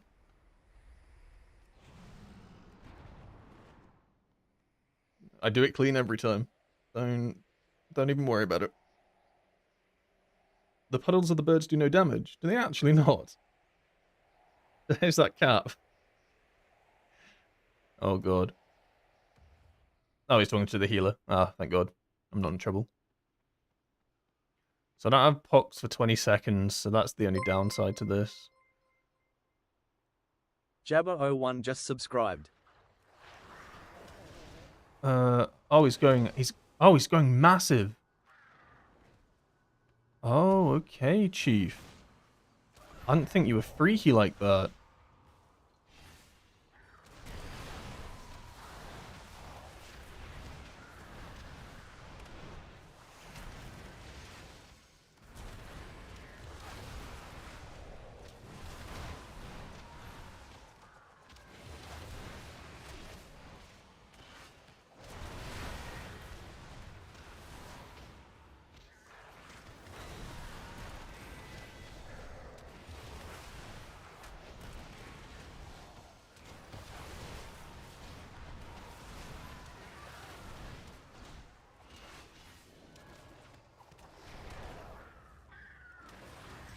I appreciate the prime, by the way, Jabba.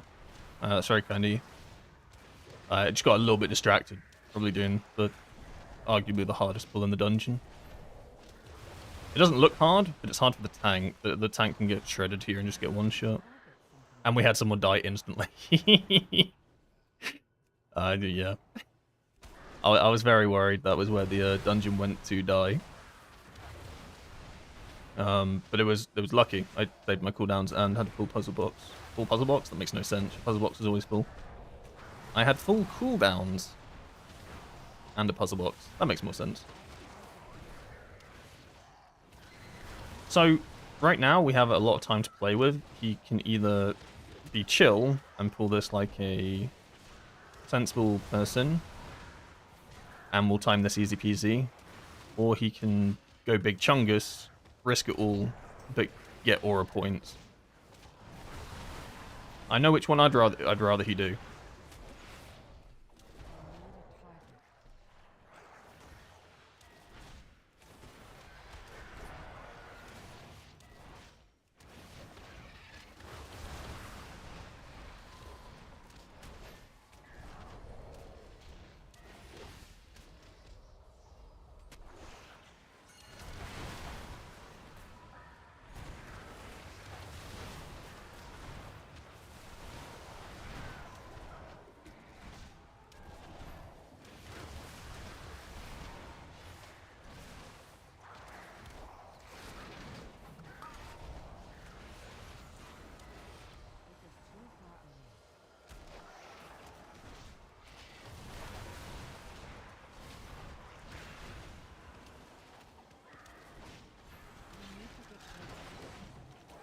Good tip, always save Touch of Death for these orbs. Because I promise you, these things get like completely forgotten about at some point. and then like they hit with 1 tick, suddenly something else hits with 1 tick, people start dying. I try to always save Touch of Death in this dungeon for the orbs. Also, I triple Zenith Stomp there because the orb spawned, and once again, it's just terrifying. So in my mind, I'd rather just triple Stomp, waste a couple of resources to guarantee it just instantly gets one-banged. So he kind of went for a mixed bag here. He didn't pull everything at once, but he did chain pull. So he does gain some aura. But he gains my respect, but not throwing this key away. But you can see his health bar, right? These Adorned Blades and stuff absolutely chunk. Like when that shear goes out, my god. Okay, it didn't do that much that time, but trust me, it does. I think bears are like the most susceptible to this damage because it's armor shredding. So like, that's why that pack downstairs is so scary. Alright, I don't want to say this dungeon's over, but like, I mean, it's kind of over.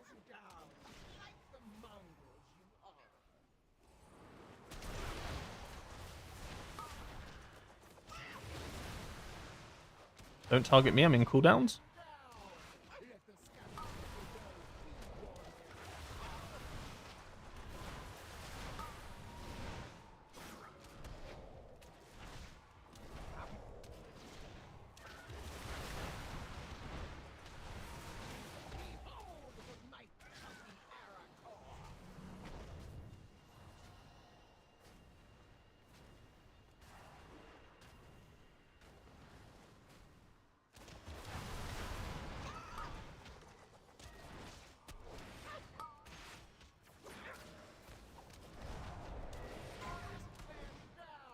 Ooh, didn't target me again. Very nice.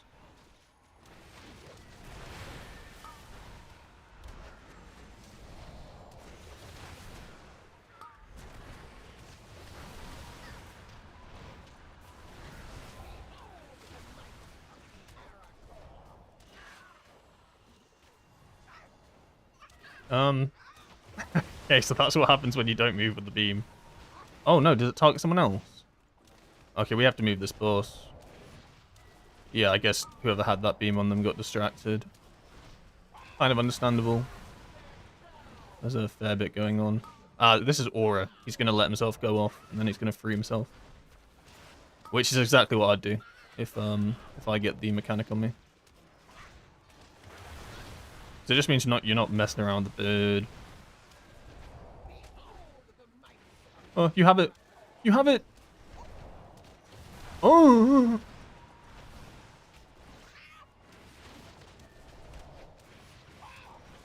Okay.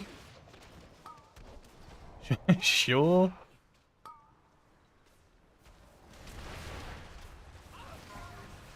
Oh yeah, of course I get it. Oh, he DC'd. Okay, that makes a lot more sense. God, I knew I shouldn't have sent cooldowns as well then. So it was super likely that I was going to get grabbed. Okay, sure. Why not? Let's go in this corner.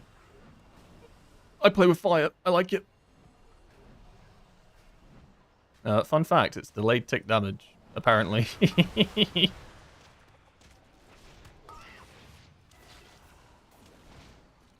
Am I being punished for saying that this dungeon was practically free and over? Because it feels like it. You know what?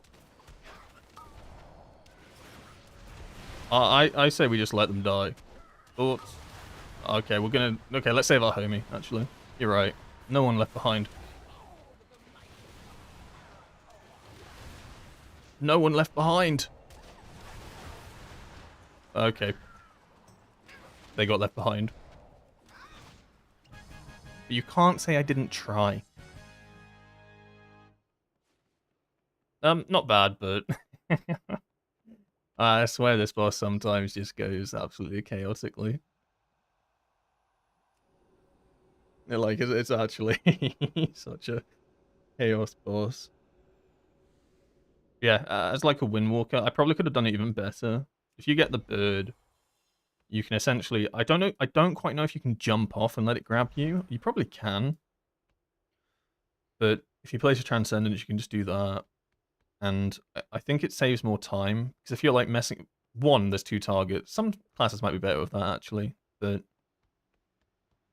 I just think there's like a lot of messing around that happens when you have the bird as well. Like some classes can't do anything about it, right? So, but if you can just get rid of it and come back, I think it's cleaner. I guess it depends. If you have like a good comp that benefits from an extra ad, then it's probably better, isn't it, to target it? Yeah, that went well. That went well.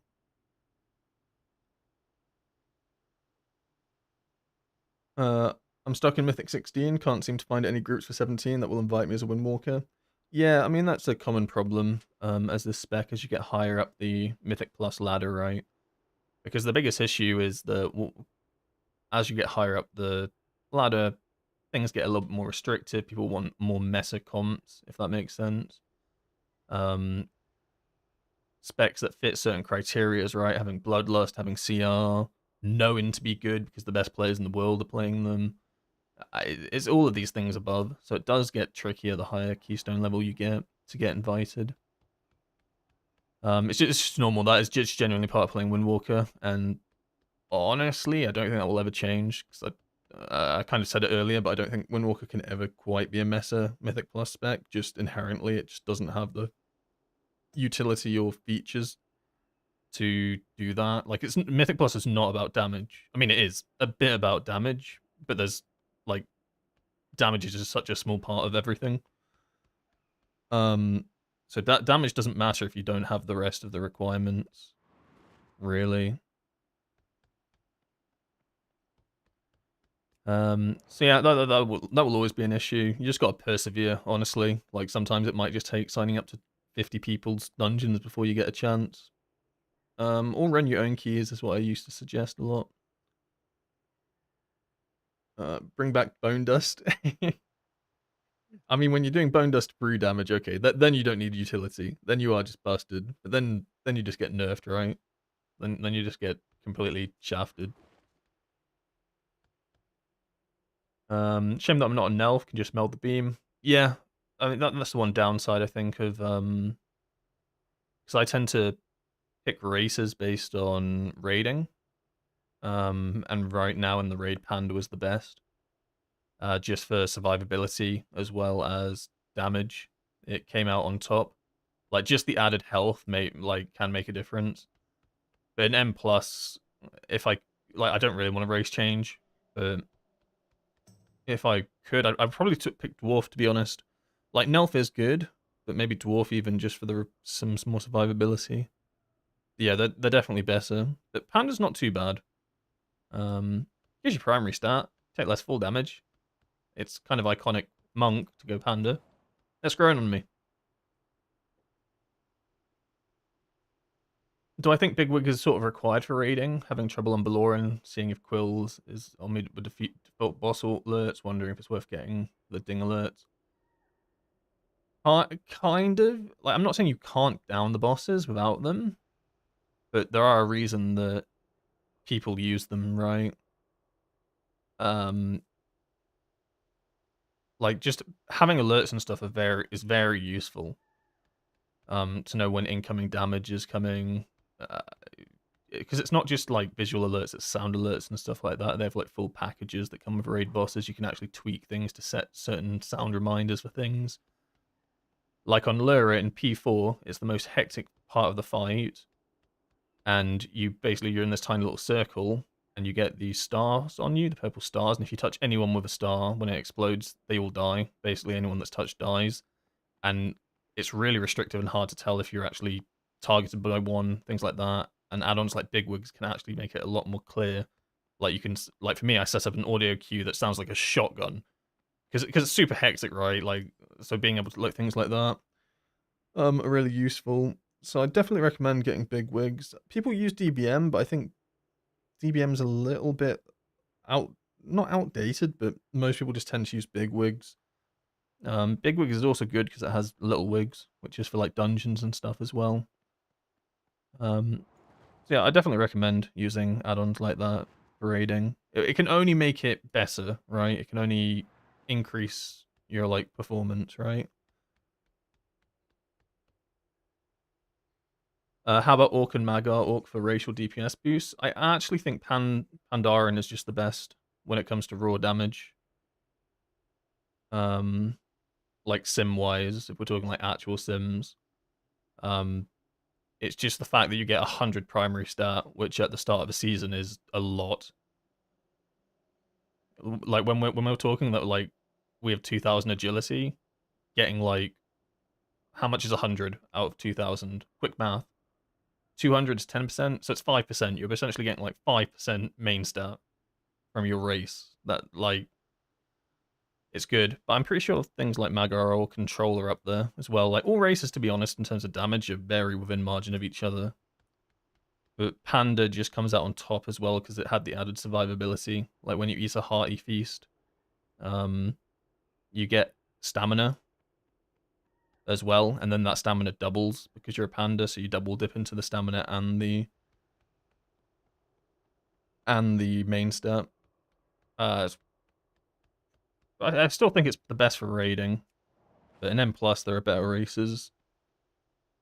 5%, yep, got there in the end. I'm math good.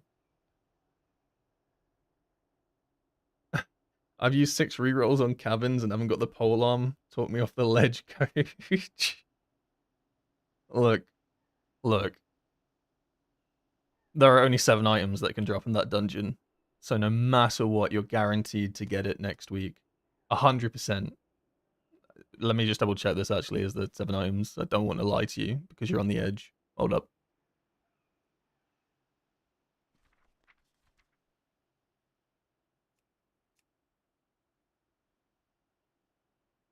There are 7 items in this dungeon. You are guaranteed it next week. Think about that. No matter what you do, you get this on the bonus roll. Oh my, you must be so excited.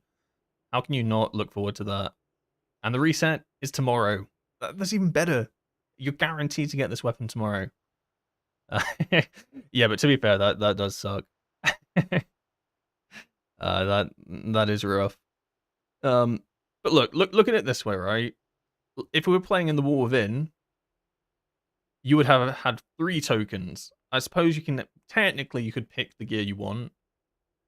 But if any of these items have been like even an upgrade at all, then you know technically you're kind of winning a little bit. It's a good system.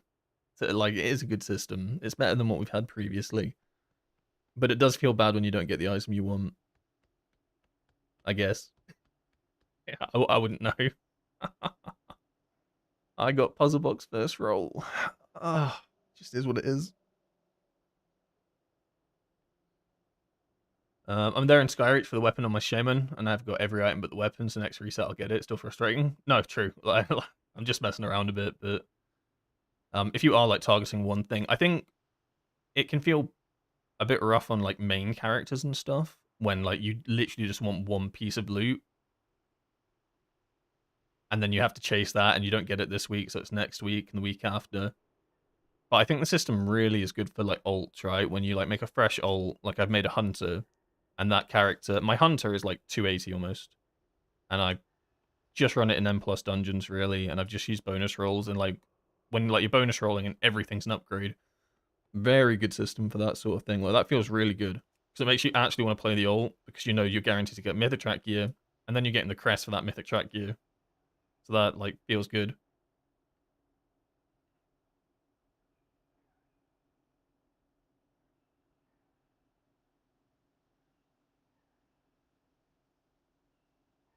Thanks, coach. I'm stepping off the ledge as we speak. I went from getting puzzle box first roll to... Well, okay, then. You can't be like that. You can't... You can't be like, I got puzzle box first, and now I'm not getting the weapon. If you think about it like this, if you got the puzzle box first, and then you get the weapon last, you've technically got both of them somewhere in the middle, so you've averaged it out. Like, you know, you've actually got the middle, like, average. So really, you're on par. That's good. Get off that ledge right now. But yeah, I think that's going to be it for me today. We've done well. Honestly, we've done well. We started off with 2 15s and like 117. We now have 3 17s Wait, no, I said this went well. This doesn't look that good. Look, you gotta trust me. I timed some keys today. That's all we can ask for, really. And we almost got that 19 AA as well. So maybe it is possible to get high keys on this through pugging. Maybe I can get all 19s through pugging on Windwalker. Maybe that is, like, not unrealistic. We'll see, we'll see. After weapon, what's the next best item to upgrade using Void Core?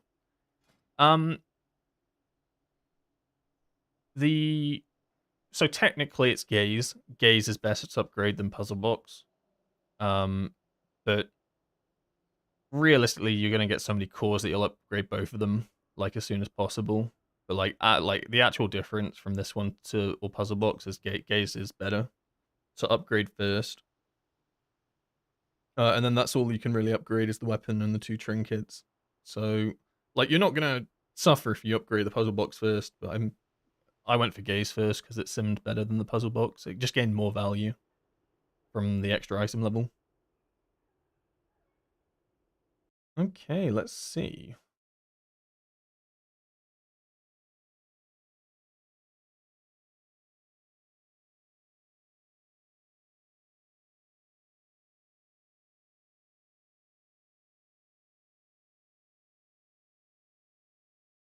Yeah.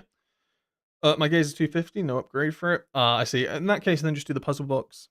And if you don't have a Puzzle Box, get a Puzzle Box is my my advice.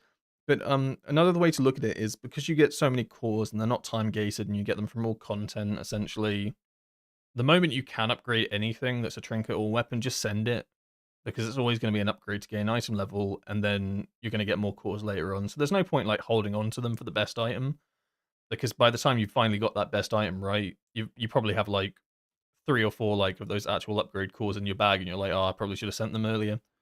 So it's just best to just send them when you get a full set and just upgrade something, because there's no downside to it. You can always farm more cores by just playing. Yeah, that's going to be it for me today. Thanks for watching. Appreciate it. Had fun. Got some Mythic Plus. It's not all doom and gloom. I'm gonna actually try raid someone. I've never raided anybody, but I feel like I get raided a lot. So, and I have no idea how to raid someone. I think I press on them on their stream. I don't know when it raids. Ah, okay. All right, I'm gonna do a raid on Marcellian and Flame because they raid me a fair bit. So yeah, go check them out. They're doing a Skyreach right now, actually. From one dungeon to the next dungeon. Yeah, I think I'll stream tomorrow because it's reset day, but we'll see. So I'll catch you guys later. Have a lovely evening. Bye bye. And if you're on YouTube, I'll see you guys later too. All right, see you soon.